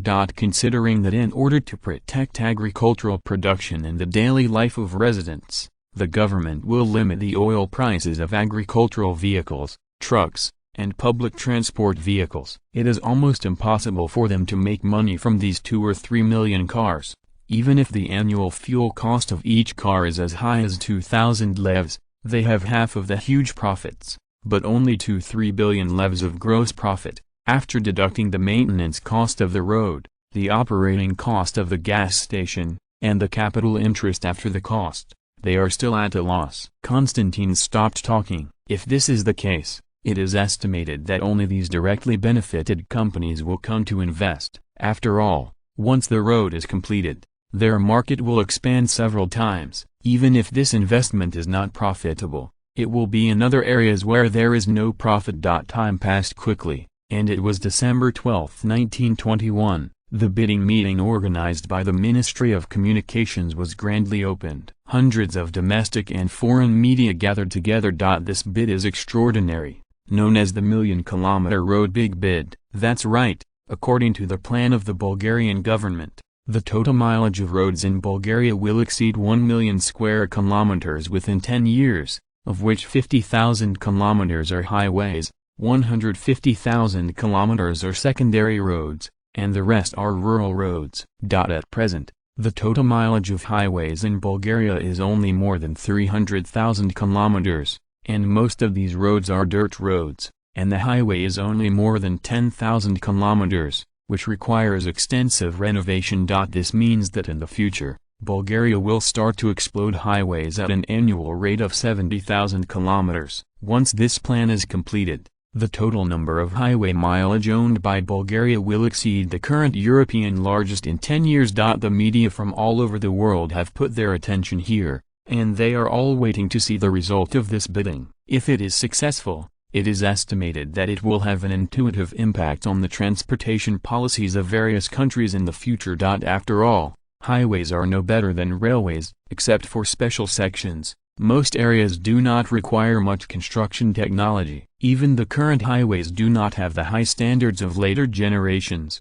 and the construction is not difficult. If the government can use the wealth of capitalists to improve the national road system without investing a single penny, but only provide land and policies, it is estimated that governments of all countries will be happy to follow suit. Due to the importance attached to this bidding meeting, The Minister of Transport Bashir Ivanov personally presided over the meeting. The threshold for this bidding meeting is very high. First, a bid bond of 2 billion levs must be paid. It eliminated the vast majority of incompetent investors. If you don't really want to win the bid, it is estimated that no one will joke about 2 billion levs, although it will be refunded after the bid is over. And the cost of this capital is also very high. Of course, banks are very dominant in this regard. For example, Royal Bank and Union Bank, just write a check directly, and the Ministry of Communications does not need to accept cash. Foreign consortiums are very hurt, and they must transfer funds. Such a large amount of money must be exchanged internationally first. This time cost alone is unacceptable. The Chancellor of the Exchequer Kennedy brought a piece of bad news. Bashir is not doing well. The 3 British consortiums and 2 French consortiums that had signed up in advance announced their withdrawal from this bidding, and now there are only 2 bidding companies left. Transport Minister Bashir Ivanov said in disbelief. What? Why did they suddenly withdraw? Do they not want the bid bond? Kennedy said with a livid face. So far, our Ministry of Finance has not received the deposit from them. When they signed up, they asked for an extension to pay the deposit on the grounds of international exchange. Considering their strength, we agreed. We learned from the bank that these consortiums had indeed conducted exchange business with them, but suddenly cancelled the bidding plan yesterday. Bashir's face suddenly gloomy. As long as the 2 companies participate in the bidding, this bidding activity will undoubtedly make the Bulgarian government lose face. On the other hand, Dougal Transportation Company is very fortunate. It is true that they are a temporary bidding company formed by the British Rothschild Consortium. 3 days ago, they completed a comprehensive survey of the planned route of the Bulgarian highway, which is not a survey, but sent people to evaluate the terrain, construction difficulty, and estimated the construction cost. Then combined with the domestic economic development situation in Bulgaria, a comprehensive evaluation was carried out, and finally everyone came to a conclusion that this is a huge pit. The information released by the Bulgarian government is not a lie, it just ignores a lot of things. For example, Asia Minor Peninsula, Syria, Iraq and other regions, many areas are now no man's land. All material procurement, transportation needs to cost a lot, and this alone will increase the cost of billions of levs. In addition, some areas with harsh geological conditions and harsh climatic conditions have been ignored by the government when evaluating. The roads in these areas are definitely not suitable for ordinary construction methods, and special treatment is required. It is still unknown how much cost these problems will increase. In the end, the construction cost given by Dougal's experts was not more than 60 billion levs estimated by the Bulgarian government, but became a huge sum of nearly 100 billion levs. As for the evaluation of the Bulgarian economic exhibition, the data obtained by everyone is similar, the same income data, different cost forecasts, and the final conclusion is naturally different. After a comprehensive evaluation, Ferdinand's consortium finally believes that the cost can be recovered within 50 years at the latest. The most optimistic estimate is that the cost can be recovered in 35 years. In addition to the benefits in other fields, this business can be done. The Rothschild Consortium came to the conclusion that it was a huge loss, increasing the cost of construction by 2/3, and the cost of capital interest alone could not be recovered. Once it fell into it, it would never get up again. Several other consortiums have also come to similar conclusions. It is estimated that they are watching jokes to see which fool will jump into the pit. As a local snake, no one knows the road planning situation in Bulgaria better than Ferdinand. The main cost of road construction is labor, gravel, and cement. In some areas, bridges and steel are needed. Earthwork can be ignored, and the Bulgarian government will designate the soil yard free of charge. If it is an outsider, of course, the raw materials can only be purchased at the market price. As a monopoly consortium, these raw materials and machinery and equipment are produced by themselves, and it is nothing more than a left-handed and right-handed problem. If you lose money on highway projects and make money on other projects, you can also take this list of losses to the public to see the miserable sales, and increase the oil price reasonably and legally. Even in terms of labor, There are very obvious advantages. The big deal is to cooperate with the military and let them be responsible for some cheap labor. Don't doubt their influence. You don't need Ferdinand to end, and the people below can easily handle it. These advantages are factored in, and the added cost is offset. Based on the advantages of local banks alone, the cost of international exchange is 1 or 2 points lower than that of foreign capital, which is 1 or 2 billion levs. In the future gas station project, as long as the bank interest can be paid, Ferdinand is already making money, and ordinary people don't know that this project has achieved profitability. No matter how many people participate in the bidding, it has come to this stage anyway. Even if there is only one bidding unit, the bid must be opened, and the credibility of the government cannot be lost in any case. Considering the large number of media, the bidding site was placed in the Congress Hall. Although there were fewer bidding companies, there were a lot of people present. The two bidders brought a large group of people in a tacit understanding. The major media were frantically taking pictures, and some people wanted to go to the interview, but they were stopped by the security personnel. Transport Minister Behar Ivanov stepped onto the rostrum and said directly, "This time, there are 7 applicants for the Bulgarian road construction bidding. Only 2 submitted bid bonds, and the other 5 chose to give up. Now that they have given up, we will leave them alone." The 2 companies participating in the bidding are Bulgaria Road Group Corporation and Bulgaria Road Construction Group Corporation. This project includes 700,000 kilometers of new roads and 300,000 kilometers of road maintenance and renovation projects. The detailed list has been given to the 2 representatives, and the Bulgarian government has also made a public announcement. It is believed that the 2 bidding companies have conducted detailed studies. Now that the bidding meeting has started, since there are less than 3 bidding companies, according to the Bulgarian bidding law, the bidding will be changed to a commercial negotiation mode bidding, but the requirements announced by the government will not change. Can the representatives of the 2 companies have any objections? No. Bashir was already relieved. There is no best. What he is most afraid of is that now these 2 companies have also withdrawn, then the Bulgarian government's bidding activity has failed. Well, it is now entering the formal bidding stage. After in-depth on-the-spot investigation by experts organized by the Bulgarian government, the total mileage of this highway project construction is 10.34 million kilometers, and the total construction investment is 62.618 billion levs. The details have been listed in the list. Do you have any suggestions? I saw Howl, the representative of Bulgaria Road Group, said, "My company believes that the list provided by the government is not accurate enough, and it is inconsistent with the results of our on-site survey. Here is the survey data we provided. Please review it by the expert group." Without waiting for Bashir to speak, Smith, the representative of Bulgaria Highway Construction Group, also said,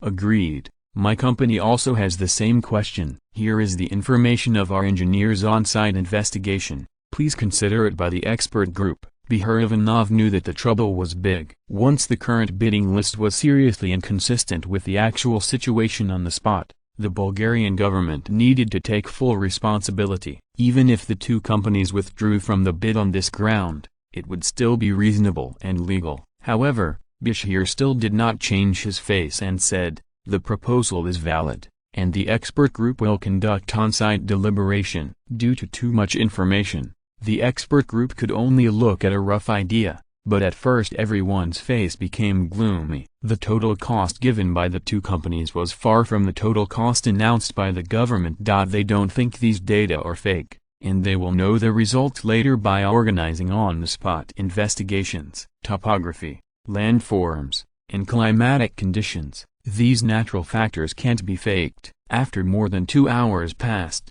the expert group exchanged opinions, and the expert Lancelot said, "Because the data provided by the bidder in this bid is too large, on-the-spot surveys are needed to be sure." Now the total project cost given by the Bulgarian Road Group Corporation is 100 million levs. The total project cost given by the Bulgarian Road Construction Group is 100 million levs. The project cost given by the Ministry of Communications is 62.618 billion levs. The cost-budget gap between the 2 parties is too large, and it is necessary to reassess the project cost after on-site survey. However, this bidding is different from the past. The bidder needs to bear the full investment and realize the return on investment in the mode of gas station. The results of this calculation will not affect the final bidding results. The two bidders can still continue to bid, or they can choose to give up. If it is finally determined that the data you provided is true and valid,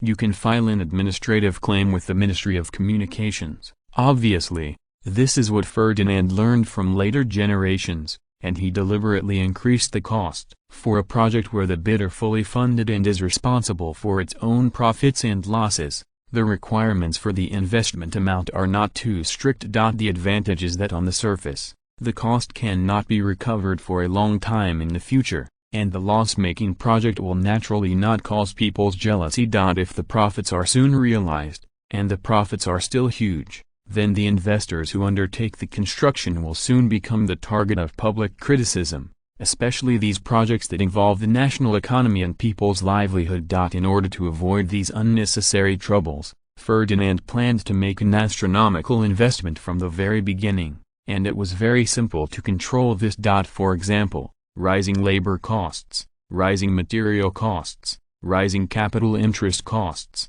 rising transportation costs, and poor geological conditions increase costs. Genius website address. Mobile version reading website. Chapter 492.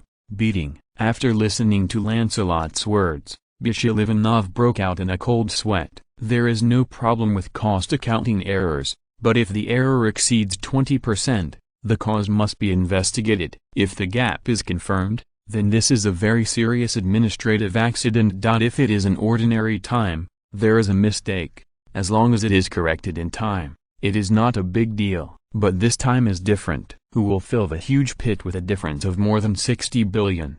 Fortunately, this is before winning the bid. If after winning the bid, the winning bidder can take this evaluation report to touch the porcelain, directly pay all the construction costs and management costs, and let the Ministry of Communications help to undertake the construction, it is estimated that the Ministry of Communications will be arrested. It's dead. Of course, it is impossible for such a thing to happen in Bulgaria. If you touch the government's porcelain, do you still want to have a good life? What Bashir is worried about now is that these two companies are scared away by this cost, and how will it end? He, the Minister of Transport, will be in big trouble. After a moment of silence, Smith said, "Our Bulgarian road construction company has limited financial strength and cannot afford this investment of more than 120 billion levs." Followed Howell also said, "Unfortunately, the investment of more than 120 billion levs is really too large. Even if it is divided into 10 years, it will cost 12 billion levs every year. We in Bulgaria, the highway group company, does not have the strength to undertake this investment independently." Neither of them said they would quit. This is undoubtedly good news. Bashir knew that the shareholders behind the two companies were the beneficiaries of this plan, will support this program. Bashir opened his mouth and asked, "What ideas do you two have to bring up regarding the issue of cost accounting? Our government can re-investigate with your company's technical staff to determine the new project cost, which will take a certain amount of time. However, if you want to continue to build this project, you will still bear the final investment cost, but the government will give you certain support according to the actual situation." Smith said hesitantly, "I'm sorry, Mr. Bashir's investment of more than 120 billion levs has far exceeded our budget, and the Bulgarian highway alone cannot support this expenditure. At the same time, the issue of profitability is also a problem. According to the government's plan, non-luxury vehicles cannot make huge profits from the use of oil. The real profit point is family cars. According to the economic development in Bulgaria, the project will be fully completed after 10 years, and the national car holdings will be between 2 million and 3 million. Then the annual revenue may not be enough to pay the bank's interest. If we count the operating cost, maintenance cost, and time cost of capital, our annual loss will be as high as 5 billion to 8 billion lev. Even after 20 years, our domestic car holdings have doubled, and we are still in a state of loss. and we have to add interest on the interest owed in the previous 20 years. The economic experts of our group told me that the numbers will be even bigger. This has been accumulating, and I doubt that this project will have the data to pay off the bank interest. Of course, banks probably wouldn't dare to lend such unlimited loans, and they also have to consider the safety of depositors' funds. Howell immediately retorted, "No, Mr. Smith, you are too pessimistic. In theory, as long as the national car holdings reach 20 million, and the average fuel cost per car is guaranteed to exceed 1,500 levs, if we calculate by doubling the oil price, then there will be a gross profit of 1.5 billion levs, which can basically break even. Of course, the premise is to meet this standard within 20 years, otherwise the capital cost accumulated over time will be beyond our imagination." After listening to Howell's explanation, everyone shook their heads speechlessly, thinking that Smith was pessimistic. "Don't you think your statement is even more pessimistic than Smith's? Bulgaria has a population of just over 40 million, and it has 20 million cars. Doesn't this mean that every adult who can drive is a car? Is this possible? Every household has a car." Historically, when the American economy reached its peak in 1929, the national car ownership was only 5.33 million. In the 1990s, North America and Europe only reached the standard of 500 cars per thousand people. In this era, there is no possibility of popularizing cars at all. Even if the car is given to the people for free, their income cannot afford a car. Now the average annual income in Bulgaria is only more than 1,200 levs, and they are asked to pay 1,500 levs for the fuel cost. Isn't it bullshit? Bashir knew that today's negotiations could not continue, unless the cost could be reduced, or some sections with low traffic flow could be cut. The plan would not be able to go forward at all. "Okay, you two, I understand what you mean, then we will postpone the meeting first, and we will continue to negotiate when the final cost is calculated. But before I do it again, I want to ask you a question. What is the highest construction cost you can afford? This is related to our next negotiation. Please answer carefully." Smith replied without hesitation, "The bottom line of the company is the maximum total investment, which cannot exceed 6.5 billion levs." Howell thought about it and said, "Our bottom line is similar to theirs, even if it is 6.5 billion levs. Of course, if the government's final evaluation price comes down and the construction cost is less than 1 billion levs, we are willing to invest in the government to build it, and it will be calculated at 1 billion levs." As soon as he finished speaking, the reporters below all applauded. These words were very domineering, almost announcing that the cost of this project could not be less than 1 billion levs. As for whether the Bulgarian government will undertake the construction, everyone knows that this is impossible. Where does the extra funding gap come from? This is not a small number, but it is tens of billions of leva. Even if the Ministry of Finance has money, it is impossible to spend such a large sum of money in order to fill the hole for the Ministry of Communications. The first day's meeting was abandoned halfway, and the subsequent meetings were postponed indefinitely. Compared with Bashir's worries, the reporters were happy. This is undoubtedly a big news. Soon the eyes of the world will turn to Bulgaria again, and if the government fails to properly handle this problem, it will become the biggest joke of the century. After the meeting was over, Bashir hurried to the palace with experts and materials. If such a big thing happened, how could he not explain it? Although Ferdinand already knew that this problem would occur, he still did not come out to stop it. It is also very necessary to take the opportunity to beat the cabinet. Otherwise, after a long time, people will become ambitious, and it will be difficult to lead the team. So Ferdinand pretended that he didn't know anything, and waited for the incident to directly hold a cabinet meeting in the palace, waiting for them to come and be criticized! Ferdinand's face was ashen as he looked at the restless people. In fact, he was already happy. As a cabinet that has been in charge of the Bulgarian government for more than 20 years, his prestige has long been high in the sky, and now it is time to cool them down. Why don't you say anything? If no one wants to say something, then I'll start asking. Everyone bowed their heads honestly. Apart from such a big mistake, What else could they say? Even if the quotations of these two companies were watery, no matter how much water they had, it was impossible to make more than 60 billion yuan. Especially the promise given by Howell later. We know that their cost budget must be well-founded, otherwise they would not dare to make a promise. Ferdinand glanced at everyone and asked coldly, "Since you don't say anything, then I'll start asking. You've all seen the cost budget of the bidding company, so who can tell me why there is a difference between the two? Will the difference be that big?"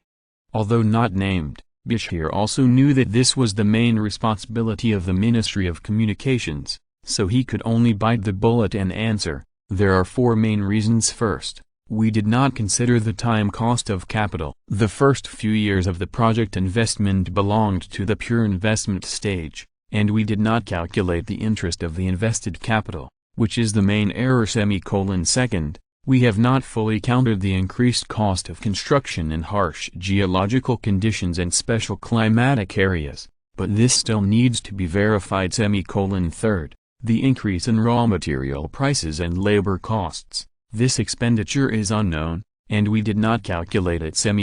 Fourth, we did not count the cost of building a gas station. Ferdinand sneered and said, "You guys have done a really good job.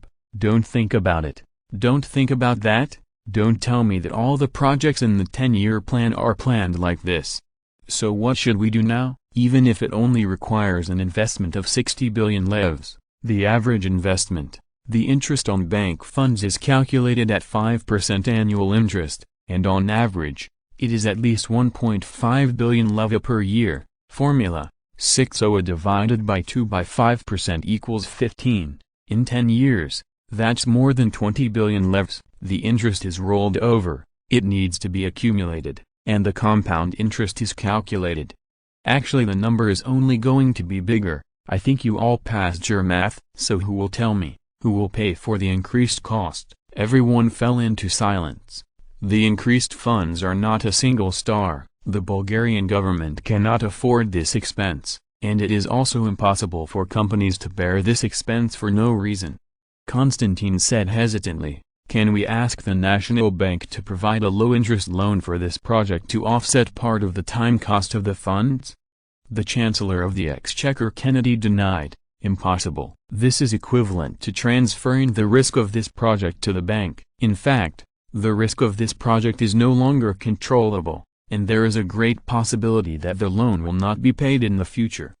Once the bank is too deep in this project, if the project fails in the future, the bank may go bankrupt, and we cannot afford this consequence." Konstantin stopped talking. "This is no longer a question of interest rates, but the project itself has huge risks. Once the project fails, the supply will be cut off, with tens of billions of funds. No bank can afford this risk." Chekhov thought for a while and said, "Can our government provide them with better conditions, increase their profit margins, and reduce the risk factor?" Ferdinand nodded and continued to ask, "Specifically, where can the government give policy support to keep this project going?" Chekhov thought for a while and said, "For example, allowing investors to delay the construction of roads in some areas, reducing their early financial pressure." Another example, some unopened sand and gravel quarries are directly allocated by the government to this project to reduce the cost of raw materials. It is even exempted from the tax of participating construction companies in this project, thereby reducing the construction cost of this project. The government can also authorize road construction companies to build a series of facilities such as shops, restaurants, hotels, etc. while building gas stations on the road, and also give free treatment. Ferdinand shook his head and said, "The methods are all good methods, but in fact, none of these methods can be implemented. Unlike gas stations, we can't permanently tax these shops, restaurants, and hotels, and we can't let them monopolize these industries on both sides of the road. So in fact, the most we can do is to reduce the cost of some raw materials for this project, but this will save billions of funds at most, and it is not realistic to increase the income of this project. It is impossible for us to break the industrial chain of our entire society for the sake of this project, and we cannot even allocate material yard or tax the participating enterprises, which will cause very bad social impact. Everyone's expressions dimmed again, just like Ferdinand said. The industrial chain of the society cannot be destroyed. The preferential policies provided by the government must be carried out within the framework permitted by Bulgarian law. Bashir thought about it and said, "Can the government find a way to provide a group of free labor for this project?" Ferdinand didn't answer, but turned his attention to Constantine, who was obviously signaling to answer. After being silent for a while, Constantine said hesitantly, "The free labor in the hands of the government is composed of criminals. They all work in mines or on railways. If they are put into this project, then what about our mines and railways? We cannot affect other projects just for the highway project, unless we find a way to add a group of free laborers. This issue still needs the cooperation of the military." Although I didn't say it directly, everyone knew what Constantine's method was, but no one objected. Now it seems that this is undoubtedly the best method. After all, in the construction of highways in this era, labor costs almost account for more than half of the construction costs. If most of this fund can be saved, then the problem of excessive investment will basically be solved. Ferdinand didn't make a statement, but his reaction was undoubtedly tacit approval of the government's decision. As for the consequences of this decision, it was not within his scope of consideration, and he couldn't see it anyway! Genius website address, mobile version reading website. If you're listening to this novel on a channel other than Fanfic World, it means they downloaded and uploaded it without effort. We cordially invite you to visit our channel, Mundo Fanfic Novelist. There you'll find the original version of this story and you can explore many other novels of various genres. We are waiting for you to immerse yourself in a world of incredible novels. Chapter 493, Public Welfare Operation. It has only been 2 days, and the news of the failure of Bulgaria's million-kilometer road bidding meeting has spread all over the world. Many newspapers use the farce of the century to describe the Bulgarian government. Including the 5 companies that signed up earlier and later gave up. All of them were exposed. Of course, the consortium behind them is still in a diving state, and the media still knows who can't be messed with. For some unknown reason, these companies have all announced their own budgets for the cost of engineering projects, and there is no doubt that none of them is less than 100 billion levs. For example, the London Daily commented that the Bulgarian government officials failed in mathematics and only got 50 points in the exam when they were studying, so the final cost was also discounted by 50%! The Sun-Times commented that the Bulgarian government has been flooded with bureaucracy and has derailed from society. The Paris Morning Post commented that this is a farce in the new era. The officials of the Bulgarian government have not woken up yet, and they have become crazy enough to ignore the reality for their political achievements! The foreign newspapers were full of scolding, and the domestic newspapers did not have any good words, but everyone had to restrain themselves a lot. They just arrested the Ministry of Communications for accountability and asked them to give an explanation. Bashir did not disappoint everyone, and directly published an apology letter in the Bulgarian Daily, announcing the main reason for the huge cost-budget gap. The government budget does not consider the time cost of capital, and this road construction plan is expected to take decades to achieve profitability. Considering the time cost of capital, the final investment will be very different. As for the secondary reasons, I have only mentioned them briefly, but everyone still has some basic common sense. At present, the average profit rate in Bulgarian society is still at a high level of 20%. If the time cost of capital is estimated based on this project will undoubtedly be a loss to my grandma's house. Even with bank interest, the time cost of capital is also an astronomical figure. The public probably figured out why the cost gap between the government and the enterprise is so large. Government investment itself does not consider capital. This time, it suddenly became corporate investment. Everyone's thinking did not change, which eventually caused this farce. After figuring out the farce, the Bulgarian government also revised the bidding conditions again. Of course, the final cost was not announced. There was a big oolong just now. Before we figured it out, Everyone chose to be cautious. The funds still need to be fully borne by the bidders, but the government's support for the project has increased. In addition to the profit point of gas stations, capitalists are also allowed to add billboards, open small shops, restaurants, hotels. However, there are also restrictions on the quantity, and the number cannot exceed the number of gas stations. These commercial facilities will also receive tax-exempt support from the government until the road project is profitable. Don't look at the addition of a lot of preferential conditions. In fact, the number of bidders who came to sign up has not increased. The cabinet has to personally come forward to do the work of the only two bidding companies. Then on January 10, 1922, the day before the bidding meeting started again, the Bulgarian Road Construction Group Corporation and the Bulgarian Road Group Corporation announced the merger to form the Bulgarian Infrastructure Investment Group, and the two sides will jointly operate this project. This news will make a lot of people's thunder. Doesn't it mean that this is a giant pit project? Why do people still jump into the pit? And this kind of merger that was born in the bidding project is also a violation of Bulgaria's bidding law, which has constituted a crime. Now such an upright announcement, isn't it courting death?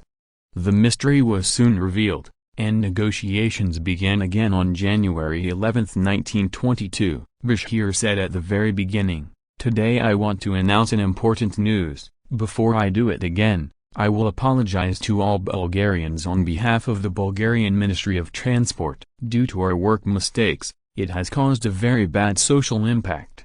At the same time, I also have to apologize to all the bidders. Our mistakes have brought them serious economic losses. All bidders can apply for the government's administrative error claims later. The cost of this million-kilometer road project has been recalculated by the government department, and the total investment has now exceeded 120 billion leva. There is no possibility of any profit for this project."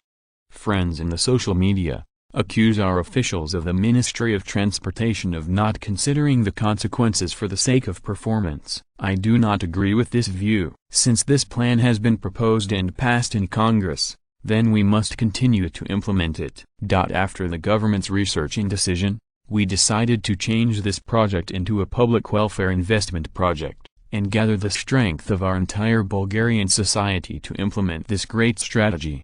So now you don't have to question why our two bidders merged. To operate this project, it is only possible to complete it when everyone unites. So today's bidding meeting can be announced to end early, and now it can be changed to a press conference. The cooperation between the Ministry of Transport and the Bulgarian Infrastructure Investment Group is no longer a commercial project, but a public welfare project. Now let's let the implementer of our project, Mr. Howell, President of Bulgarian Infrastructure Investment Group, say a few words. Just finished speaking, the media will fry the pot, and there is such an operation, who is willing to invest huge sums of money for a public welfare project without seeking returns. Soon Howell, the new president of the newly established Bulgarian Infrastructure Investment Group, stepped onto the rostrum. He gracefully took the microphone from Buzzer and said, "Mr. Buzzer has explained the situation just now. I repeat it here again.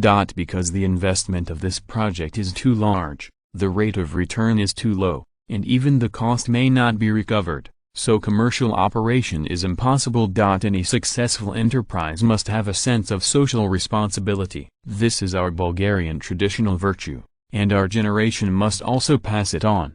I also stood up for this. The importance of this project to Bulgaria is unquestionable. Once the big road plan is completed, the entire Bulgarian Eurasia 6 will be closely linked, and people's travel will also become more convenient. Commercial logistics costs will be greatly reduced. With so many functions, the times will not allow us to give up this project.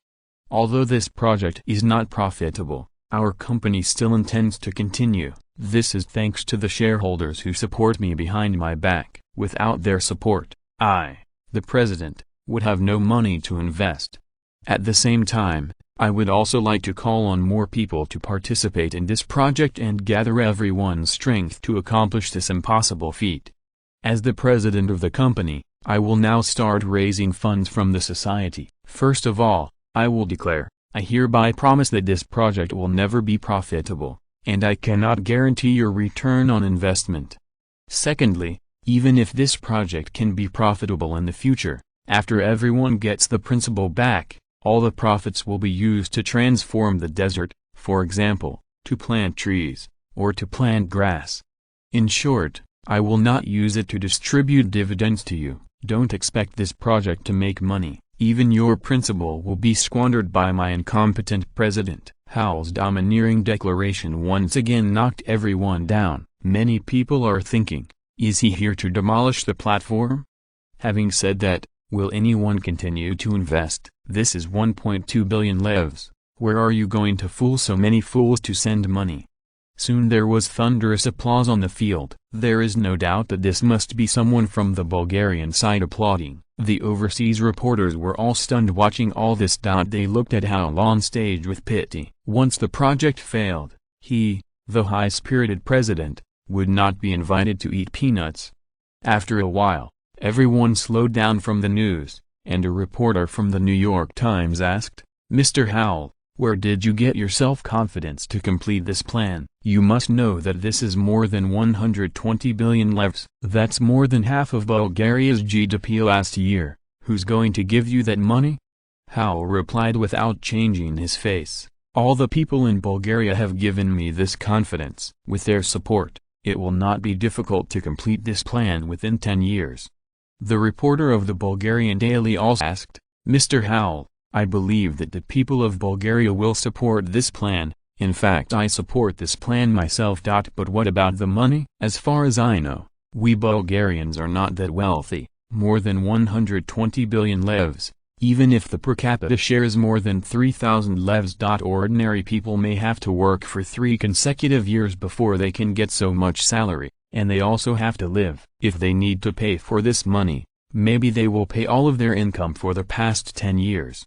You're not going to let the Bulgarians go out of their pockets to support this project, are you?" Howell replied with a smile, "Of course not. Have you ever heard the words of the great king His Majesty, 'With great power comes great responsibility'?" The reporter nodded and said, "Of course, many of His Majesty's words are very philosophical." Howell continued to explain, "In this case, you understand the source of our funds. In fact, all shareholders within our company have raised funds of 10 billion levs.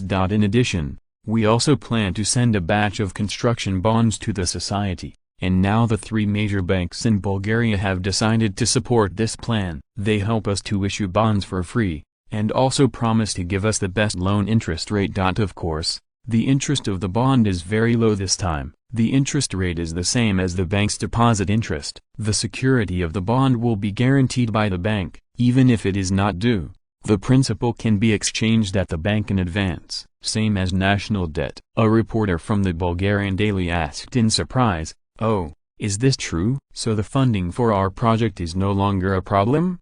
Howell joked, "Of course it's true. I wouldn't have the guts to run this project without so much good news. Be aware that once this project fails, Bulgarian people can't spare me. I don't want to be slapped in the street." Although it was not seen as a joke by the Bulgarian government, the media were still satisfied. Today's news is really shocking. Who would have imagined that the investment of more than 120 billion levs would actually be charitable operation? What is even more incredible is that there are still capitalists willing to invest in it. The concept of corporate social responsibility is not new. Everyone knows that this is an original creation in Bulgaria. It may be the relationship between water and soil. Once you leave Bulgaria, the corporate social responsibility will be gone. As for the reason behind the scenes, everyone is too lazy to study it, just make it up, because they are not a Bulgarian newspaper anyway, so they don't have to be responsible for the authenticity. If they really found the reason, they wouldn't dare to publish it. The capitalists of this era are not easy to mess with. Inviting people to eat peanuts is just a small problem. If you are in a hurry, you have to invite people to make earth planes. That's when the whole family ascends to the sky together. There is no doubt that this public welfare operation is naturally the original creation of Ferdinand. As for the source of funds, it is naturally dependent on bank loans. Although the total investment was as high as more than 120 billion levs, It was actually apportioned to 12 billion levs per year, and this was still an inflated cost. Just like Howell announced that the shareholders of the company invested 10 billion leva, can Ferdinand really give 10 billion? After 10 years, it is only 1 billion levs per year. The profits he gets through this project are not only 1 billion levs per year, right? The raw materials were laid out in advance, and after this project was completed, how could there be a profit of 18 billion, if the relevant upstream enterprises and banks' loan profits are calculated? This figure is even larger. As for why it should be changed to public welfare operation and give up huge profits in the future, Ferdinand is also very helpless. He is afraid of being exposed.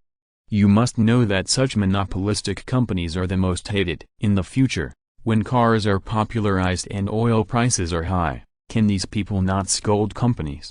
Driven by curiosity, there will always be people who will check the inside information of this company. If it is discovered that the mastermind behind the scenes is actually the royal family, then what?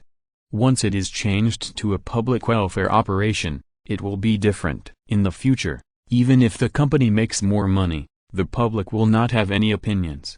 Car exhaust pollutes the environment, and you will be charged a part of the fuel money to plant trees and green the earth. Is this a problem? Although a large part of the profit has been lost in this area, the profits of other industries are still there. As an oil supplier that monopolizes more than half of the world, Ferdinand is not short of money. Why should he take this money? Besides, there are so many deserts in Bulgaria. Even if the average fuel cost per vehicle is averaged, only 100 saplings can be planted. According to the calculation of 10 million vehicles in Bulgaria in 20 years, that is 1 billion tree, and every year, 2,000 square kilometers of desert will be reduced. Over time, it is not a small number. If the population of Bulgaria reaches over 200 million in the future and the number of vehicles increases to 100 million, then it is equivalent to an increase of 20,000 square kilometers of land every year. This account is still very cost-effective. Calculated as a percentage of European car ownership in the 1980s. Genius website address, mobile version reading website, chapter 494, John Bullen number 039:S Conspiracy, for Bulgaria's million-kilometer highway project. The outside world does not buy it. Many people speculate that this is just a fig leaf thrown by the Bulgarian government. In the end, most of this project will end without a success. However, it was immediately dumbfounding. On February 1, 1922, the Bulgarian Infrastructure Investment Group began to issue bonds. Although the interest rate was outrageously low, isn't it still the same as the bank deposit interest rate? In addition, the security of the bond is guaranteed, and it can be directly used as currency to circulate in the market, which has attracted many patriots to join in. Anyway, the benefit is the same as depositing a bank. If you are short of money, you can directly use the bond as a lever. Economists haven't reacted yet. When the Great Depression continues and countries use the method of printing money to alleviate the financial crisis, everyone suddenly remembers that Bulgaria has been overissued currency for a long time. It's just that because it was issued in the name of bonds, there was more money in normal circulation in the market, but it didn't affect the value of lev's currency. After all, the value of the lev is linked to gold, and Bulgaria's gold reserves have not decreased, nor has the currency issuance increased. The currency value of the bond is actually maintained by the credibility of the bank and the support of the public for this project. In essence, it is already the currency of the credit system, but it does not rely on national credit. In the absence of currency devaluation, increasing the currency that can be circulated in the market will inevitably stimulate economic development in the short term. Of course, Ferdinand also knew that this flow could not increase too much, otherwise inflation would break out in the country, so the first batch of bonds was only issued 2 billion levs. In the end, the investment company invested 1 billion levs, plus 20 levs of bonds, and 10 billion levs provided by the bank, which was the first year of investment. Still maintaining Bulgaria's consistent high efficiency and directly adopting the trilateral project. The project started construction at the end of February and kicked off with lightning speed. The eyes of the whole world are attracted, Now no one doubts the determination of the Bulgarian government to promote this project. Tens of billions of funds have been invested in it. If the project fails, it will be enough to hurt Bulgaria.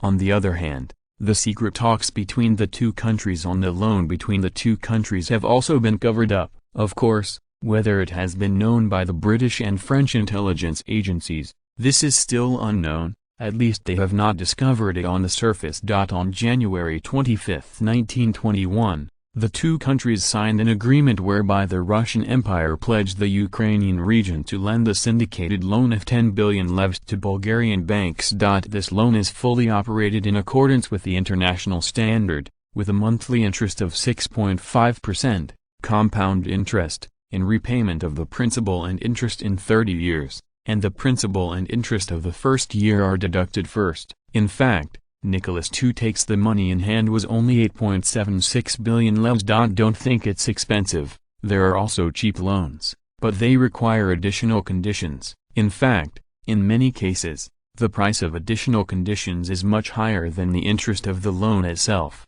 Otherwise, why did Ferdinand raise the interest rate up to 12% when he issued the bond, and did not seek bank loans? After the terms of the loan to Russia were agreed, the Bulgarian government also officially obtained the sovereignty of the Libyan province of Pisa and the Crimean Peninsula. The governance of the two places has become a difficult problem for Ferdinand. Assimilation is necessary, but how to assimilate must also be skillful. In fact, these two areas were infiltrated by Bulgaria as early as the outbreak of the Russo-Japanese War. After so many years of operation, there are not a few local Bulgarian companies investing in factories. Coupled with the long-term civil war in the Russian Empire, which has brought heavy military service and economic burdens to the local people, the reception work went smoothly. Neither the nobles nor the commoners troubled Ferdinand on this issue, but the next governance was troublesome, since there was no purge. The local forces were completely preserved. Now they still support Bulgaria. This support is largely forced. Most people may not really agree with Bulgaria. The main reason for them to join Bulgaria is to find a safe haven. Bulgaria's low taxes and stable social environment are all factors of their choice. There is no choice. The Tsarist government sold the local sovereignty, and the transaction is a foregone conclusion. When the local people get the news, the Bulgarian army has taken over the place, and they have no strength to resist.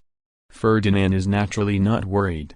When he was there, it is estimated that no one would dare to rebel or fight for independence, and the future might be uncertain.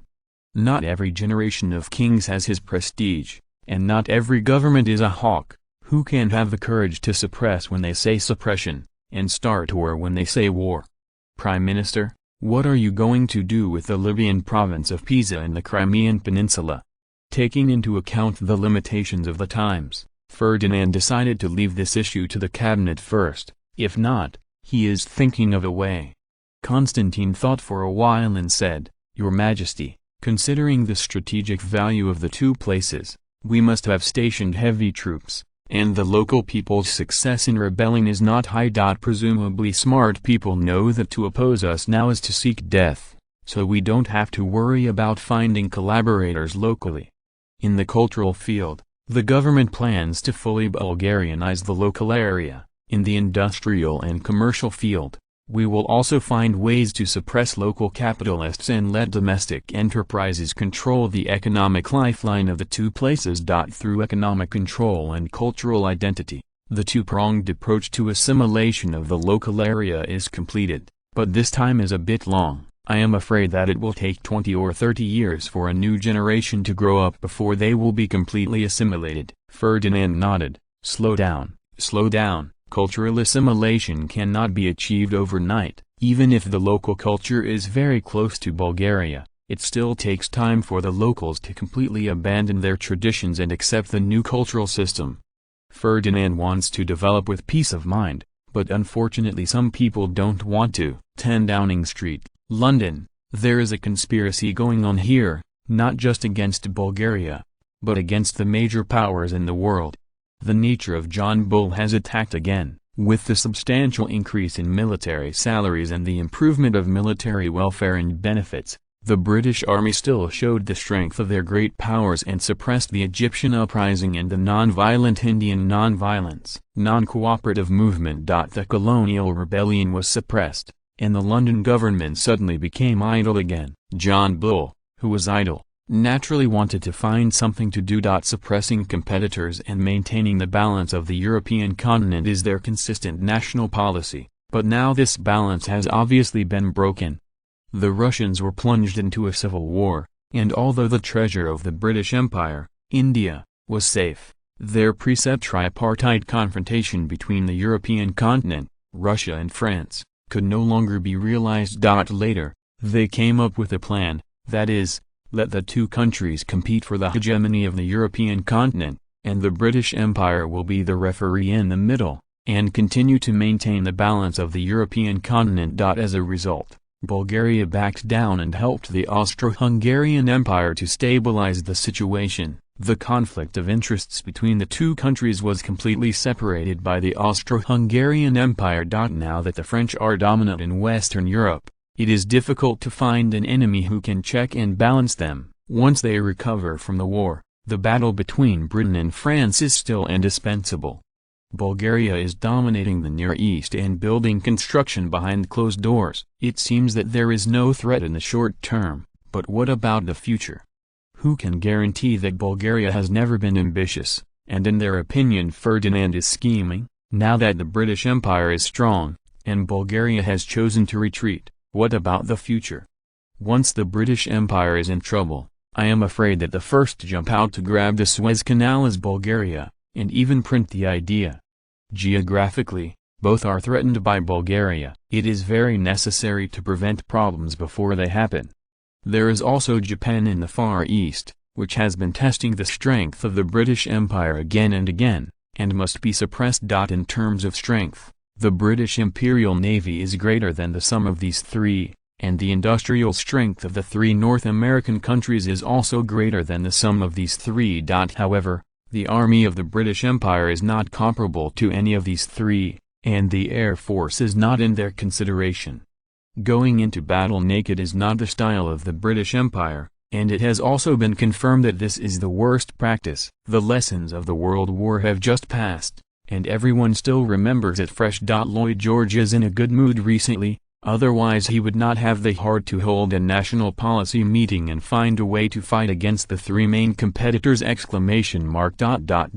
is undoubtedly a simple and complex problem. The method is very simple, but it is very troublesome to operate. Foreign Secretary Gray said, "There are many ways to suppress these three rivals, but very few are really suitable for the British Empire. Given the domestic economic situation, we cannot go to war with them. So the actions we take must be within the other's tolerance." According to the analysis of the Ministry of Foreign Affairs, the most suitable measures are undoubtedly to support the Germans to contain France, the Austro-Hungarian Empire to contain Bulgaria, and to contain Japan. These methods are all within the acceptable range of the opponent, and they will not turn their backs on us because of this. Of course, there are also more extreme measures, such as, the Royal Navy directly blocks their shipping routes and cuts off their overseas trade, but in this way, a war will inevitably be fought. Or make counterfeit banknotes and attack their currency proposals. The consequences will be very serious, and the enemy will follow suit to make pounds. These extreme measures are not worth the harm to us, the Chancellor of the Exchequer said with a wry smile. Mr. Gray, the financial situation of the British Empire is not very good. We cannot invest a lot of money to target these three countries at the same time. Their strength is not weak, and they will definitely retaliate. There is no need for us to fight with them. As long as the British Empire develops fast enough, the strength gap between us will only get bigger and bigger. The Admiralty retorted, "No, in fact, we all know that due to the small size of the mainland, the economic development of the British Empire has been restricted, and we have fallen behind in terms of development speed. The gap between everyone's strength has not only not widened, but has been narrowing. Besides, we are not going to fight with them, we are just restricting or delaying their development speed. It won't cost much," the Chancellor of the Exchequer said angrily. "Stop fooling people. In order to limit the French, we have to support the Germans, but they are in a debt crisis. Unless we can get them out of the debt crisis, it is a fool's errand to check and balance France. To check and balance Bulgaria, you have to support the Austro-Hungarian Empire, and the investment in this area is also indispensable, otherwise they will not have the courage to confront Bulgaria at all. Don't forget that the total population of Bulgaria has now reached more than 50 million, which is comparable to that of the Austro-Hungarian Empire. The industrial gap between the two sides is almost doubled, and the gap in the combat effectiveness of the army will only be greater. With less investment, why should the Austro-Hungarian Empire stand up to challenge Bulgaria? Don't they even know how to analyze the most basic strength gap? And Japan in the Far East. Your plan is even more nonsense. It is better for us to count on those wastes directly. The Minister of State suddenly interrupted their dispute and said, "It is impossible for us to cooperate with the consortium and use financial means to directly attack their economy, so maybe we can make a small profit?" The Chancellor of the Exchequer thought for a while and said, "It is feasible in theory. But the French people's economic strength is not weak, and the French consortium's wealth is still very strong. Before we understand their position, any action we take is very important. Dangerous. We can't penetrate the Bulgarian financial market at all, unless we are willing to send them hundreds of tons of gold, then we can get a ticket. Financial blows, for them, are simply an itch, but we may be caught. The real effective use of financial means is actually Japan, whose economic situation is also very bad. We may be able to take advantage of it." Seeing no objection after a while, Lloyd George made up his mind and said, "Then we'll hit Japan first. And we'll just charge interest, and we should warn our little brother that being a traitor will not end well!" There is no hurry to deal with Bulgaria and France. If the pressure on them is too great, the two countries will form an alliance if one is not good, and then it will be really troublesome. So it is enough for us to secretly give Germany and Austria-Hungary a certain amount of support, and let them come out and delay for a while. And the development speed of these two opponents will be fine. There is no way to find soft persimmons. Unlike European countries, Japan is far from the Far East. Although it has gained geographical advantages, it is also their disadvantage. Hanging alone overseas, far from the center of this era, they are naturally hostile from various countries, and they can't even find an ally when they look around. Even if they suffer this loss, they can only endure it. After being an ally for more than 10 years, the British have almost figured out the nature of the Japanese ... Genius website address, mobile version reading website, Chapter 495, Untouchable Inheritance Tax. If you want to get rich, build roads first. This sentence was also applicable at the beginning of the 20th century. Don't look at Bulgaria's planning of a bunch of industrial plans. In fact, most of them have not yet started. Everyone is waiting for the government to build roads. As long as the traffic problem is not solved one day, the big industrial plan is nonsense. The local Balkans are already very good. Ferdinand does not plan to continue to develop heavy industry here, and other areas are very backward, even in the Asia Minor Peninsula, which has been operated by the Ottoman Empire for hundreds of years. What a decent industry. Since 1916. When the Bulgarian army landed on the peninsula of Asia Minor,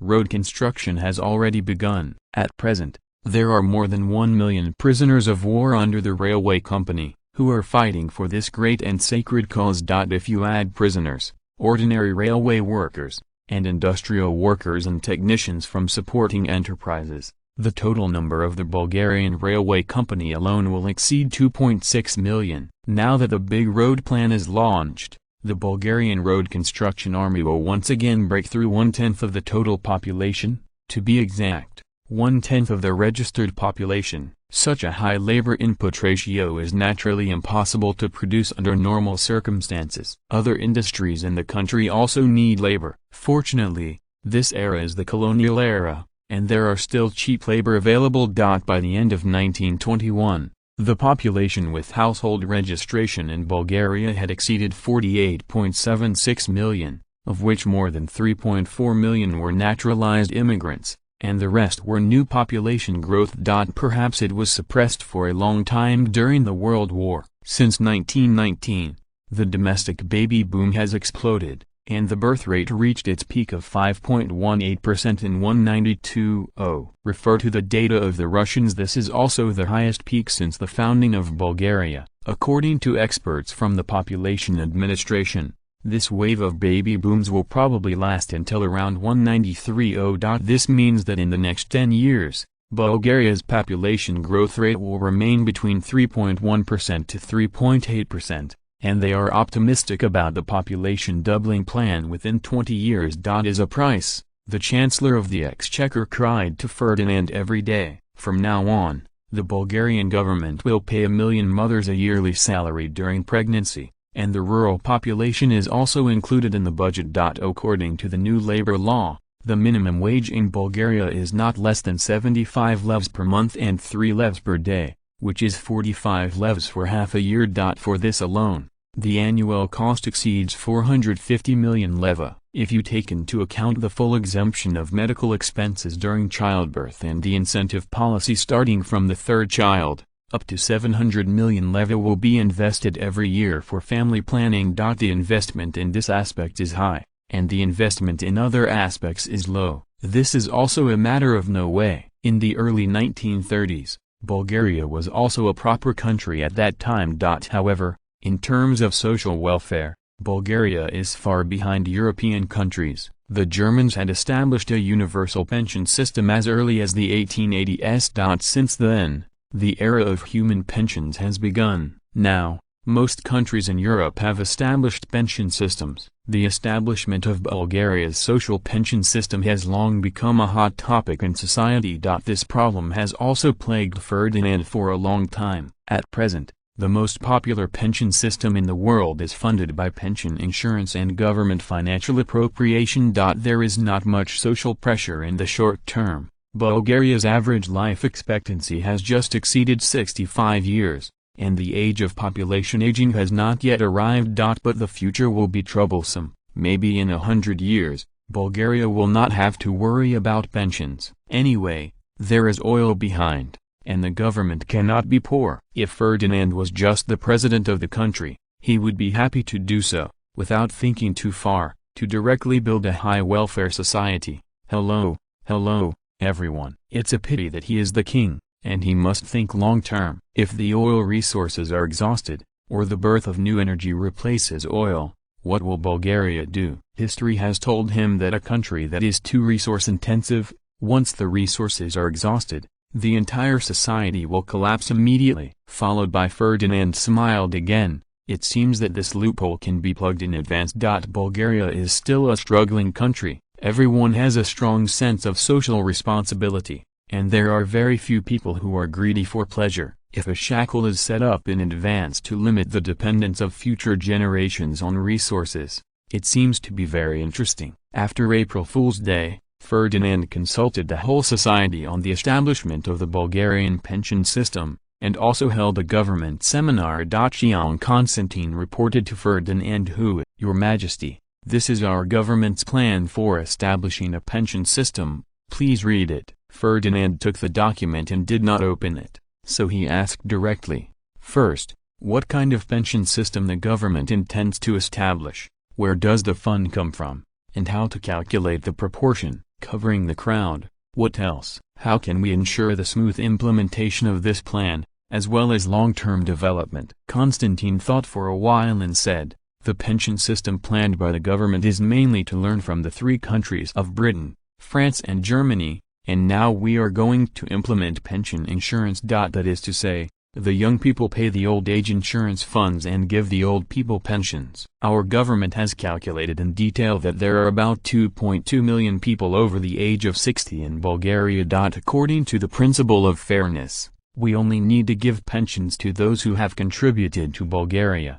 that is, those who have worked in Bulgaria for 20 years and hold Bulgarian nationality. This group of people only accounts for 1.8 million. According to the current minimum wage standard in society, a total of 1.62 billion leva is needed to provide pensions. At present, There are more than 23 million young men and women of school age in the country. If calculated at 1.62 billion levs, then each person only needs to pay 71 levs. This is less than their monthly salary, which is completely within everyone's tolerance. According to this cycle, we can adjust the pension insurance according to the actual situation. Seeing such a simple and crude pension system, Ferdinand shook his head helplessly, and then said, "Your Excellency, have you considered that now the average life expectancy in Bulgaria is 65 years old, but in 1889, when Bulgarian the average life expectancy is only 52 years old. If there is no accident,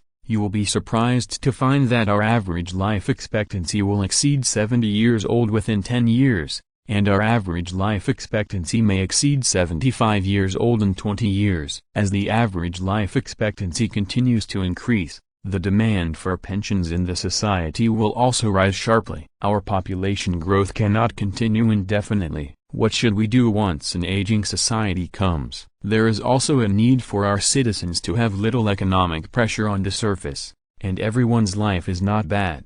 But don't forget that they also have children. It is not uncommon for 2 adults to raise 4 or 5, or even 7 or 8 children. Now the incentives and subsidies given by our government seem to be enough for them to raise their children in the short term.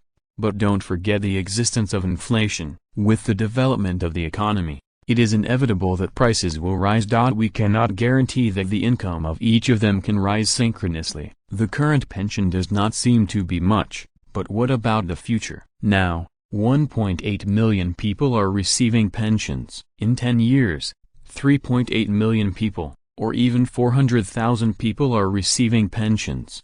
However, it is impossible for our contributors to double within 10 years. And will this payment base continue to increase? What should we do if the aging population arrives decades later? If one day, our entire society becomes 4 generations in the same house, or 5 generations in the same house, what should we do? 10 young people raise an old man, everyone can bear it, and 5 young people raise an old man, everyone can bear it, but a young man raises several old people. It is estimated that this will kill our descendants. Don't be in a hurry to deny this possibility. With the deepening of industrialization, it is inevitable that the birth rate will decline. At the same time, the population carrying capacity of the Earth is also limited. It is inevitable that this situation will explode one day in the future. Constantine was dumbfounded, and everyone was dumbfounded. He thought it was just a simple problem. But now it has become such a complex social problem. What should I do? Ferdinand didn't know what to do either. Relying on the social pension insurance system will definitely not solve the future pension problem in Bulgaria,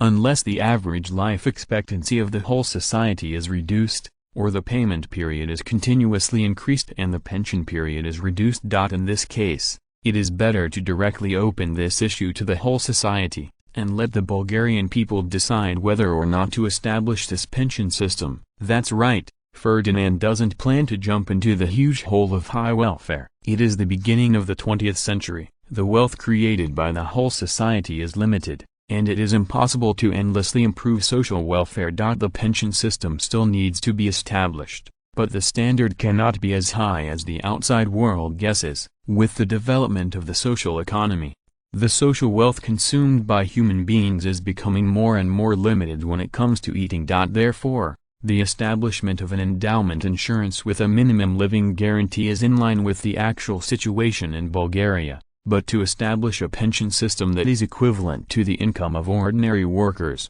then it will be avoided. Whether or not to pay for endowment insurance is also left to the people to decide for themselves. It is really not feasible for the government to establish a relief agency in the future. Seeing everyone's stunned expressions, Ferdinand knew that these issues were not in their consideration. No way. This is also the reality. How many politicians will consider the issue decades later? If everyone thinks so long term, Europe will not decline in future generations, and most countries are dragged to death by high welfare. Okay, I hope you will study this issue in depth, consider the issue more comprehensively, and at the same time explain this situation to the whole society to see who has a good solution to this problem. Ferdinand said again. The Chancellor of the Exchequer Kennedy thought about it and said, "Your Majesty, Can we solve this problem through taxes? For example, levy personal income tax, to achieve this goal by raising taxes on high-income groups,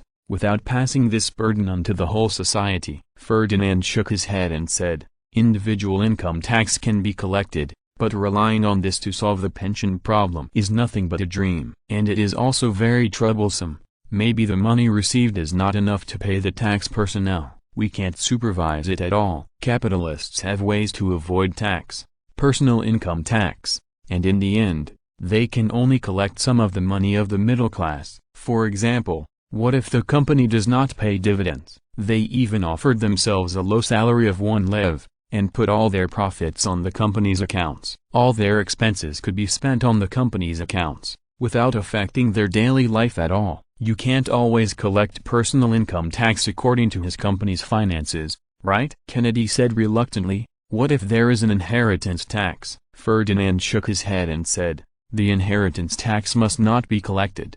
The imposition of inheritance tax will have very bad social effects and even affect the national stability of Bulgaria. We want to encourage everyone to invest in industry now. If the government wants to levy inheritance tax, who would dare to invest in industry? Once the assets become real estate, your inheritance tax rate is slightly higher, and the heirs can't pay the tax in cash. What should I do? Does the company directly go bankrupt, or that the government can still accept the shares? If this is the case, it may not be long before all of Bulgaria's state-owned enterprises are left. In more cases, capitalists signed an estate disposal agreement before they died, such as selling a business at a price of 1 lev. Is this tax still necessary? Of course, we can also collect according to the actual value of the enterprise. And the consequences go back to the previous question. The enterprise will either go bankrupt or the government will take over the shares. Kennedy was silent.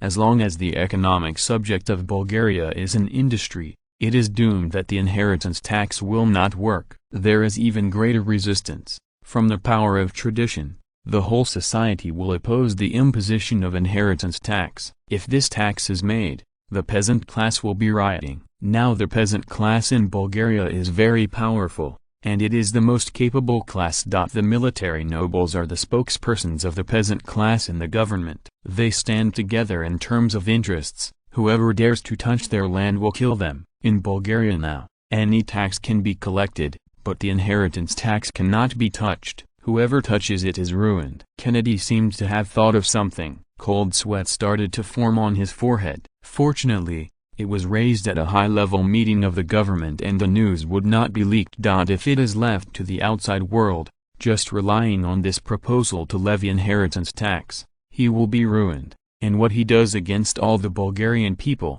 it is better not to do it. Following Kennedy, he looked at Ferdinand gratefully. He knew that he had already gone to the gate of hell just now. If it wasn't for Ferdinand's evasive explanation, once the lid was lifted, he would be finished. Of course, what he didn't know was that His Majesty the King in front of him was the backbone of the opposition to inheritance tax, who made his vests spread all over Bulgaria. Once there is an inheritance tax, the most heart-wrenching scene will appear. Most of the inheritance tax in the country is paid by him alone. How does this work? Isn't this the equivalent of a tax specially set for him alone? As the boss of this country, it is already very good for him to be able to pay taxes. If there is another tax specially set for him, is there still a king's law? This hidden danger must be eliminated in the cradle. He has decided to add an article to the constitution, not to levy inheritance tax on any real industry or real estate. Taking advantage of the current social environment, all vested interests in Bulgaria are members of the opposition to the imposition of inheritance tax, and directly eliminate this hidden danger. At this time, many people reacted, and looked at Kennedy's eyes, and they were a little bad. Even if you want to court death, don't bring such a thing. Everyone has a lot of fiefs. Once the inheritance tax is levied, there is one sitting and one is the main force of tax payment. They are all nobles of a generation, and there are very few who can take out this money. If there is no money, the fiefs will be cut. Isn't this killing them? Ferdinand had already mourned 3 seconds of silence for Kennedy in his heart, knowing that his future would definitely be difficult. Considering that now, he still needs this capable finance minister, so he opened his mouth to relieve him. Okay.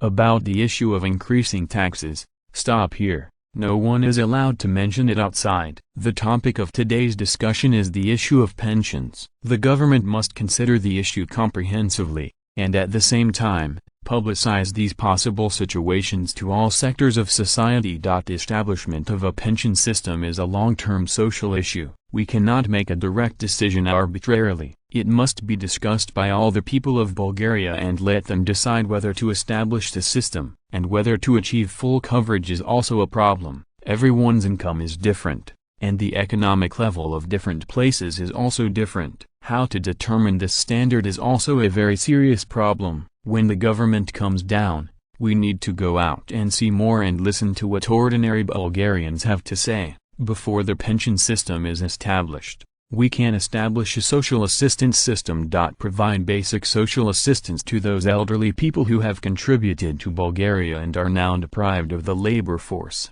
have no children, or whose children cannot afford their pension obligations. Genius website address. Mobile version reading website, Chapter 496. The problem that does not exist. The content of the government meeting soon appeared in the newspapers. Of course, the inheritance tax was deleted. Ferdinand didn't want to do anything. Now everyone is concerned about pensions. How can we establish a long-term and stable pension system? The pension systems of European countries have all been taken out and flogged. No matter which country's system, they are only considering short-term problems. Once an aging society comes, it will face a funding gap. Unlike other countries, Bulgaria's traditional strength is still strong, and the current pension system relies on children to support the elderly. There are also some people who have a retirement salary. Of course, this is only a minority. Usually it is only the great hero of the enterprise. After retirement, the capitalists will pay a certain pension to buy people's hearts. Ordinary people should not think about it. The window paper has been pierced, and many people are trying to figure out how long the pension insurance will last. The final conclusion is not optimistic. In the future, we can only rely on government funding. Many scholars have proposed that with the improvement of medical and health conditions, everyone's lifespan will be longer and longer, and in the future society, there will be a social status quo in which 4 and 5 generations live together. Once the pension system collapses, then the 60-year-old will need to support the 80-year-old, and the 80-year-old may still have a centenarian alive. That's right, according to the most pessimistic estimates, by the 1950s, Bulgaria's average life expectancy will exceed 80 years. In the 21st century, it will not be a problem for the average life expectancy to exceed 90 years. In the future, the conjecture that the average life expectancy will exceed 100 years has also been raised. At the same time, it is also proposed that with the deepening of industrialization, the birth rate of the population will gradually decline, and the number of the elderly will exceed the number of young people, which is also just around the corner. The Population Administration also released a set of survey data, taking Britain and France as examples. After entering the industrialized society, the birth rate has been declining year by year. With more than 20% of the country's annual financial investment. This situation has not yet occurred in Bulgaria, but whether this investment can be sustained is also a question. The whole society is hotly discussing this issue, and even the international media joins in the fun. Many people suddenly realize that their pension system may collapse in the future, and governments around the world have to stand up to refute the rumors. Politicians know that no one can tell what will happen in the future, as long as it doesn't explode during their tenure. In order to establish a permanent pension system, some people even proposed to print money and let the whole society bear this figure through currency devaluation. And then people were quickly speechless. Plain currency devaluation in the gold standard era, idiots will do it. Anyone with a little common sense knows that currency is not one-to-one with gold, which also includes the existence of government credit. It's not that you print 10% of the currency that will depreciate it by 10%.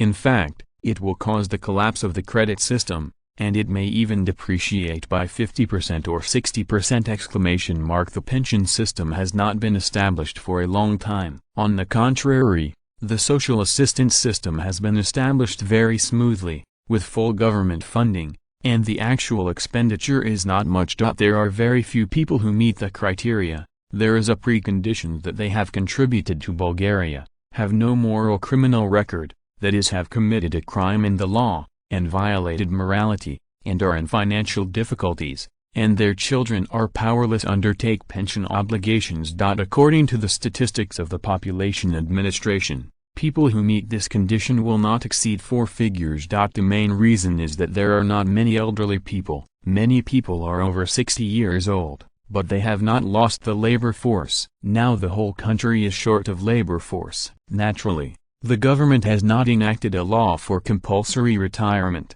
Many people will work in a company to death. Under the traditional force, these old employees are the heroes of the enterprise. For the sake of reputation, the capitalists usually cannot dismiss them casually. In addition, most Bulgarians have many children, and it is rare that a few children do not have the ability to support the elderly. After looking at the data carefully, Ferdinand came to a strange conclusion that the pension problem in Bulgaria basically does not exist. Among the more than 2 million elderly people in their 60s, more than 90% are still struggling. They still have their own jobs and can support themselves. The people who really retire are mainly engaged in heavy manual labor, and this part just doesn't meet the standard of receiving pension. Born and raised in Bulgaria, most of them served in the army when they were young. Many of them have made military exploits, not to mention those who are eligible to receive military exploits.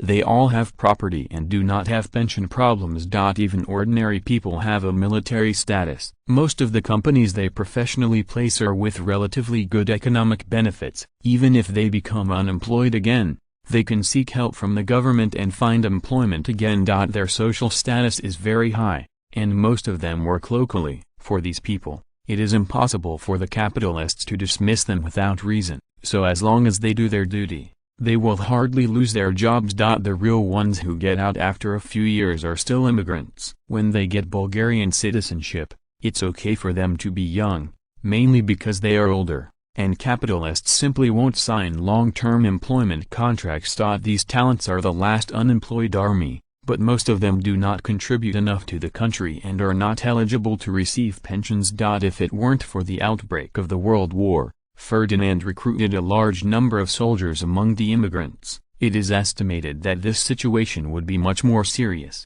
Because of the factors of the World War, millions of local tyrants were born in Bulgaria. Although their land has not been fully developed, it is still possible to support their family. When the children are rich, the parents' pension problem naturally does not need the state. Not only Ferdinand could come to this conclusion, but there are also many smart people in Bulgaria. As the discussion continued, these data were published in newspapers. Even those who advocate the establishment of a pension system are collectively misfired. Those who are eligible to receive pensions do not have pension problems. Those who have pension problems are not eligible to receive pensions. In the end, experts and scholars came to a conclusion that in Bulgaria, if you pay, you will be rewarded, and the pension problem is not a current social problem. Then, everyone started to study again, and the employment system of Bulgarian enterprises is even more surprising. Many people, more than 50% of Bulgarians, have worked in a company all their lives. Many elderly people insist not to retire, and there are not a few who are left by the company to clean and guard the door. Career life. Well, this is not the creation of Ferdinand. It has appeared in many places before this. In traditional family businesses, there is no such thing as retirement. Before the development of the capitalist economy, many people worked for a family for generations. For example, Ferdinand's subordinates have many people who have served the Kohari family for several generations, including the servants he uses now, guards, housekeepers, etc. These people have been mixed with his ancestors for generations. Their ability may not be the strongest, but the victory lies in their loyalty. The whole family follows them, and they have been brainwashed for hundreds of years. How could he not reuse them? It is also a problem that the company has a lifetime system for employees. On the one hand, the Bulgarian labor law prohibits layoffs without reason. On the other hand, under the influence of traditional forces, People are reluctant to change jobs. Regardless of whether such an employment mechanism is good or bad, at least many social problems no longer exist.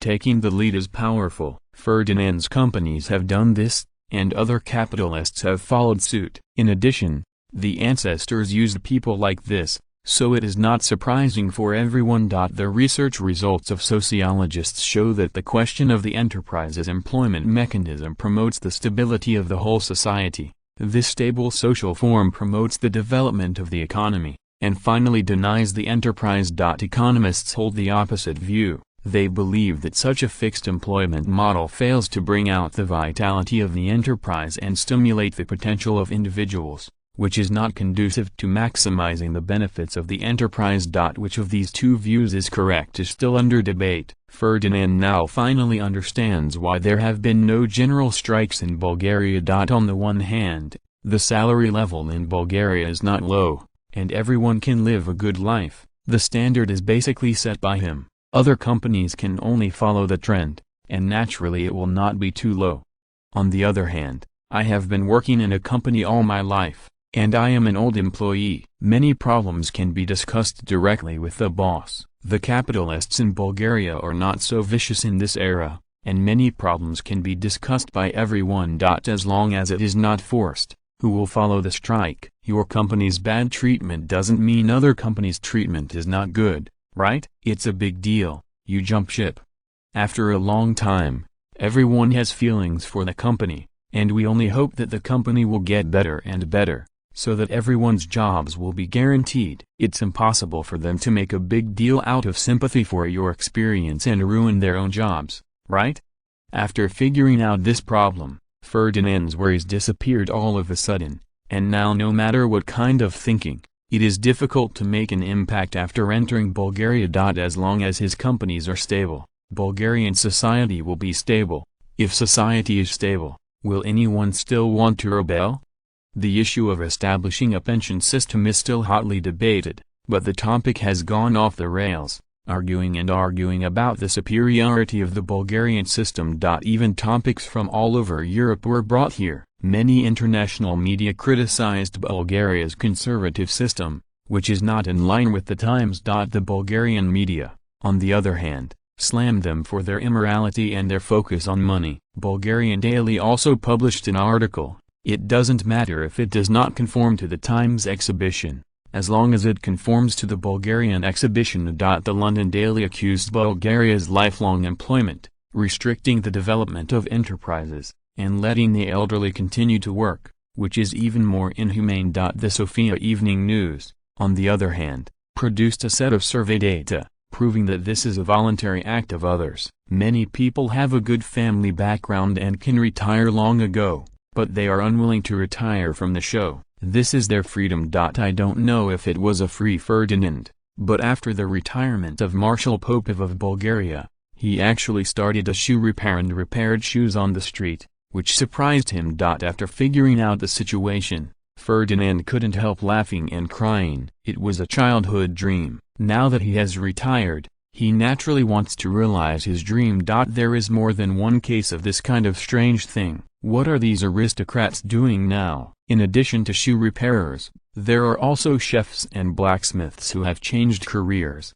Hands-on. Don't give them any reason, just do what you want. They have the willful capital, and they are free to do whatever they want. First, the Bulgarian media and the London media competed in the air, and soon the European media were involved, supporting the views of both sides, almost equally. Anyway, as we all know, newspapers can only sell well when there are topics of concern to the public. As for whether the opinion is correct or not, the result of the argument is not important. Then, the most famous Marshal Popov became famous again. Unlike before, now he is famous for his freedom of life. Before he knew it, he became a representative of the liberals.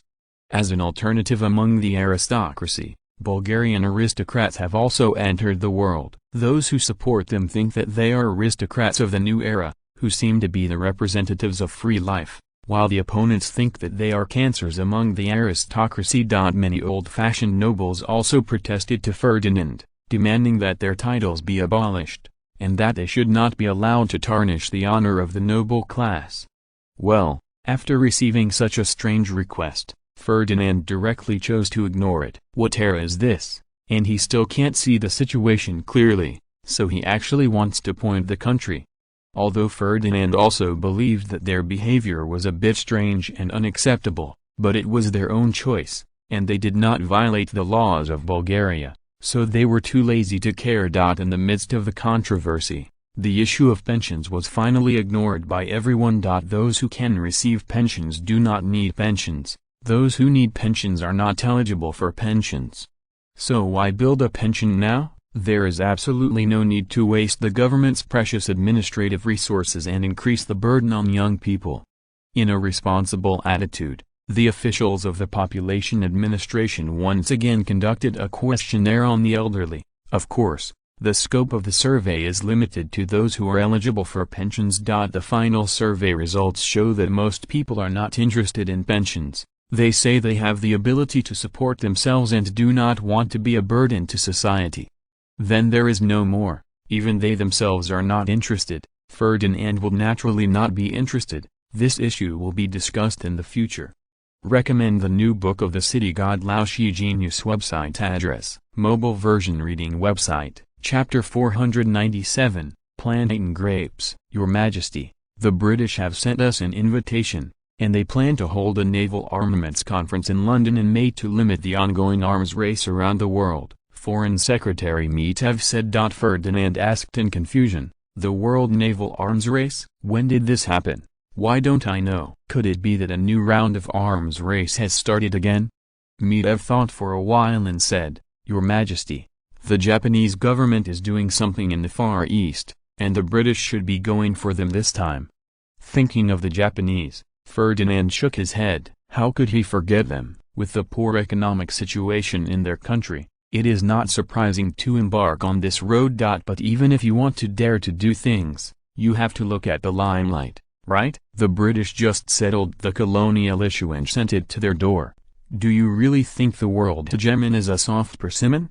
Well, now the Japanese government is also very aggrieved. They are indeed preparing to do things. But the problem was that before he could do anything, the British slapped a sap on finances, making him dizzy. Haven't reacted yet. This London meeting has come again. The Ministry of Foreign Affairs can do it. This time we are going to make soy sauce. As for the issue of limiting the tonnage of the Navy, this is a good negotiation, as long as it is in line with our international status, Ferdinand said. Mitev replied immediately, yes. In my heart, I was thinking about what tricks the British would play this time. Now that the Royal Navy is the dominant family, it stands to reason that there is no need for them to hold this meeting unless they have other plans. In Paris, the French government is also worried about the British meeting this time. Since the world has been at peace, there has never been an enemy against the British Empire. The pressure on France is also great, for no other reason. Who told them to get close? The British's home fleet went there, and the French felt military pressure. Now the main force of the British Navy, it is mainly divided into three waves: the local fleet, the Far East fleet, and the Mediterranean fleet. The three fleets can just suppress the three countries of Bao, France, and Japan at the same time. Ferdinand didn't feel the military pressure, mainly because Sofia was too far from the sea, and as a land power country, the Royal Navy couldn't scare him at all. Besides, the Mediterranean Sea is not big. If he really wants to go to work, he is not afraid of the British. If the Navy cannot win, can the Army and Air Force also win? Even if the UK wants to block Bulgaria, it can't do it. The big deal is to block the coastline with the Air Force, directly seize the Suez Canal, and kill the African continent. The premise is that Bulgaria's 10-year plan has been completed. Only by connecting the Eurasian continents through railways and highways can they be invincible. Bulgaria is getting bigger. How could the British not know? It's just that they are not idle either. As long as they digest the three North American countries, their world hegemon will be as stable as Mount Tai. With the end of the United States, the proportion of industries in the world has also undergone earth-shattering changes. The British Empire once again won the first place in the world. accounting for 34.8% of the global industrial total. Bulgaria followed with 11.8%. The Germans were hit hard by the World War with 9.1%. The French followed with 8.7%. Austria-Hungary accounted for 5.8%. The Great Lakes Kingdom accounted for the Commonwealth Kingdom 4.1%. The Kingdom of the South Pacific, mainly California 3.8%. The United Kingdom of Germany and Russia 3.3%. The Kingdom of South America 3.0%. Japan 2.3%.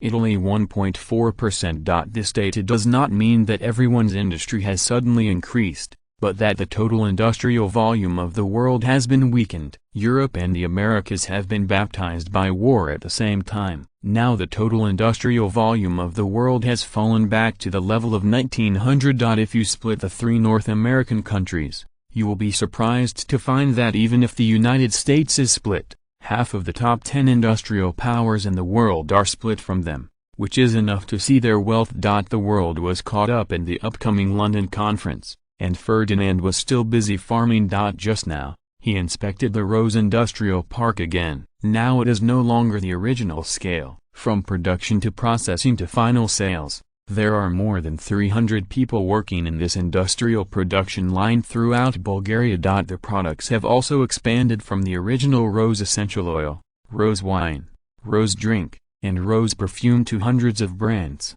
including medicines, food, cosmetics, health products, drinking products, skincare products. Well, the most profitable thing here is no longer rose essential oil. Medicines and cosmetics are the most profitable, followed by drinking products. What surprised Ferdinand was that the healthcare product market was sluggish. Not only rose healthcare products were not well sold, but other healthcare products were also not well sold. It seems that people are not used to using these things in this era. Of course, this is all a small problem. It is not worth Ferdinand's concern whether a small product will sell well or not. It was only after he accidentally discovered a rose wine that he suddenly remembered that wine seems to be one of the important industries in the Balkans. In later generations, the wine industry in the Balkan Peninsula declined due to the war, with an annual output of 450 million liters, ranking second in the world after France. And the development potential is huge. In terms of natural conditions, from Herzegovina in Bosnia in the west to Macedonia in the east, the Balkans have hot and dry summers, plenty of sunshine, and the rocky slopes all over the place are ideal for growing grapes. Anyway, these places are not suitable for growing food. Most of them are panicked, and they are used as waste to open up vineyards. Ferdinand does not need to produce as much a year as later generations, as long as he can produce 200 or 300 million liters a year to meet the needs of the domestic market. As for the issue of opening up the international market, let's wait until the people all over the world get rich. At most, we can sell a small amount in Europe, and we have to face competition from the French. This market is still very small. Compared with the so-called industrial plan, the establishment of vineyards is really not worth mentioning. 21 In fact, when the world's first wine-producing area started, the total wine output value of France was only more than $3 billion. However, it is not just about the output value. Ferdinand has always attached great importance to the development of agricultural products, which will help improve the living standards of the majority of Bulgarian people. Of course, this is a lie. The real purpose is very simple, which is to increase the income of the peasant class and consolidate the loyalty of this class to the king. Any industry, as long as a complete industrial chain is established, can bring a lot of employment to the society. It is still too early to build a wine industrial park, at least to plant grapes first. As for the production technology, don't worry at all. As a big noble, how can you not have your own wine estate? When he was still in the Austro-Hungarian Empire, Ferdinand sold the excess production of his own wine estate to the market. Now there are no technical problems to build a large-scale winery. It's just that the high-end wines were produced back then, but now they are mid to low-end wines. After all, the high-end wine market is very limited. The European nobles in this era basically have their own wineries and will not buy them. The big capitalists are also following the example, spending a little money to build a wine estate, and it is not difficult, a manor with an annual output of several thousand liters of wine, a mere tens of thousands of levs can be done. Do what you want, Ferdinand said directly. Linka, go and call Karl over. Yes, your majesty, said the maid Linka. After making an appointment for a cup of tea, butler Karl ran in, greeted Ferdinand, and asked, Your Majesty, what are your orders? Ferdinand said directly, find someone to do a market research on wine, and count the production, origin and quality of Bulgarian wine at the same time. Yes. Butler Karl replied, and then asked, Your Majesty, are you going to surrender wine? Ferdinand nodded and said, I have this idea. I found that many places in the Balkans are suitable for growing grapes, such as Bosnia and Herzegovina, Macedonia, and Greece, which are all suitable for developing the wine industry. Whether you want to do it or not, you will finally have to wait for your investigation report to come out and then decide. Ferdinand is not a second-year-old, he can do whatever he thinks of, no matter how good the prospects of wine are. It is only a prospect. How big is the current market and how big is the domestic wine production? These are all factors that must be considered. Blind investment, planting a bunch of grapes, and finally selling raisins is a tragedy. You must know that Portugal's profits are much higher than raisins. Of course, you can also sell fresh grapes, but this business is estimated to be able to pay people to death. How many 100 million kilograms of grapes can be sold? It seems that there are also grape drinks in later generations. Unfortunately, Europeans do not like it. Later French people have not made a name for it. Everyone's favorite drink is wine. Before Ferdinand could come up with the result, Foreign Minister Medvedev had arrived. Your Majesty, something has happened in Russia. Under the suppression of the Tsarist government, the Moscow government ran away directly. Now they have also given up the territory of the Moscow generation and went directly to Siberia. And also occupied Nikolaevsk, Novosibirsk, and now Nicholas II's main army has been transferred to the battlefield, and they never thought they would run. Now there are not many troops in Siberia at all. I'm afraid it will fall into the hands of the Moscow government. Ferdinand was speechless. He clearly had an advantage. Now his strategy is passive again. The road to Russian unification is doomed to twists and turns. It is wise for the Moscow government to jump out of the two Tsarist governments. As long as they can occupy the vast Siberia area, it will be difficult for Nicholas II to destroy them. Perhaps Nicholas II is still celebrating the recapture of Moscow, and he will cry in the future. Before the Moscow government left, they were sandwiched between the two czars. The territory they controlled was only 200,000 to 300,000 kilometers, and the population was only 5 or 6 million. There was no room for development at all. But it's different now. Siberia has a population of 20 to 30 million people. Once it is integrated, it will be a qualitative change. But now that the two Tsarist governments are fighting together, Nicholas II simply does not have enough troops to eliminate this threat. Even if there is, it is estimated that he will not pay attention to it, otherwise the Moscow government of sandwich biscuits will be finished long ago. You must know that they did not have a decent army at the beginning, but after a few years of fighting, they established a regular army. After thinking about it, Ferdinand smiled again. If Nicholas II unified the country so easily, then Bulgaria's role would not be much. This is just right now. The strength in the hands of little Nicholas is not weak, and there is the support of the British behind the scenes. Nicholas II wants to kill him. It is impossible to do it without 2 or 3 years. For such a long time, the Moscow government has already grown bigger. After integrating Siberia, the two sides are estimated to be anxious again against the exhausted Nicholas II. As for the failure of Nicholas II, that is impossible. Ferdinand will not tolerate the Moscow government's unification of Russia, and no country in Europe will allow such a thing to happen.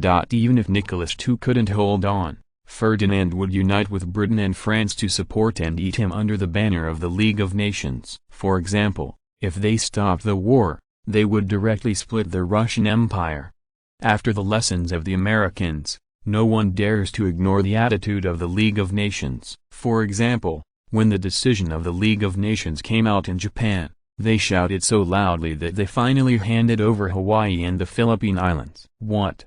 The worst thing to do is for Bulgaria to go into battle in person and pull sideways. Ferdinand estimates that the situation will not deteriorate to that point. The tiger skin of the League of Nations is still deterring many people. Only the three leaders of Britain, France and the United Kingdom know that this alliance is essentially empty, and the contradictions between countries are not small. It is difficult to get everyone to unite again. Unless there is another one who is outraged by the public and can make the European people want to kill them, and under the influence of public opinion, everyone can unite again. Some people may have seen through this issue, but no one dares to bet.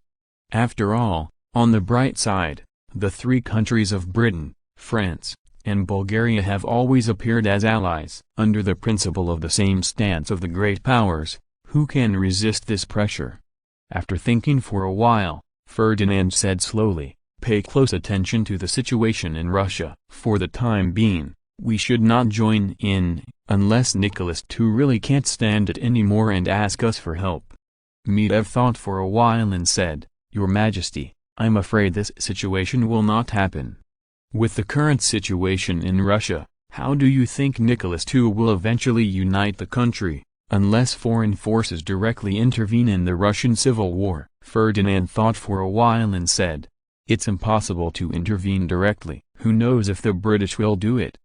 The most important thing is the Moscow government, which went to Siberia. It is estimated that the Tsar's local rule will be subverted soon. Their organizational ability should not be underestimated." Medvedev nodded, and he had to admit that, as sandwich biscuits, among the two Tsarish governments, it was very surprising that they could last so long. Perhaps the only people who have suffered is the people around Moscow. After a few years of war, there are only a group of old, weak, sick and disabled. From the more than 6 million people at the peak of the battle, to now, there are only more than 100 old and weak people left.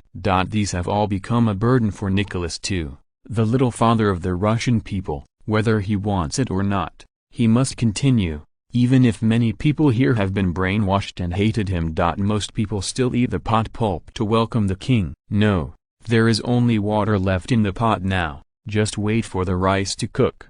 The local economy has long since collapsed due to the long-term war, and the food production has not been able to make ends meet. For them, the arrival of Nicholas II's army is the arrival of meal tickets, and everyone is not stupid. As long as you shout a few slogans and support the great His Majesty Nicholas II, even for the sake of face, for his own reputation, and to show the justice of his war, Nicholas II has to carry out disaster relief. Genius website address, mobile version reading website, Chapter 498, London Conference. Alvin is a native Bulgarian railway engineer who graduated from the Sofia Railway Technical School and works in the Design Institute of the railway company. He's been doing this job for 10 years, and now he's on a field trip to the Arabian Peninsula. No way, this era is limited by technology. Designers can't just sit in the office and complete the design. A good railway designer is usually a good prospector.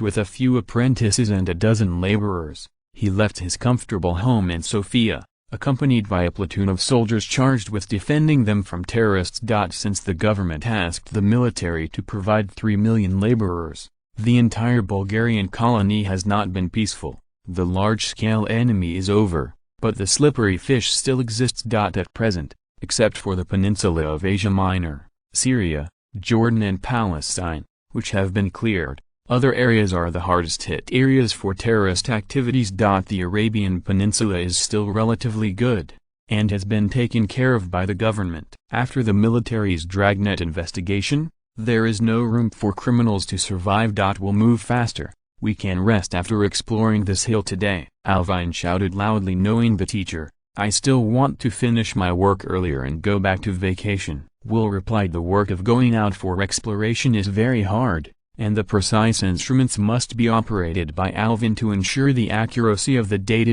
In addition to topographic surveys, almost every few hundred meters, they have to conduct a geological survey to determine whether the local area is suitable for railway construction. and to choose the route with the lowest construction cost for the railway as much as possible. The job is hard, but the pay is also high, almost 10 times more than the income of ordinary workers. Alvin spends half of each year sleeping in the wild. When encountering such a railway plan formulated by the government, it is also very common to stay outside for a year or two without going home. As a designer, Alvin's work typically begins with exploration and continues until railroad acceptance is complete. Many times, when there is a lack of technical personnel on the construction site, he will also make a guest appearance, which is common in Bulgaria. Without a heart that can endure loneliness, ordinary people can't hold on. Alvin also thought about resigning several times, but for love's face, he persisted again and again. It's hard to find such a high-paying job. People with an annual income of over 10,000 are still rare in Bulgaria. With this income, his family can live a comfortable life in Sofia, have their own house, and he plans to buy a car. Now that the price of the car has dropped to 8 lev, as a member of the middle class, he can fully afford this expense. Of course, this has to wait until the project is completed, because he has already heard that the railway company's outstanding engineer award includes a car. If it happens to hit it, it can save a lot of expenses! Taking cars as a reward. This is what Ferdinand came up with. Since the launch of the Great Highway Program, the government has called on the rich to buy cars. As Bulgaria's largest capitalist, it is natural to take the lead, so the year-end bonus in 1921, most of the rewards for management and technical engineers were turned into cars. Ferdinand took out more than 80,000 cars at one time, all of them domestically produced. Of course, domestic products are not of inferior quality. After the end of the World War, Bulgaria's industrial products have completed a technological upgrade, and many of these technologies are selfless dedication of the Germans. Bulgaria's automobile industry has always been very good. As the largest automobile production base in Europe, it has monopolized the H-Tory automobile market in Eastern Europe. Pioneering is synonymous with Bulgarian automobiles. Bulgaria is also the largest car user country in Europe, the first capitalists to buy cars, and then the military aristocrats who were in the World War. Now it is the turn of the middle class. The days of mass use of cars by the middle class are not far off, starting with Ferdinand's award of cars. As the vein of Bulgarian companies, since Ferdinand's industry has opened, other companies will definitely follow suit. The middle class has already been used in cars.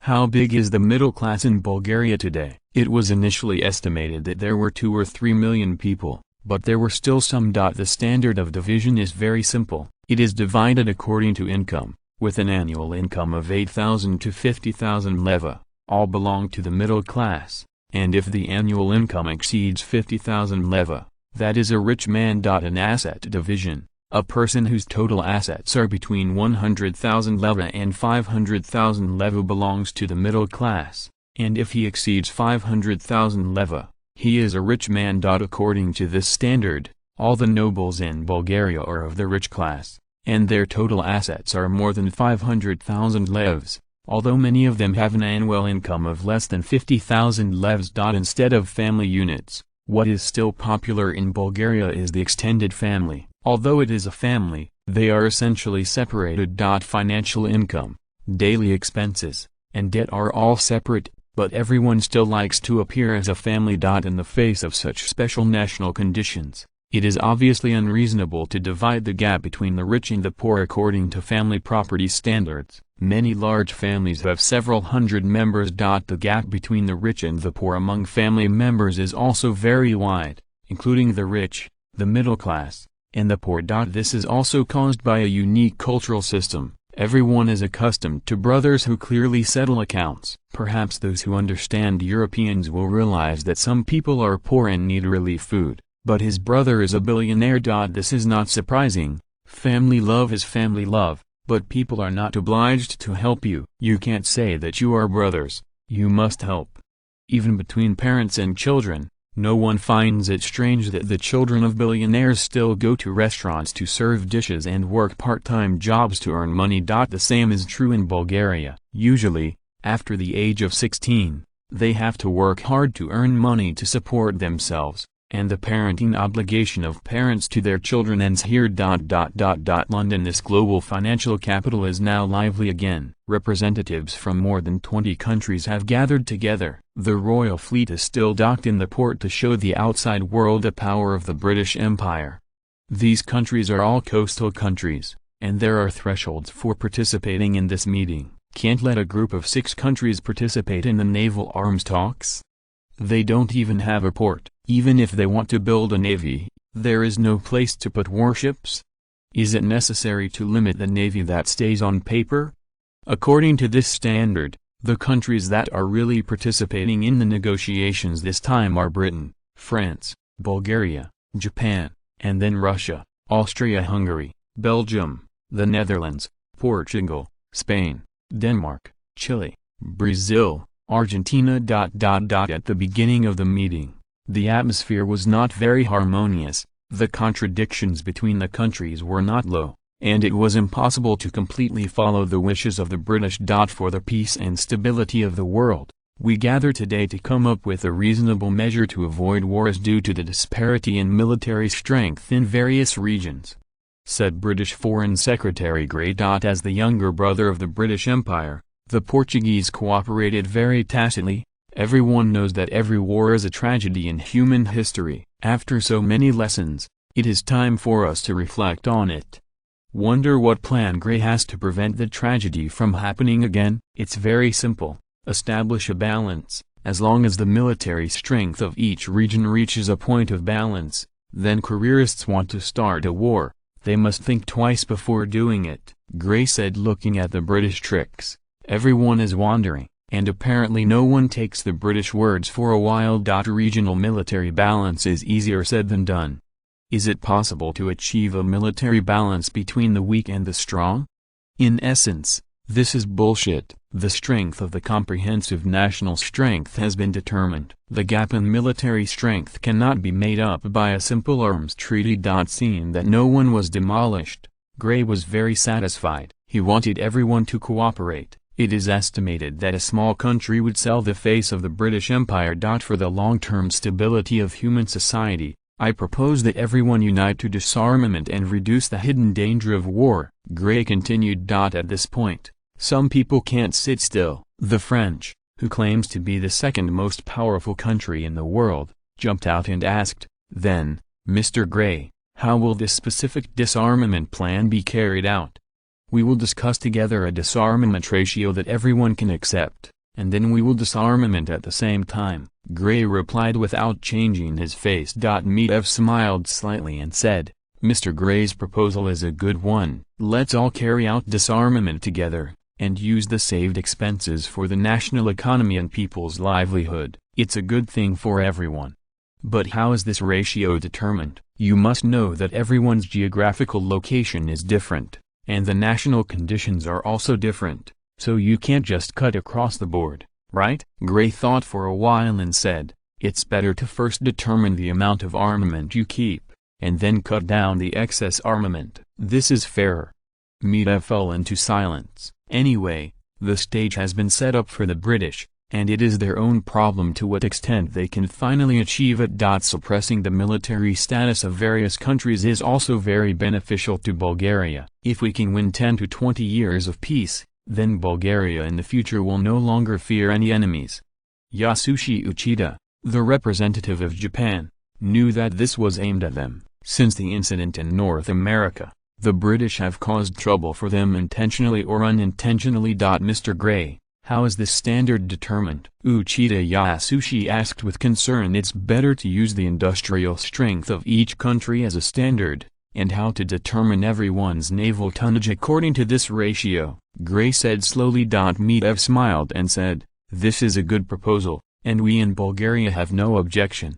When Portugal, Spain, and Austria-Hungary followed suit, it would not be a disadvantage for them anyway. The Frenchman's face was a little embarrassed, but he didn't go against it too radically, and turned his attention to Japan. Anyway, it is the Japanese who suffer the most. If the standard is used to reduce the army, the Japanese navy will be finished. Whoever said that their total industrial output was less than half that of the Austro-Hungarian Empire, less than 1/3 of that of the French, less than 1/4 of that of Bulgaria, and less than 1/10 of that of the British. Yasushi Uchida said quickly, "No, this plan is very unfair to the Empire of Japan."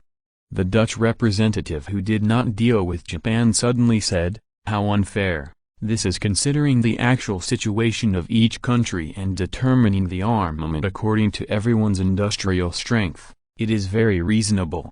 If it doesn't work, then I propose to determine the naval armament according to the economic aggregate of each country, so as to prevent some countries from resorting to military force and making the domestic people's life difficult. This proposal is good. We support it in the French Republic. We can't use military force and increase the burden on the people."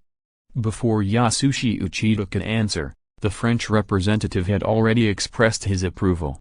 "This proposal is not bad, and we in Bulgaria have no objection. Should Mr. Yasushi Uchida choose one?" Medvedev said with a slight smile. "Even if it is based on the total economic volume, Japan is still the most disadvantaged party. Now their total economic volume is just over 1/3 of Bulgaria's, less than half. The gap between the two countries is less than 1/5, if the colonies are not counted. The economic aggregates of the two countries on the mainland are almost the same. Impossible. These two standards are very disadvantageous to the great Japanese Empire. We can't accept it." Uchida Yasushi said angrily. "How about we disarmament based on the territory that you actually control as a reference standard? This head office, the larger the colony area that needs to be protected, the more naval warships it needs. This time the actual situation has been taken into account," Gray said, very dissatisfied. Yasushi Uchida was so angry that he was speechless. "Is this different from the previous two? It seems that there is, but it is more ruthless for Japan. The area actually controlled by the British Empire is over 30 million square kilometers. The area actually controlled by the French is also over 12 million square kilometers. The area actually controlled by Bulgaria is also over 10 million square kilometers. And what about Japan? It is less than 1 million square kilometers, and the disarmament is carried out according to the proportion. They simply disband the navy. Maybe not even a capital ship can stay. Naturally, Yasushi Uchida couldn't agree. If he dared to agree, he would definitely ask him to make a plane when he went back to the navy. Impossible. Mr. Gray. If you are going to target the Empire of Japan like this, then we will withdraw from this arms conference. Uchida Yasushi growled. Exit the meeting? Is it that easy? Gray sneered and said, "Then what is Mr. Yasushi Uchida's insight? Let us hear it." Yasushi Uchida began to worry. It seems that no matter what kind of plan, it is very unfavorable to them, and they will suffer no matter what! Genius website address, mobile version reading website, chapter 499, Infighting. Yasushi Uchida tried every means, and finally managed to cope with the first day of the meeting. According to his personal thoughts, it is best to calculate according to the existing naval tonnage of each country, so that no one suffers. However, he knew that the Admiralty would definitely not agree. They were not satisfied with the 8th plan currently underway, and planned to add 2 more battleships in addition to this plan. At this time, discuss disarmament with them. How can it be so simple? If I knew that my first mission as foreign minister was to limit arms negotiations, I would kill him to fight for this position. It is too late to regret it now. That is, it is necessary to obtain the consent of various countries and to satisfy the domestic satisfaction. How is this possible? According to the requirements of the uncles in the country, unless they obtain the world's largest naval tonnage, it is difficult to satisfy those middle and second-year juniors! Sometimes Uchida Yasushi is thinking, did the idiots of the 6th Army all grow up eating shit? No matter how great the interests are, they can't offend all the powerful countries. The American War, what did the Empire of Japan gain? In addition to the loot that the 6th Army snatched back privately, all the colonies they got had to be handed over. What was the use of these loot? For these spoils, all the diplomatic efforts of the successive Japanese governments were all destroyed. Yamamoto-kun, immediately send our current situation to the cabinet. and let the government come up with a solution as soon as possible. Tell them that all countries are targeting us now, and if we don't handle it well, I'm afraid the great Japanese empire will be wiped out. Uchida Yasushi said. There are always bad people who want to harm me. This is very Japanese-style politicians thinking, perhaps because of the frequent explosion of volcanoes, their sense of urgency is very strong, and they are often too nervous. Therefore, their judgments can easily be misunderstood, especially at the London meeting. Although the positions of various governments were inconsistent, there was no confrontation as imagined by Japanese politicians. Britain and France did not face tit for tat, and the two countries were in harmony, which was completely different from the international situation they expected. Originally, the Japanese government also attempted to use the contradictions among European countries to achieve their political goals, but now the countries are in harmony. Even on the issue of Japan, everyone always stands together intentionally or unintentionally. What should I do? Even Japan, the earliest westernized country, could not understand the complex diplomatic relations between European countries. If in the Eastern world, Bulgaria and Austria-Hungary were fighting to the death in the World War, and Austria-Hungary was forced to cede a large area of territory, they should be eternal enemies. It is a pity that they forgot that the Austro-Hungarian Empire was a multi-ethnic country, and internal conflicts were more serious than external ones. Besides, the struggle between Austria and Hungary is enough for the Vienna government to endure. How could they guide public opinion and allow the two countries to continue to face each other? Contradictions exist, but for the sake of profit, they are completely suppressed by the government, and most people's ideas in this era have not been converted. Otherwise, it would not have happened that Prussia had just fought a war with Austria and ceded a large area of Austrian territory. Not only did the two sides not become a feud, but they also formed an alliance in the blink of an eye, and they were still very close allies. In France, where revolutionary thinking is active, it is another ending. For Alsace and Lorraine, Germany and France directly formed a deadly feud, but in the face of interests, there is no less cooperation between Germany and France. The same is true of Britain and France. If it was purely out of hatred, both of them have fought a war for hundreds of years, and the two sides have long been feuding with blood, but as a result, they have not become mortal enemies. Under the influence of interests, they both fight and cooperate. The relationship between Britain and France has always changed with the change of interests. This kind of diplomatic relationship established by interests is incompatible with the grievances of Eastern society, which are black and white. Yasushi Uchida didn't know how to solve the problem at hand, and the same was true of the Herrick cabinet. Everyone kicked the ball directly to the Navy Department. Since it is you who want to expand the army, then it is up to you to find a way. As long as you can get all countries to agree to your army expansion, then everything can be discussed. The Minister of the Navy, Tomasinro Kato, fell into a very embarrassing situation. The London Conference was originally convened to limit armaments. Against this background, the Japanese Navy wanted to expand its military. There are more than 20 countries participating in the meeting, but unfortunately none of them have a good relationship with the Japanese government, and I can't even find a single one to help raise the flag.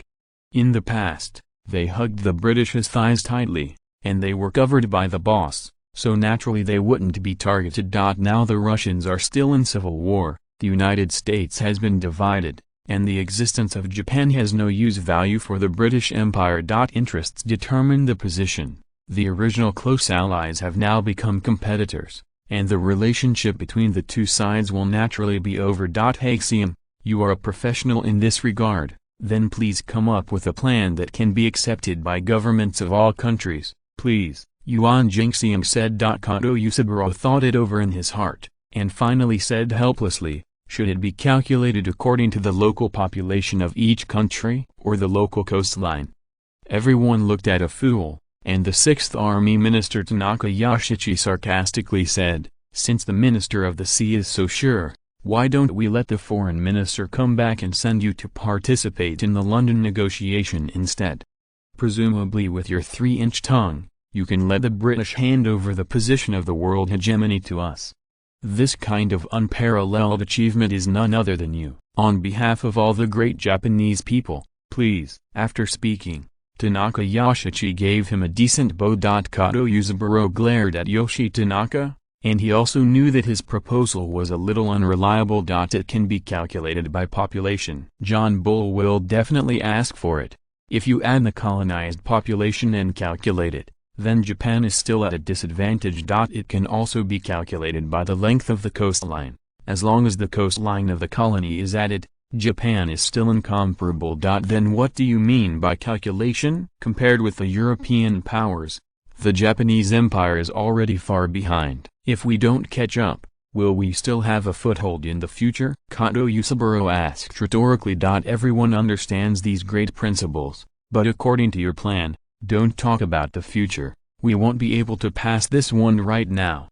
Why don't you go to London and try it out? Put forward your suggestions and see which country will support you. Yoshi Tanaka continued sarcastically. Let the Sixth Army give advice to the Navy. He dares to do it. The question is whether the Admiralty dares to use it. In that case, why should he waste his words? Both of them are the pillars of the country. Let's stop arguing now. It's better to take a step back, or calculate according to the actual naval tonnage of each country, Yuan Jingxian suggested. No. This time, Yashichi Tanaka and Yusaburo Kato gave the same answer, which surprised everyone. The navy of the Empire of Japan is too small to protect our interests at all, said Yusaburo Kato. No, I think on the contrary, our navy is too large, and we are continuing to expand the navy, causing dissatisfaction from all countries. The most important thing we should do now is to reduce the tonnage of the navy and eliminate the hostility of various countries to us in order to get rid of our current diplomatic dilemma. Yashichi Tanaka said tit for tat. Yoshi Tanaka, you bastard, this is a betrayal of the Empire of Japan. Kato Yusaburo scolded angrily. /U0026 and BSP Genius website address. Mobile version reading website. Chapter 500, The Great Depression in Europe. Germany. The huge war reparations have already drained the pockets of the German people. Now not only ordinary people have a difficult life, but even the Junkers aristocrats have a difficult life. Half of the industrial products are used to repay debts, and the rest of the industrial products have to be exported in exchange for industrial raw materials. In order to reduce foreign exchange consumption, the Weimar government has banned the use of luxury goods in the country. Inflation turned mark into waste paper, and the wealth of many people was swept away. 60% of the German people owed a lot of debt to the banks. The bankers behind the scenes became the only victors. Had it not been for Ferdinand's increased food aid to Germany, and the Weimar government having food to fill the stomachs of the people, they would have collapsed long ago. The influx of aid food also harmed the interests of a class, that is, the land-based Junker aristocracy, and the Weimar government's rule has begun to be unstable. Now Germany's food gap is more than 3 million tons, which means that after deducting the food aid from Bulgaria, they have to import at least 2 million tons of food every year to fill the domestic food gap. The main producers of grain, the Junkers nobles, did not want the government to continue to import grain. They believed that as long as the domestic grain price increased a little more, they would be able to mobilize everyone's enthusiasm for production and fill the domestic grain gap. Of course, the Weimar government could not agree. It is estimated that no ruler would dare to agree. If the import of food was really stopped, the German people would rebel. The First World War was because of the problem of food, and the Germans surrendered. As one of the leaders, the Weimar government also knew that there was one thing that must be done, that is, to ensure the domestic food supply. Compared with the instability of the German central government, the development of several major kingdoms in the country is actually better. Take the Kingdom of Bavaria as an example. They vigorously developed domestic agriculture, but it is much higher. If there is no comparison, there will be no harm. In terms of local governance, the Weimar government, which has no experience in governing, is naturally a loser. Under the banner of liberty, the capitalists quickly grew bigger and wielded increasing influence in the government. In the same way, Their oppression of the domestic people is becoming more and more serious. Many people are aware that there is no future in developing industry in Germany now, and 50% of industrial and commercial products must be used to pay war reparations.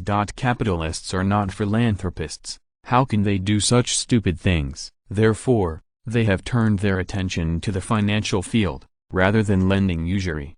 In this context, the conflict between the German central government and the major kingdoms also began to plan. The Weimar government hopes that the kingdoms with better economic recovery can take on a larger debt ratio. Obviously, this is not acceptable to the major kingdoms. Now these kingdoms are not afraid of the central government. In order to bury a nail in Germany, the French insisted on delegating the four powers of army, diplomacy, finance and personnel to each kingdom. In addition to the nominal unity, the current Germany is actually independent, so you can't count on each king to support a republic, right?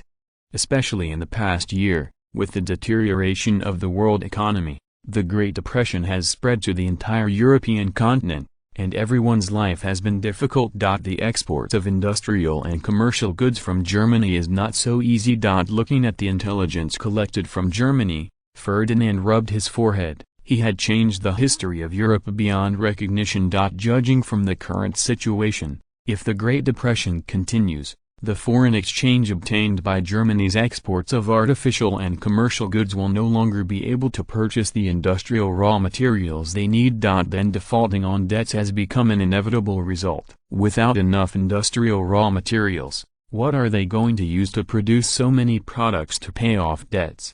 There is no money to import industrial raw materials, and naturally there is no money to import food. Even if there is 1 million tons of aid from Bulgaria every year, that is a drop in the bucket. Prime Minister, tell the Germans that we agree to give them a batch of food on credit, but only in accordance with business rules. Ferdinand made the final decision and continued to export grain to Germany. After the World War, Bulgaria was the largest grain exporter to Germany. This is also a political business. After the war, Germany was eager to improve relations with major powers and get rid of the diplomatic deadlock, while Bulgaria also hoped to get along with Germany in order to recruit talent, so the two sides hit it off. Now the Germans have no money to buy food, but the problem is in the short term. Can't find new buyers for the agricultural products produced in Bulgaria. Therefore, knowing that it is difficult to receive money for exporting grain to Germany in the short term, Ferdinand still wants to continue this business. Your Majesty, this is too indulgent to the Germans. There is a lot of foreign exchange flowing into Germany from Bulgaria every year. We haven't said anything, and now we dare to. Constantine is naturally aware of the issue of grain exports, but the hundreds of thousands of Germans working in Bulgaria have to remit 7.8 billion levs to Germany every year, which can basically offset food exports. With such capital flowing into Germany every year, Bulgaria has not said anything. Now that the German government has announced that it is unable to pay for their food, Constantine is naturally dissatisfied.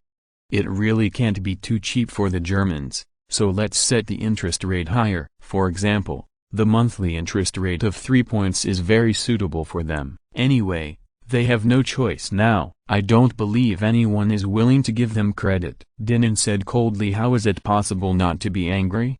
Now the two countries can be regarded as getting what they need. Bulgaria has obtained talents from Germany, which has accelerated the pace of national development, and the Germans have also obtained food from Bulgaria to feed the domestic people. The two sides can also be regarded as balanced in trade. The Germans obtained funds by exporting labor services, and then imported food from Bulgaria, which returned to Bulgaria again. Now Bulgaria still needs these Germans to work hard. It is not necessary for the two sides to completely tear their faces.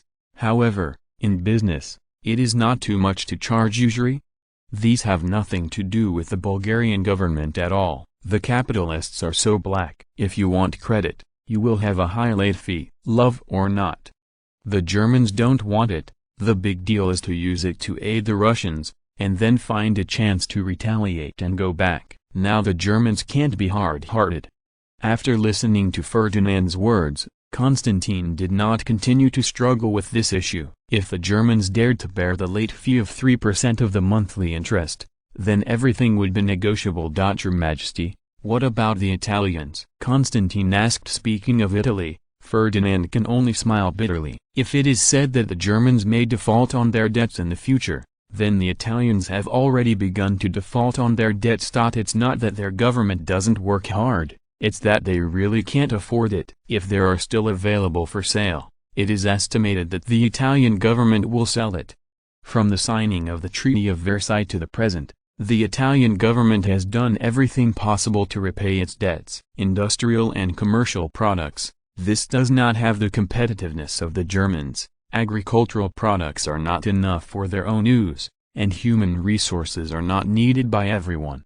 No, there are still labor teams organized by the Italian government in Bulgaria. To put it simply, they organize criminals and send them over to work as coolies to earn money. Another is to vigorously develop the service industry. Of course, this is not organized by the government. It is the capitalists who have learned the advanced experience of Japan. Well, they're still a little bit disciplined, at least not forced. It's just that they combine sales with it and use this special channel to sell Italian luxury goods to European countries.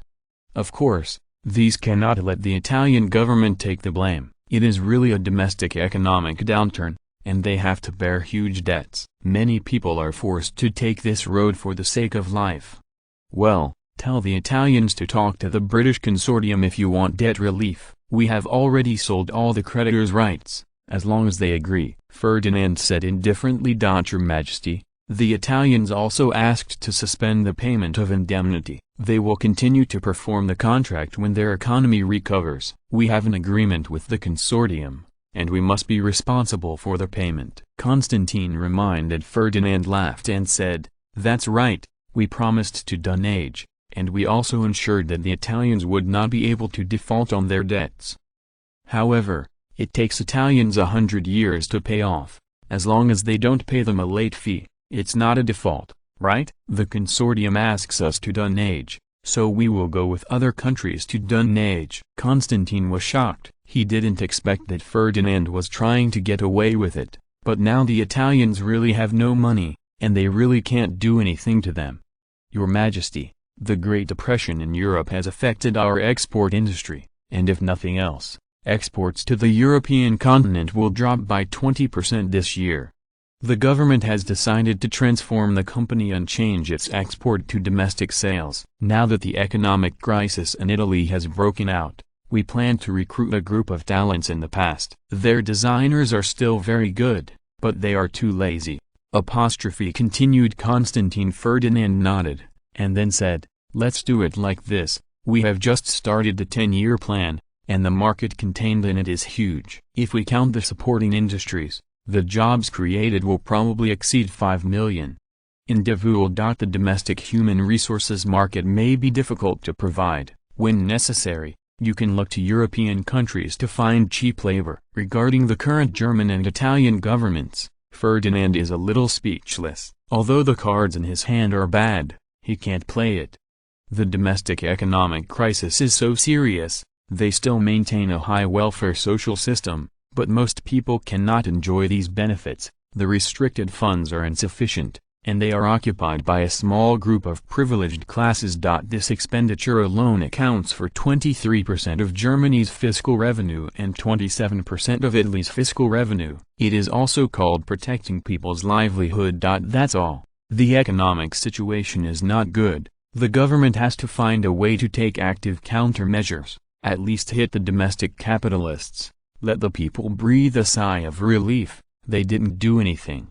Encountering such two wonderful governments, it is no wonder that later generations can develop, but this plane has not yet appeared in their shadows. Is it because of the butterfly effect? Genius website address, mobile version reading website. End of this chapter. Thank you very much for reaching the end. Don't forget to like. Looking for more exclusive content and immediate access? Subscribe to our Patreon. Remember, every like, subscription, or donation encourages us to continue. Thanks to everyone. See you in the next video.